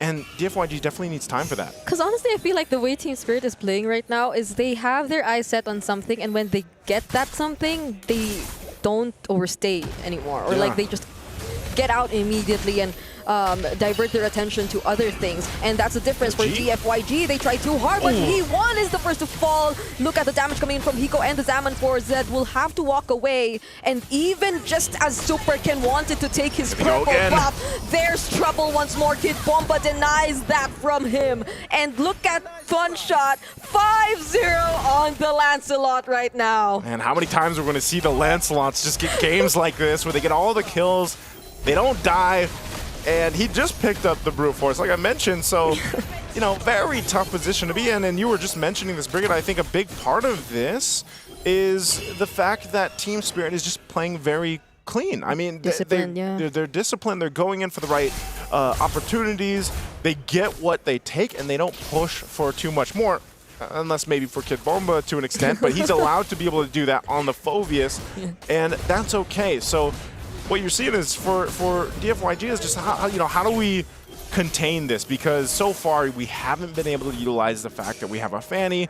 We also have to start considering the fact that we're not going to be able to just let Super Ken get the purple buff. I mean, the whole game he's had to deal with Team Spirit in his jungle. So how do you control so many of those things falling apart here around the map? That's such a problem. Honestly, it's DFYG who's being contained for majority of this game. Another Zaman Force and a massive threat as one shot is just right in front of the other members. AOG committed by Sawo, but could this be a counter engage for DFYG? KLDJ goes in, but he won't be able to tank the damage. Super Ken trying to fly over the members of Team Spirit, but you don't see the damage just yet coming in from this Fanny. Yeah, it's too bad I mean, they're going to try to hold on to this tier 2, but they're just cut off. What? The Zaman Force? Hiko has it again. After being able to previously use it, probably the talisman. Super Ken, just as we mentioned the damage, he finally finds a pickup onto Hiko. And they'll probably be very happy with that. That's actually the first kill they're able to get in this game. Yeah, 9.5 minutes in, your first kill, and it goes in the hands of Super Ken. I mean, at least they got something out of that, because right now Team Spirit has been in complete control. And, you know, you're wondering, you know, the damage, where is it going to be from the FYG? Lung needs plenty of time on the Mozkov. He has to go ahead and build up, and you're thinking that, you know, Super Ken is going to be able to be the guy to do that. Well, maybe if he gets a couple more of those kills in his pocket, then he can build up from there. Because you can already see, right, the disparity between him and One Shot is quite apparent. He does have the War Axe. He does have the Blade of Hepsies here to help him out a little bit more. And that's why that burst is there. But unfortunately, I think they just have to watch this objective being taken. Zed's around the corner. They're just zoned off of it. Sunset Lover is so brave. He's the one going right in. Super Ken gets to just a phantom execution, but Zed, he's being chased, and the Thorn Rose will finally take him out. That's one member down for DFYG. Wow. E1, Super Ken, KLVJ are just around the area. They have no idea that Super Ken is actually there, but Hiko finally spots him, tries to take him down, and Super Ken once again, for the second time around, gets a kill onto Hiko, but on the other hand, One Shot also finds Ye1. A 2-for-1 trade so far, and no one secures nor commits to the Lord. I'm actually surprised that DFYG stalled them out that long. Yeah. They couldn't get the Lord. They end up trading a couple kills. Super Ken will get his purple buff, so he's fine. But that was actually a good way to go ahead and stall them out. And they're still going to keep Lung there. Lung is still pushing in that lane, but he might have to join this. I don't know if they're going to be able to contest, though. That's a flicker already used by Zed. They tried to go for Sunset Lover, but One Shot, he just found KLVJ, and now they're going to go after the members of DFYG one by one. Long already makes an appearance as well, but One Shot, all the while the other members were zoning them out. He just works on the objective. Okay, objective secured. Team Spirit going to be able to make it happen that time, but DFYG finds a little bit of hope in this game. They need to buy themselves time. That's the name of the game right now, especially with the way things have gone. Are they actually gonna fight this again? Super Ken. Okay, that was clearly another attempt to take down Hiko, but I feel like Sawa also learned a thing or two from the previous pickoffs. He's sticking by Hiko's side. They definitely need to make use of that unbreakable. They definitely need to protect their gold laner a lot more. And so DFYG, let's see how they defend this incoming siege from Team Spirit for now. Oh, Super Ken, it goes in. He actually gets caught once again by Kid Bomba, but is able to survive nonetheless. No more Holy Shields for DFYG. And there goes the AOG from Sawo as well. They'll be working on the turret for now, but Super Ken, gets caught there by Kid Bomba. They successfully take down that inhibitor turret. Look at the damage coming in from Yi1 as well, but the Nomad stun coming in from Zed. Will there be enough damage, however? It seems like no, but it's a successful defense from now for Jianfeng Yaoguai. Oh, that's too bad. They didn't have enough firepower to actually capitalize on that. They lost Zed, but they do stay in the game. They hold on. They lose the mid-turtle. Oh, they stay in the game somehow, but they forced out a flicker from He1. It seems like Team Spirit, for the first time in this game, actually stay a bit more longer than we expected. I guess they want more base turrets here. They're going to push in the bottom. There's the Spear of Destruction. Oh, but the Dark Wave, it knocks up 2 members. And it somehow forces Team Spirit to finally walk away. Impressive still from Jianfeng Yaoguai, but now Team Spirit, it seems like they've settled with just a single inhibitor turret. Okay, this is still... Oh, Super Ken! Oh, he finds 2 right there. Oh my goodness, the fights keep going. No, that was I didn't know if he was going to get taken out or if he was actually going to be able to convert a kill there. We'll take a look at the items here just a bit. You're still down a bit, 1,000 gold, or a few thousand gold here for Super Ken, but he's doing okay. He's building back up. He got himself a Brute Force as well, so he's fine. I think even for Kill VJ, still has some ground to cover, but at least he's a little more tanky. He has an Oracle now picked up too, Enchanted Talisman. He's got the Anti-Cuirass. And also, for Lung, Lung's done a phenomenal job at just farming up. Yeah, he's actually up ahead by a bit. Crimson Beacon in by Sunset Lover. Will Zed be able to find the right targets though? Knocks them back for just a moment, just briefly, before One Shot gets the kill. 9-0-2 on this Lancelot. Could this be another deathless double-digit kill Lancelot game? well on his way right now. Zed, though, is just a punching bag right now. He's trying to find things. He's trying to find windows where he can set things up, but a lot of times it's like he gets cut off from the rest of the team, and they can't really follow up the way they want. His Dominant Force is going to be expended already, and so they might go ahead and go for their attention. Super Ken's on the other side of the map, so I think he gives himself the information. Do you want to 1v1 this? One shot, he tried to look for Super Ken, but he fails to find him. He stole away the purple buff, actually. I think he got it. One shot got it. Oh, but he has. Okay, so maybe that was his purple buff, because prior to that, I'm not entirely sure if he had his own. But Sao blocking the way, won't even get to see KLBJ, uses the AOG on the other side of this area just to ensure the other members of DFYG won't catch up. Super Ken, Sunset Lover gets to spot him though. They'll try to take him down before they proceed with this objective, while Long just works on the other side of the map. Phantom Execution finds Super Ken, and Kid Bomba once again blocking his path. Will Zed still try to make things happen? It seems like no more, as Team Spirit secure the Lord. Oh, Zed just on the run. He's going to have to go back to base. They're going to make a beeline for it after grabbing everything they needed. He's also going to take the orange buff here, so one shot will be orange buffed up, and the Lord making its way down the mid. Super Ken still 15 seconds away from being up, so this is going to be a 4-man defense against the full force of Team Spirit.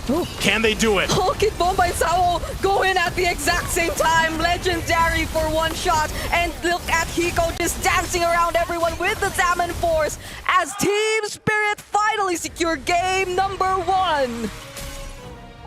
And there you have it, a strong start for Team Spirit. A dominant win, a dominant lead that they had, almost 10,000 up to that point. A great showcase here that we saw for this best of 3. Yeah, I gotta say, Team Spirit looks a little bit too strong right now. You know what? I'm with you guys now. Yeah? I'm on the Team Spirit. Now you're Team Spirit? Wait, Yeah. wait. It's There's like no way. There's no. The gap is too big. Well. But I gotta say, now we need stats on this Lancelot, man. Because I feel like multiple different players have amazing KDA, amazing damage. I mean, like, with one skill, you're able to turn anyone half HP. We even saw in Lancelot full combo destroying a Hilda. Dude, at this point, it's like, guys. Something's wrong. Or is it right? I'd rather let go of the Boxia and ban out this Lancelot, man, because that's not fair. Hey, remember when I said this at the beginning of our shift here? I was like, is it going to be time that teams start to ban out the Lancelot? Maybe they should hear us when we're not on air. I think they should. But how? Maybe that's day 3. Check out his vlog. I don't know. Shout out to Nice's vlog. Make sure you guys check it out. But yeah, I feel bad for talking about Super Ken, so I'm gonna lay off that for now. But in this game, it really doesn't look like a good Fanny game, and the changes, like the nerf on the energy, really impacted him. I mean, like, yeah, we see him getting some kills onto the Harif, but it was a little bit too late, you know? Yeah, they probably felt a little more confident to pick it up because they already had the Badang or along the lines of that maybe, but it still wasn't enough because, like, as we've previously talked about, they almost didn't care about Zed. Can I just say, this is also very interesting seeing the Zetian with the Thrill, because usually when you look at mid, they usually pick up the Rupture, right? Making sure that you have those penetrations so that in the early game, you get more damage. Yeah, more damage. So what would be the point of the Thrill? Exactly. So at the end?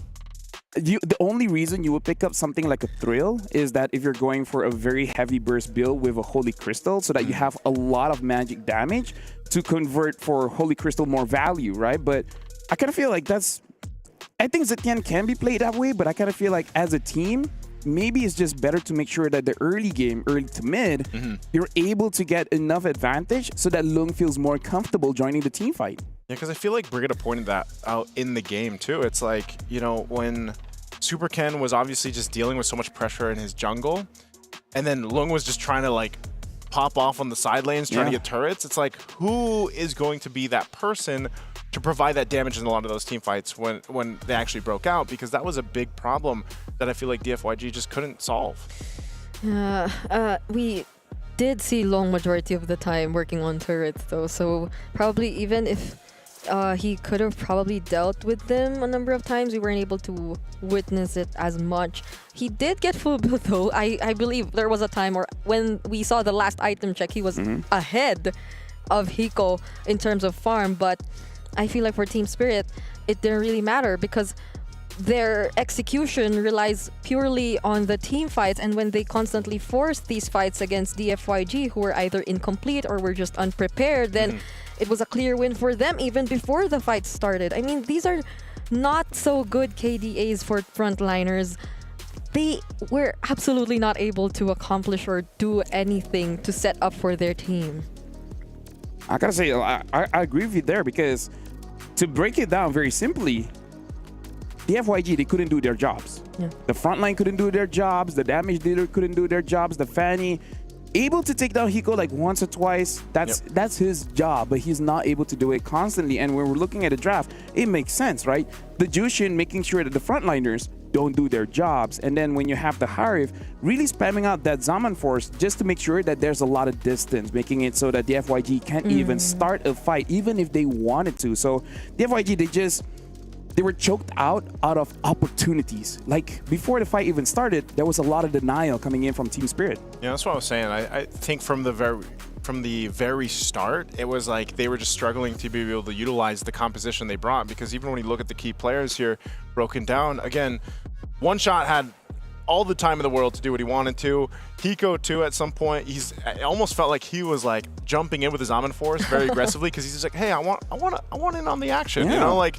He was hungry for those kills, but again, it was just in a situation where DFYG struggled to even get space to work with, buffs, resources, and I think a big glaring issue was overall the team composition that they had. Yeah, even for KLVJ, who tanked so much of the damage, their source of crowd control couldn't convert all those time or all this time that was bought by KLVJ into something for his team, because if he does put himself out there in front of let's say Team Spirit or a couple of members from Team Spirit, then that's all he can do, because he'll be forced to run away either way, and the other members would be afraid to engage either way. So the sequence, like how they wanted to do the fights, we didn't see that as well from DFYG. Because honestly, even Esmeralda, she's conditional tankiness, right? If she's able to stack the shields, then she's tanky. When you compare to like a Phoveus, he was born that way.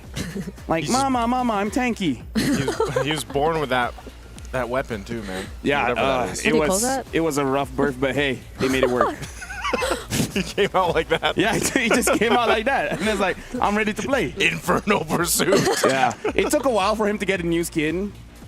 Maybe that's one reason, but hey, he's just by existing, the Phoveus is already pretty tanky. And this is where we're seeing in MSC, if you're ready to fight at any time, then your draft just is much smoother, much better.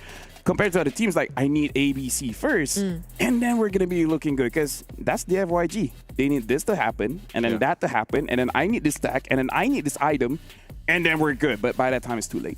I always feel like that's the kind of risk when you pick up a Fanny, because you're so worried about securing your buffs, especially early on. Because if you get delayed really early, then the rest of the game is actually really difficult. Yeah, and now Team Spirit is looking pretty good. So we have to see, like, what is the journey? So we're going to see the road to EWC for Team Spirit. Hello, I'm Kid Bomba from Team Spirit. I play XP lane. Feels great to be back in Riyadh. Our journey was pretty simple, because this time in playoffs we didn't lose a single series. We would really like to face SRG again, just because we felt like we didn't give our maximum in that series. I don't take any discredit from the win from them. They won us fair and square. But we would still like to face them again, just to get even at least. Team Spirit are incredibly battle-hardened. For 2 or 3 seasons now, they've been tested in their home region. And the last time we saw them in the M6 World Championships, they were able to make it to the top 4 spot. I think our playstyle has become more synergized. We are connecting our skills way more often and have the same plans in the game already, even before speaking them out. We've been training now in Malaysia for 3 weeks, adapting to the Asian meta, and I think we've been doing a really good job at that. So I have high hopes. Individual player skill. Every player in the team has what it takes to be at the top, and it just comes down to mental and execution at this point. watch us in the tournament, support us, and we're hoping that we will get a better result than top 4 this time, maybe even win the tournament. Nice to know. So they were boot camping in Malaysia, so they look pretty strong. Anyways, another thing that I really liked was that he was saying, like, we want to face up against SRG because we feel like we didn't give it their all, and he didn't take any credit from SRG. They were just playing better, and then they just want to face back. Like, I really like that kind of mentality. Like, we lost, that's it. Yeah. No real like excuse for why we lost, but we want to fight again. I think a lot of the teams here, man, are in that mindset. Yeah. Like we've heard, I love the journey video clips that we get for all the teams, because I know not everybody can keep track of all the different regions competing and qualifying here. So they all come in with, I feel like, that sentiment that they want to get the trophy. They want to get to the grand final even. And so far, it's been really interesting 2 days that we've had. I know we got to finish up this match, but it's been great so far. Yeah, and there's still a chance we see them go up against each other again if they both make it past the group stage. Like, if one would actually want to choose them immediately heading into the knockouts, if that happens though. But the bigger question is if they're able to win their first fight here in the group stage against the FYG. But basing it from what happened earlier, there are so many things that the FYG actually have to address if they want to take away a point from Team Spirit. I feel like let's start with tempo. You know, have a draft that activates much earlier, because going up against the world's best, like, they see a mistake coming a kilometer away or a mile away, depends on, you know, which metric that you use. Which metric? Yeah. Because I kind of feel like once players or coaches see a draft and then they're like, okay, they messed up here, we can start to exploit because ABC are their weaknesses, so we're just going to go through. Legit, I feel like day 2, we're not going to see Lancelot banned, but looking at the performance today, either ban it out, because even the games that Lancelot lost, it was not the Lancelot's fault. Yeah. Right? I think, again, you always have to look at group stages, especially for international tournaments, and specifically here right now for MSC, is like the testing grounds, especially because we're in that we have the teams having the double elimination, and no one's eliminated yet. Yeah. So you can go ahead and look at it as almost a testing grounds for the first couple days. Obviously, once we get to tomorrow, day number 3 of the group stages, things will, I think, be even different than what we've seen so far. But as we get through this first phase of the bans, it doesn't look too different, but the Jushin's actually going to be banned this time, and it's FYG that's like, you know what, Super Ken, it's your time to shine. Kalia Farsa? It's come to a point where they just had to first pick the Lancelot. It's almost like they're right next to us. Maybe they hear us. Maybe. No, hopefully not. No, probably not. The headphones are pretty good. Headphones are pretty good. They're really good. So is it gonna be Kalia Farsa? I mean, there's a Lancelot, yes, but you gotta be brave. they took out the Jushin too, either way. So maybe that could be an option, not unless... Or you want to take the Phoveus first so that it doesn't get taken away. Yeah, because it answers the Lancelot too. Yep, there you go. This is already all the tankiness in the world that you need. Like, these two picks alone. Any teams that get the Phoveus and the Kalea, you have a bunch of tankiness, a bunch of durability, so you can initiate fights if you want to, and whether that's the Phoveus or the Kalea. And that's why it actually works out so well. Pick-off potential, too, because even if the Kalea kind of, like, whiffs it, you also have this, like, hidden passive. It's not actually a hidden passive, but you also force the team to take some purifies. I kind of want to see, like, a CC Farsa or CC Granger here, just so that they have some answers for Team Spirit. Yeah. I'm wondering if Long would actually be open to picking the Granger here, though. If he seems much comfortable with the Moskov. Although if they want to play it safe, I feel like we've observed it even for yesterday. That might be the way to go, especially with these two frontliners that have already revealed themselves in the draft so far for Team Spirit. But I think we'll have to wait for a bit more. I feel like it's fair. It's fair for you to delay the gold lane just a little bit. The only reason is we just don't know their hero pool. But I kind of feel like when you have a Kalea, you do have to worry about mages that can fight instantly. I'm looking at Lunox, I'm looking at Farsa, so at least take one away. If they pick up something like a Zitian here, I'm just not sure how it synergizes well with the Lancelot. Because yes, the Lancelot does a lot of damage, but you kind of want to give him space just to farm up a little bit first. Yeah, it looks like we do have a little bit of a break here in the draft. So, you know, once we get this situated for our players, looks like it is on DFYG's side. We'll get back to it. But yeah, that's the thing. I think when you have a Lancelot, there's actually some good options to complement the Lancelot. But it's funny because even having this discussion with some of the other casters out there, it's just like Lancelot's so good that like you can almost just rely on yourself to an extent. You know what I mean? Like you can be selfish. You can be selfish if you want to as a Lancelot. I've never played him because I'm not selfish. No, I mean I have, but people tell me don't.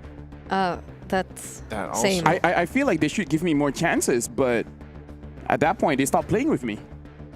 I wouldn't. We would give you chances. He didn't hesitate. You did. No, I was thinking if I should say I or we. Hey, you hesitated. If you were selfish, you'd say I. We. Right now, looking at the situation, like we're hearing quite a lot coming in from Team Spirit. I like heard clapping. That's what I heard. They're loud. I looked over. Pico was doing hand signals. So they're in high spirits. There you go. You said that earlier. I'm not taking credit for it. I already forgot about it. That's all right. I got a lot of trauma. Okay. I got to see a therapist. We can talk about it later. Yeah, we can. Do you have a therapist? I don't. All right. Well, we're in trouble. DFYG here. Still, I want. All right, CC and Kimi. Not gonna lie, I already forgot about Kimi. Not gonna lie. Isn't it funny? Kimi was all over the highlights yesterday. Because it's been banned always for like all of the games we've seen today so far. But then the Farsa's still open. Yep. If Team Spirit wants to get it. But still, I kind of feel like it's a good opener for both because it's like they're playing their own game, right? Yeah. A lot of burst and tankiness coming in from Team Spirit, and then DFYG picking up that Lancelot burst. CC has a lot of CC and damage towards 4Vs. And Kimi also have CC and damage. So kind of the same. It's kind of like so many heroes have CC and Yeah, damage. it's kind of like most heroes have CC and damage. Crazy. I don't know what else those abilities would do, but I mean, look at Zetian. She has CC and damage. Yeah, you know what? Hey, I got nuggets of knowledge, man. that's definitely a valuable one for all our players out there. You should see what's in my head. Yep. A lot of CC and damage. I'm so curious to see what's in his head, honestly. So maybe back to the damage topic, not the CC and damage topic, since I feel like we'll see a lot more difference in terms of that.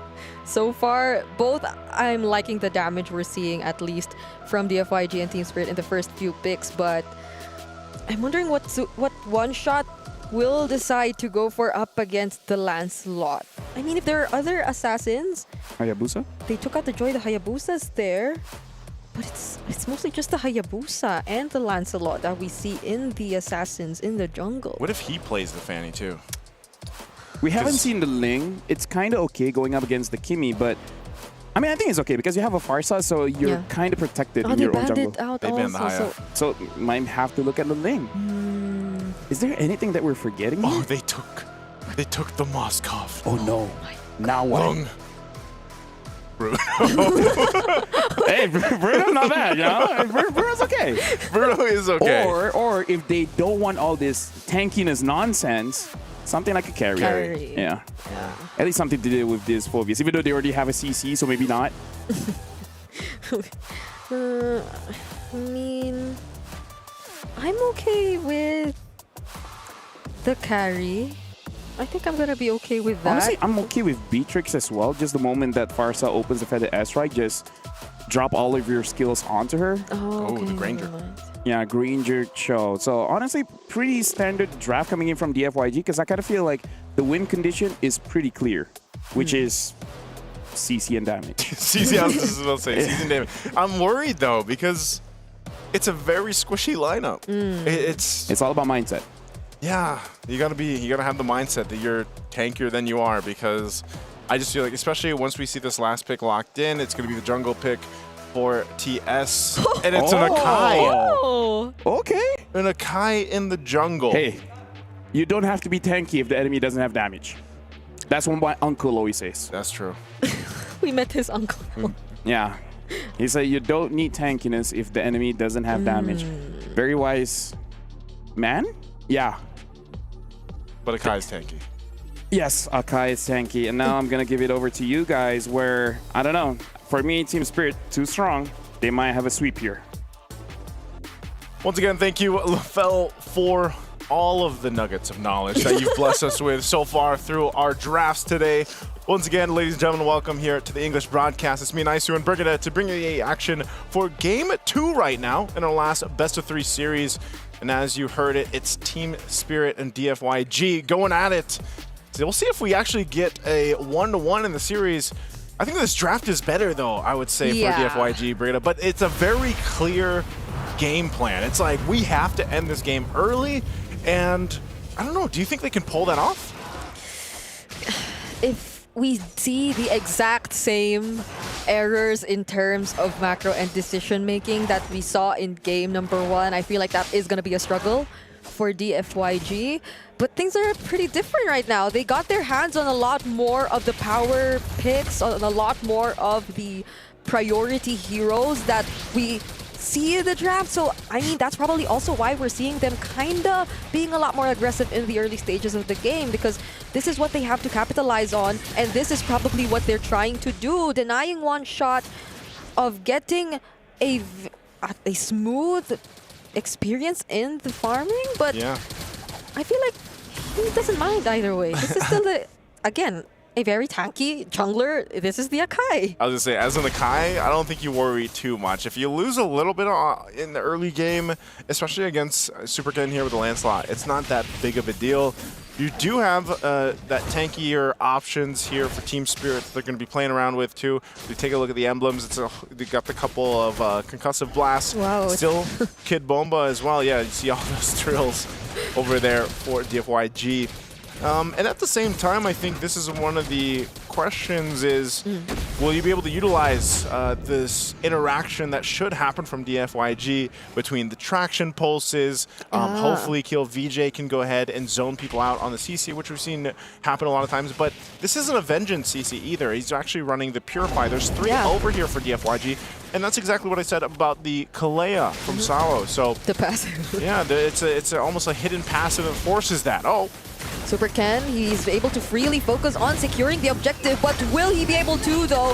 He successfully does. One shot tries and actually uses the heavy spin to deny that from him, but will be unsuccessful. Now Yi1 seems to be the target. Sao and Kid Bomba chasing after him, but that's where the first fight might just end. Tianfeng Yaoguai have actually gotten a pretty good start. Yeah, they did it. They got the objective, which is great for them. And I'm surprised too. No first blood converted off of that. Now they did get 2 of the Purifies out in that exchange, and Team Spirit will continue on to go back to the rotation here. One shot once again is just going to be, you know, part of his option is just to lock down. There's a kick. Oh, Purify already used by Sunset. Lover gets to dodge the traction pulse as well, so he will survive. But I'm liking the pressure from DFYG now. It looks like a completely different version of them if you were to compare it to the way they played game number 1. Also probably has something to do with the heroes they have. I mean, I think you have no other choice but to play aggressive if you have the Cho. Like I said, Brigida, the game plan here is to end the game quickly if they can. And even if they make it to the late game, like their lineup isn't going to be completely out of position against what Team Spirit brought to the table, but that's where, once again, you're going to have to rely on Lung to go ahead and be able to farm up, pop off in the Grangers like we've seen before, even just yesterday. And that's going to take some work. It's going to take some time. Tsunami Slam committed onto Zed. There will be no other way for him to escape nor look for the counter way of the Dragon. That first blood actually went into one shot, and I feel like it's not even his priority to be the one getting the kills, but this helps him catch up or even out things in the jungle. Yeah, I'm kind of worried for Tianfeng Yaoguai because if they continue to get picked off like that, whoa, Kid Bomba, he's beefy enough. He's going to be fine. So survives there, but a kick. Sao. Perfect kick. All alone under that turret, though. Clearly a great opportunity for DFYG to punish him there, but now they know there's no way of the Dragon, but there's also no way for them to catch up and contest that objective for the second time around. DFYG, this will just help them increase the lead that they have. Yeah, a lot more decisive, I'd say, in this game number 2 for them. And a great start. They get themselves a little bit of lead, but dealing with some pressure. It does feel like they really want to go for Kid Bomba at this point. Purify forced out of Yi1. Infernal Pursuit still catching up, and he gets the last hit to secure the kill. Dark Way to knock up KLVJ. Sunset Lover, will he be able to land the Curse of the Crow? But the Purify is there, so KLVJ walks out safe. All right, they're able to respond. Also, the flickers were burned there, so now Hiko's dealing with the pressure. He knows that Zed is around the corner. Or I'm does not sure. Oh, no. Oh, he probably sensed it, but he tried to defend. Yeah, that's a trade right there. It's a mirrored rotation from both of these teams, but I feel like for Hiko that could not have happened, you know? Yeah, and he held the flicker too. I'm actually surprised because I thought he at least knew Zed was there or saw him there briefly. Traction pulse could be used, but nothing to follow up through there. So right now it's Team Spirit, the one trying to kind of get back into this form where it's like, you know, they let go of the tier 1 in the bottom lane. I think they were kind of surprised at that. They did trade it though, so they traded across map, which is fine. But they're still, you know, a bit of ways from this Turtles up. Loon? Oh, the Purify. It almost kept him safe, but then Sunset Lover was there to finish off the job anyway. Super Ken trying to look for the kill, trying to look for the damage.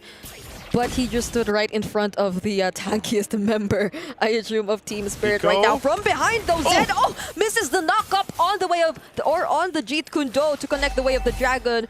So I feel like now Hiko's a lot more locked in. Yeah, well, I just thought, you know, that was a little bit of a mistake there from Zed too. I think, you know, the fact that Hiko didn't even have to use the flicker, so Kid Bomba will get kicked. Oh, they try to burst him down, but will they be able to do that? Those are 4 members, though they should. And that's a pickup for DFYG. Will they try to contest the objective this time around, though? I feel like they've been very unsuccessful in their attempts to do that. 2 separate fights happening across the map. One shot already used to, already forced to use the heavy spin. So, yet again, and for the last hurdle, Team Spirit will have to let go of that. That was just very disconnected, I feel like, from Team Spirit. I mean, there was a whole lot going on everywhere, but just not together. There were a lot of different targets, but now they have agreed to take down Yi1, but still Yi1, all right. They successfully get to eliminate him from the game, but still, Tianfeng Yaoguai, they've been very consistent in terms of the macro for this game. Yeah, doing a great job this game, too. So they get that... They get a couple things to work with and space to work with, but, you know, 3 for 3 on the Turtles is great. It's going to put them in a good position for the Lord here in a little bit over than a minute. But for Team Spirit, Hiko's been doing work. He's farming up. We're taking a look at the items here. He is behind, though. So Lung is going to have that advantage. He's got his Sky Piercer, of course. He picked up the Malefic Roar. He got the Hunter Strike earlier on, working on his next item. Meanwhile, for Hiko, he's going to have a difficult time for this next fight. If they do decide to contest it, though, you're going to have to rely on Sawo, I feel like, to go ahead and get that Tsunami Slam on the right target. They actually get to pin Super Ken and also use the Tsunami Slam onto him to ensure the kill. Sunset Lover no longer has the Feathered Airstrike, though, and Kid Bomba might be the next to fall, but surprisingly gets to walk away. Sawo as well still gets to survive everything, and now Team Spirit will successfully disengage. But Tianfeng Yaoguai, it doesn't change the fact that the control, the map control seems to be leaning to their side. I don't know why, but for some reason, the Moscovs haven't been that activated so far. Yeah, it's kind of interesting because I was thinking the same thing. I was like, you know, Moskov technically is still a constant pick for a lot of teams, but it just seems like, and it's, I don't know, it's just like the Spirit Destructions aren't where they need to be. There's a kick from Zed, but not the direction he's looking for. Wow, even a Traction Pull. So the Lord is up. Okay. They go ahead and use those. Super Ken's going to start this Lord here, but that's the thing. You can see even now he goes dealing with the pressure from KLVJ. We'll see how they play this out. TS can go ahead and just kind of focus things down. Hiko will deal some pressure still. And there's quite a few members of DFYG up here towards the top side, so hopefully Hiko doesn't get caught out. He still has a flicker, though, too. There's 3 members of DFYG. They try, or they will try to look for something, and they find Sunset Lover. SOD will not connect onto Long, but the other members of Team Spirit have already caught up. They seem to have found the way to look or to deal with Long, and they finally get to trade out Sunset Lover, but all the while this was happening, look at Super Ken. But going back to the fight happening here up top, it's a double kill for Hiko. A great chance for them to somehow catch up. Okay, but the whole time, Lord was secured for DFYG. I think they're happy about that, even if they had to lose a couple of bodies here. So for TS, what do? I mean, off this, they can't get any more turrets. They're just going to be forced to go ahead and defend. Maybe the whole plan there was to give a couple kills over to Hiko so he can, you know, build up on this Moskov a little bit faster. Yeah. Interesting, though. They were able to actually, shrink the lead, as I was saying. From Hiko-mania! How did it actually... Okay, this is literally Hiko catching up. Because as I was saying, this was a 4 or 3k gold lead earlier in favor of DFYG. But after Hiko got the double kill, it shrank to 1.5. And with that kill onto Super Ken, it's now less than 500. Even after the Lord. You know, I know we just kind of slammed into Mozkovs out there, but that never gets old. When you see a Spear of Destruction just even get the killing blow, it's like, yep. Yeah. Uh-oh, conceal? All right, they go for the traction pulse and the way of the dragon, but it's Sao who gets targeted. Probably not the best option. KLVJ tries to threaten the others using the yo-yo blitz and the curtain call, but now without their major resources, will DFYG still want to go for this? Zed seems to be holding this rush. But yeah, as we were saying earlier, Hiko, at this point, he is literally catching up to Long. And this might be the time, or this might be the point in the game where things kind of change. Because even despite this current situation, in terms of kill score, Team Spirit's the one actually leading.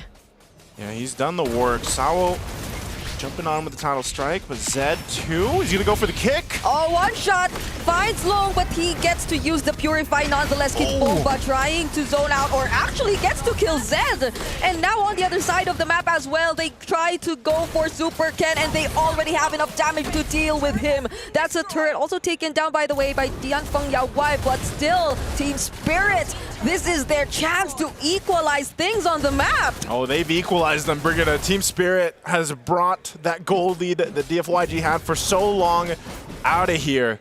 And Hiko, again, aggressively going forward, really relying on the team. We're going to look at the instant replay. This was great to find in the Feathered Airstrike. Kid Bomba leading that charge. You see them go for it. So him in one shot will deal with this. Meanwhile, Hiko's completely fine as he's covered with Sao and Sunset Lover to be able to get Super Ken. So great decision for Team Spirit to fight that. Now still, they're going to put themselves in a position. This Lord is coming up here in just a couple seconds, and they'll rotate up. They're in a much better fighting position, but one of the main things is a lot of these flickers are not available, so they really have to watch out. Oh, they're not even able to use the Way of the Dragon Traction Pulse combo because Sao, he was the one who looked for the initiation, now trying to regain some of his HP back, but one shot jumping in, doesn't use the heavy spin just yet. Zed trying to look for another target, but multiple members are actually knocked up by the Lord, and it's Zed who falls down first. Super Ken, nonetheless, actually secures the objective, but Hiko goes in! He actually takes down the other remaining members of Dianfeng Yaowai alongside the Feathered Airstrike, but it's a shutdown from Super Ken instead! Super Ken! Staying alive through it all after getting the Lord too. That might have just been huge for DFYG. Now Team Spirit back on the retreat. Hiko got a little aggressive there, thinking that he could get it, and that, oh man, that Thorn Rose saving the day there for Super Ken. So they'll clear out this push. Again, they do have a pretty good defense lineup to deal with this Lord. But again, they have to be careful in how they approach those fights, especially around choke points. Yep. Again, the KDA honestly doesn't matter at this point. The impact Super Ken has, or actually has in this game, is impressive. That was all the while there was a heavy spin from one shot, by the way, but he was still able to secure that objective, and look at the damage! Dealing with Hiko, of all members of Team Spirit who were close and nearby. Yeah, it's unfortunate. I don't think Hiko... Yeah, now he gets the Wind of Nature. I was going to say, if he had the Wind of Nature for that, that would have been a completely different fight, but he went the Malefic Gun first before that Wind of Nature. So Nonetheless, Team Spirit still in a pretty good fighting position. Same with DFYG. And so they didn't convert too much. A conceal can be used. Oh, KLVJ, will he survive this? He unfortunately won't. But Super Ken might look for the trades. Already using the heavy spin by one shot just to keep them safe. You have to respect the damage that's coming in from Super Ken at this point. And Team Spirit are probably okay with that single pickup, but Yangfeng Yaoguai, they actually want more. There's a beautiful knockoff coming in from Sabo though, and they capture Super Ken. Now Hiko finally wants to look for the kills as he was denied of them earlier. Feather Dare Strike also committed.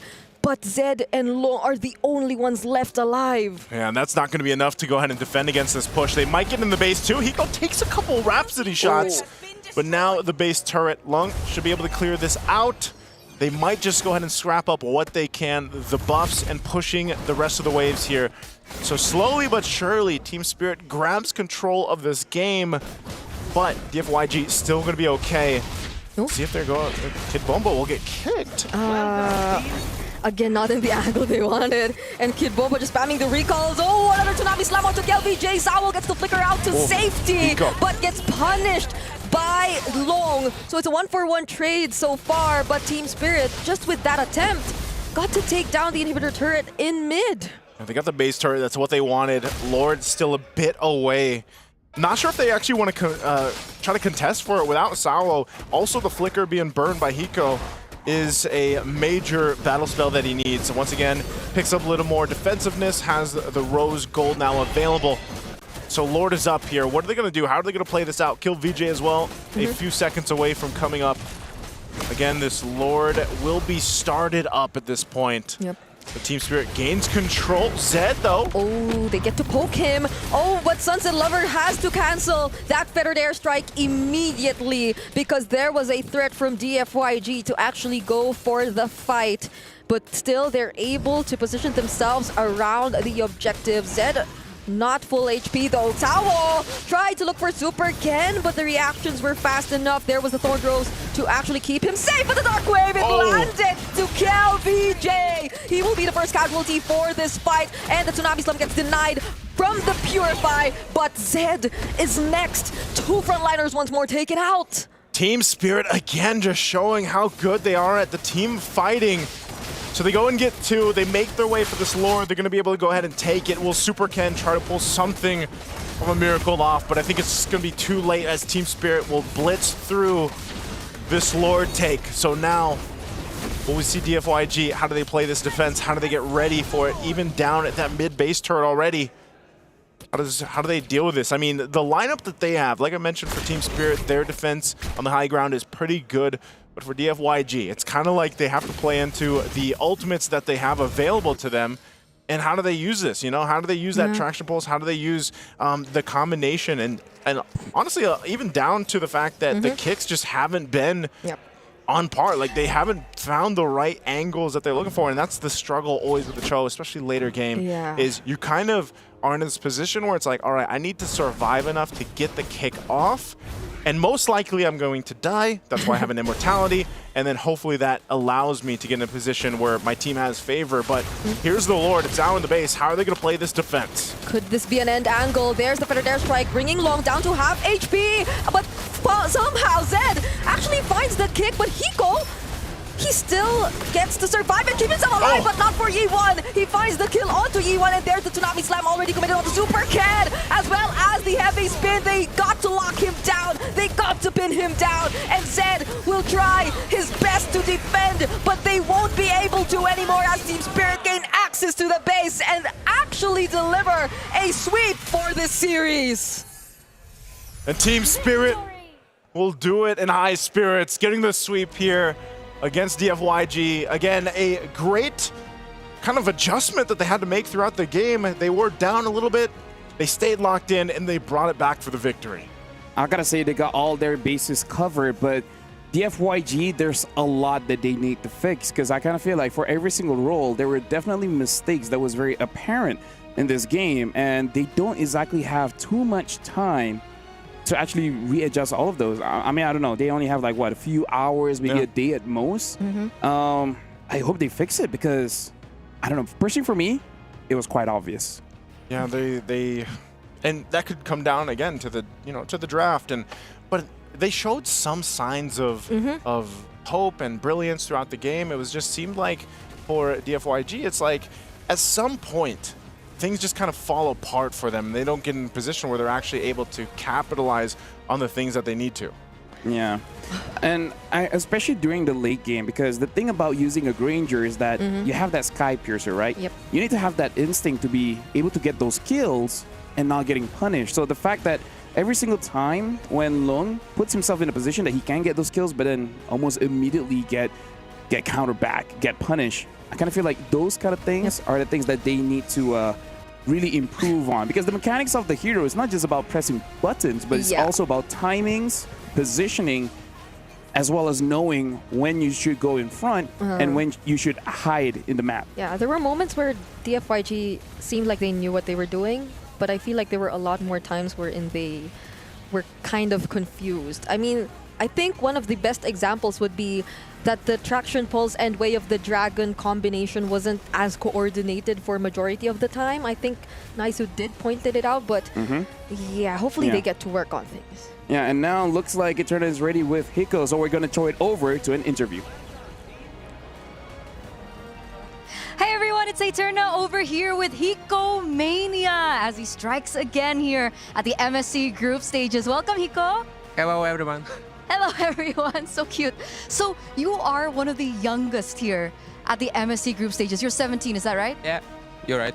I'm right. Okay, I think you're like top 2, top 3 youngest. And who is the youngest, you know? Youngest is Boye. Oh. Do you know him? Yeah, it's Romer from Mythic 2. Yeah. So because you're so young, I want to know what it's like back at home. Are they supportive? Are your parents like okay with this? How's it like back home? My family are very supportive for me. They always text me before and after matches, and I'm very grateful for them to support me. What did they say today before your match? Good luck, have fun, and after game, good game, and that's all. Okay. That's really cute. So they are supportive of your journey here as a pro player. That's amazing to hear. So back at MSC last year, I think you know what I'm about to say, right? 9th to 12th place, Hiko. So considering that now here at MSC, you're one game away or one match away of coming to the knockouts, that would be the highest you've ever placed at MSC. Do you think your next match will be easy? I think it will be not easy because this match 2 was not very easy and we need to try hard to win them, so it will be not easy, but I think we will fight them. Confidence level, good? It's okay. It's okay. Okay, hopefully that confidence level, rises. Because considering from last time we saw you on the M Series stage as well. You have been, changing everyone's mind about you. Everyone is talking about Hiko Mania. And let's talk about your personal growth a bit. How far and what difference is it now here this time around? Right now I'm feeling more like consistent. I'm talking more with team, and it's helped me a lot because when you communicate with team, you play better for me. Okay, so you play better as long as the communication is there. Okay, because back at MCC, we were looking at the past matches, and it looks like there was like a global ban system that was in place. Yeah, I was top 1 Granger in ranking. Wow. All Granger players in their league. Okay, so are we going to be expecting a Granger pick soon? Maybe, we will know. Okay. So watch out for Hiko's Granger, okay? And considering that, Homeboys is next up in your upper bracket match, is there a little bit of a revenge match going on? Because, technically you did mention, well, not you, but Kid Bomba mentioned that there is a little bit of revenge that they want to take against SRG. And I know it's a different team, but they're from the same country. Is there a storyline there that we can, talk about? Every international, when I play, I always meet Homeboys or Team Vamos, like they have same organization, and now it's same organization but different roster. So I always meet Homeboys, and now my score versus them is 1-2, and I wanna make 2-2 for me.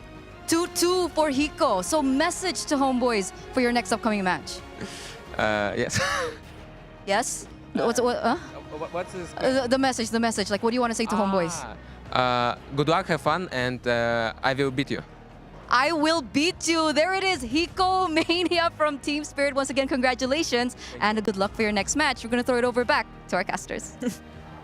So many clippable moments. So, do you have anything to say to your next opponent? Yes.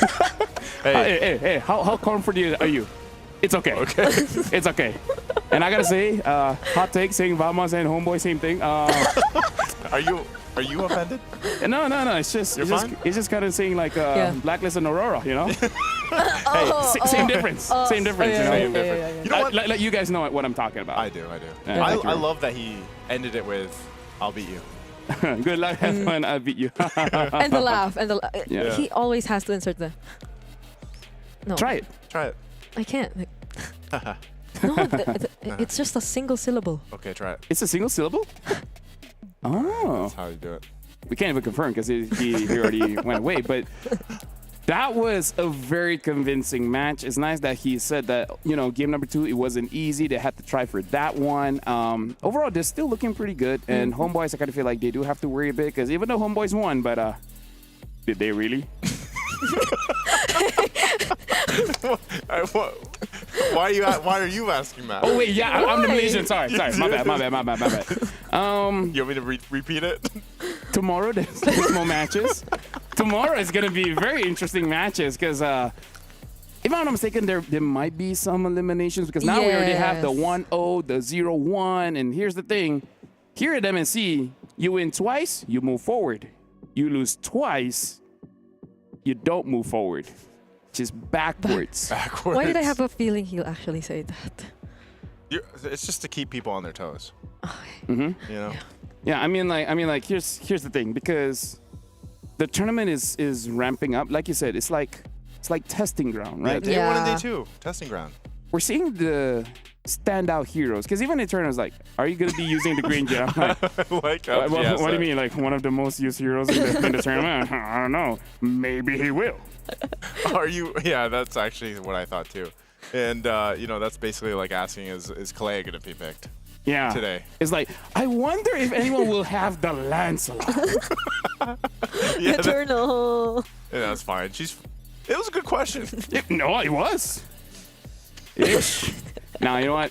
We love Eterna. And, shout out to Eterna. And honestly, like, even the interview, that was really good. I like that most of the players, they're very comfortable with the microphone now. And I don't know, looking at today's games, we had a big upset in game number 3. Game number 4, I kind of feel like it went as we thought it would be. Personally, for me, I wanted more from Tianfeng Yaoguai because even Supercan, he has the experience, but it looks like there were parts of the game where his decision-making could be worked on just a little bit. Yeah, or maybe a bit of adjustment too in the draft. I think it's a given, you know, but like to be as extreme as picking a Fanny into a lineup that might not be best. So. Now we got to look at the match MVP for this one. It should be Hiko. Yep, and it's Hiko. There you go. I didn't realize he had 12 kills. I actually didn't realize he had 12 either. No, because he had a slow start. He definitely had a slow start. He dealt with a lot of pressure, by the way, too, in the gold lane. You know, so props to Hiko, and I think it's still the same thing. I think a lot of people this MSC are going to be on that Hiko mania hype. It's because we said the Moscovs haven't been doing that well. As soon as we said that, speed or destruction. Cast or curse. Or bless. Or bless. Whichever. Now we got to look at the groups now, how it be looking like, because yesterday it was all Group A, today it's all Group B. And now looking at the situation here, this is Group A, nothing has changed. Nothing happened yet, you know. Team Lucas still going up against Onyx ID, Slango Red Giants, OG Sport will be going up against Mythic Seal. And of course, we see the matches, Ultra Legends, CFU, Virtus Pro going up against Corinthians. And the bottom one, this is where the elimination can happen. Because again, you can only afford to lose twice. At least still a best of 3 though, but it's gonna be very tight for these teams who literally have a single tournament life left. And now we get updates for Group B as well. So it looks like Homeboys will be going up against Team Spirit. Okay, that's nice to know. Okay, Homeboys, Team Spirit, RQ, Aurora Gaming. Team Flash and DFYG, Area 77 and Onyx PH. I don't think they will, but it's crazy to see Onyx PH in the bottom. Like, I don't think they will, but if they lose, they will get eliminated. Again, I don't think they will, but you know, the storyline's there. That's almost like No, you gotta emphasize. I don't think they will. Oh, yeah, you gotta emphasize. But come on, what are the chances? You said that how many times too, and we just get surprised. Brigitta's wondering how many more days she has with you on the desk.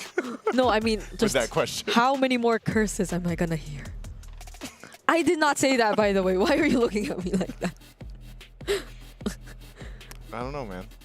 You know what? Nah, I'm not gonna do it. But either way, looking at the groups, it looks scary for a lot of teams because I feel like, especially for Group B for today, we can definitely see that there are certain teams, they have the right idea when it comes to how you want to approach the game.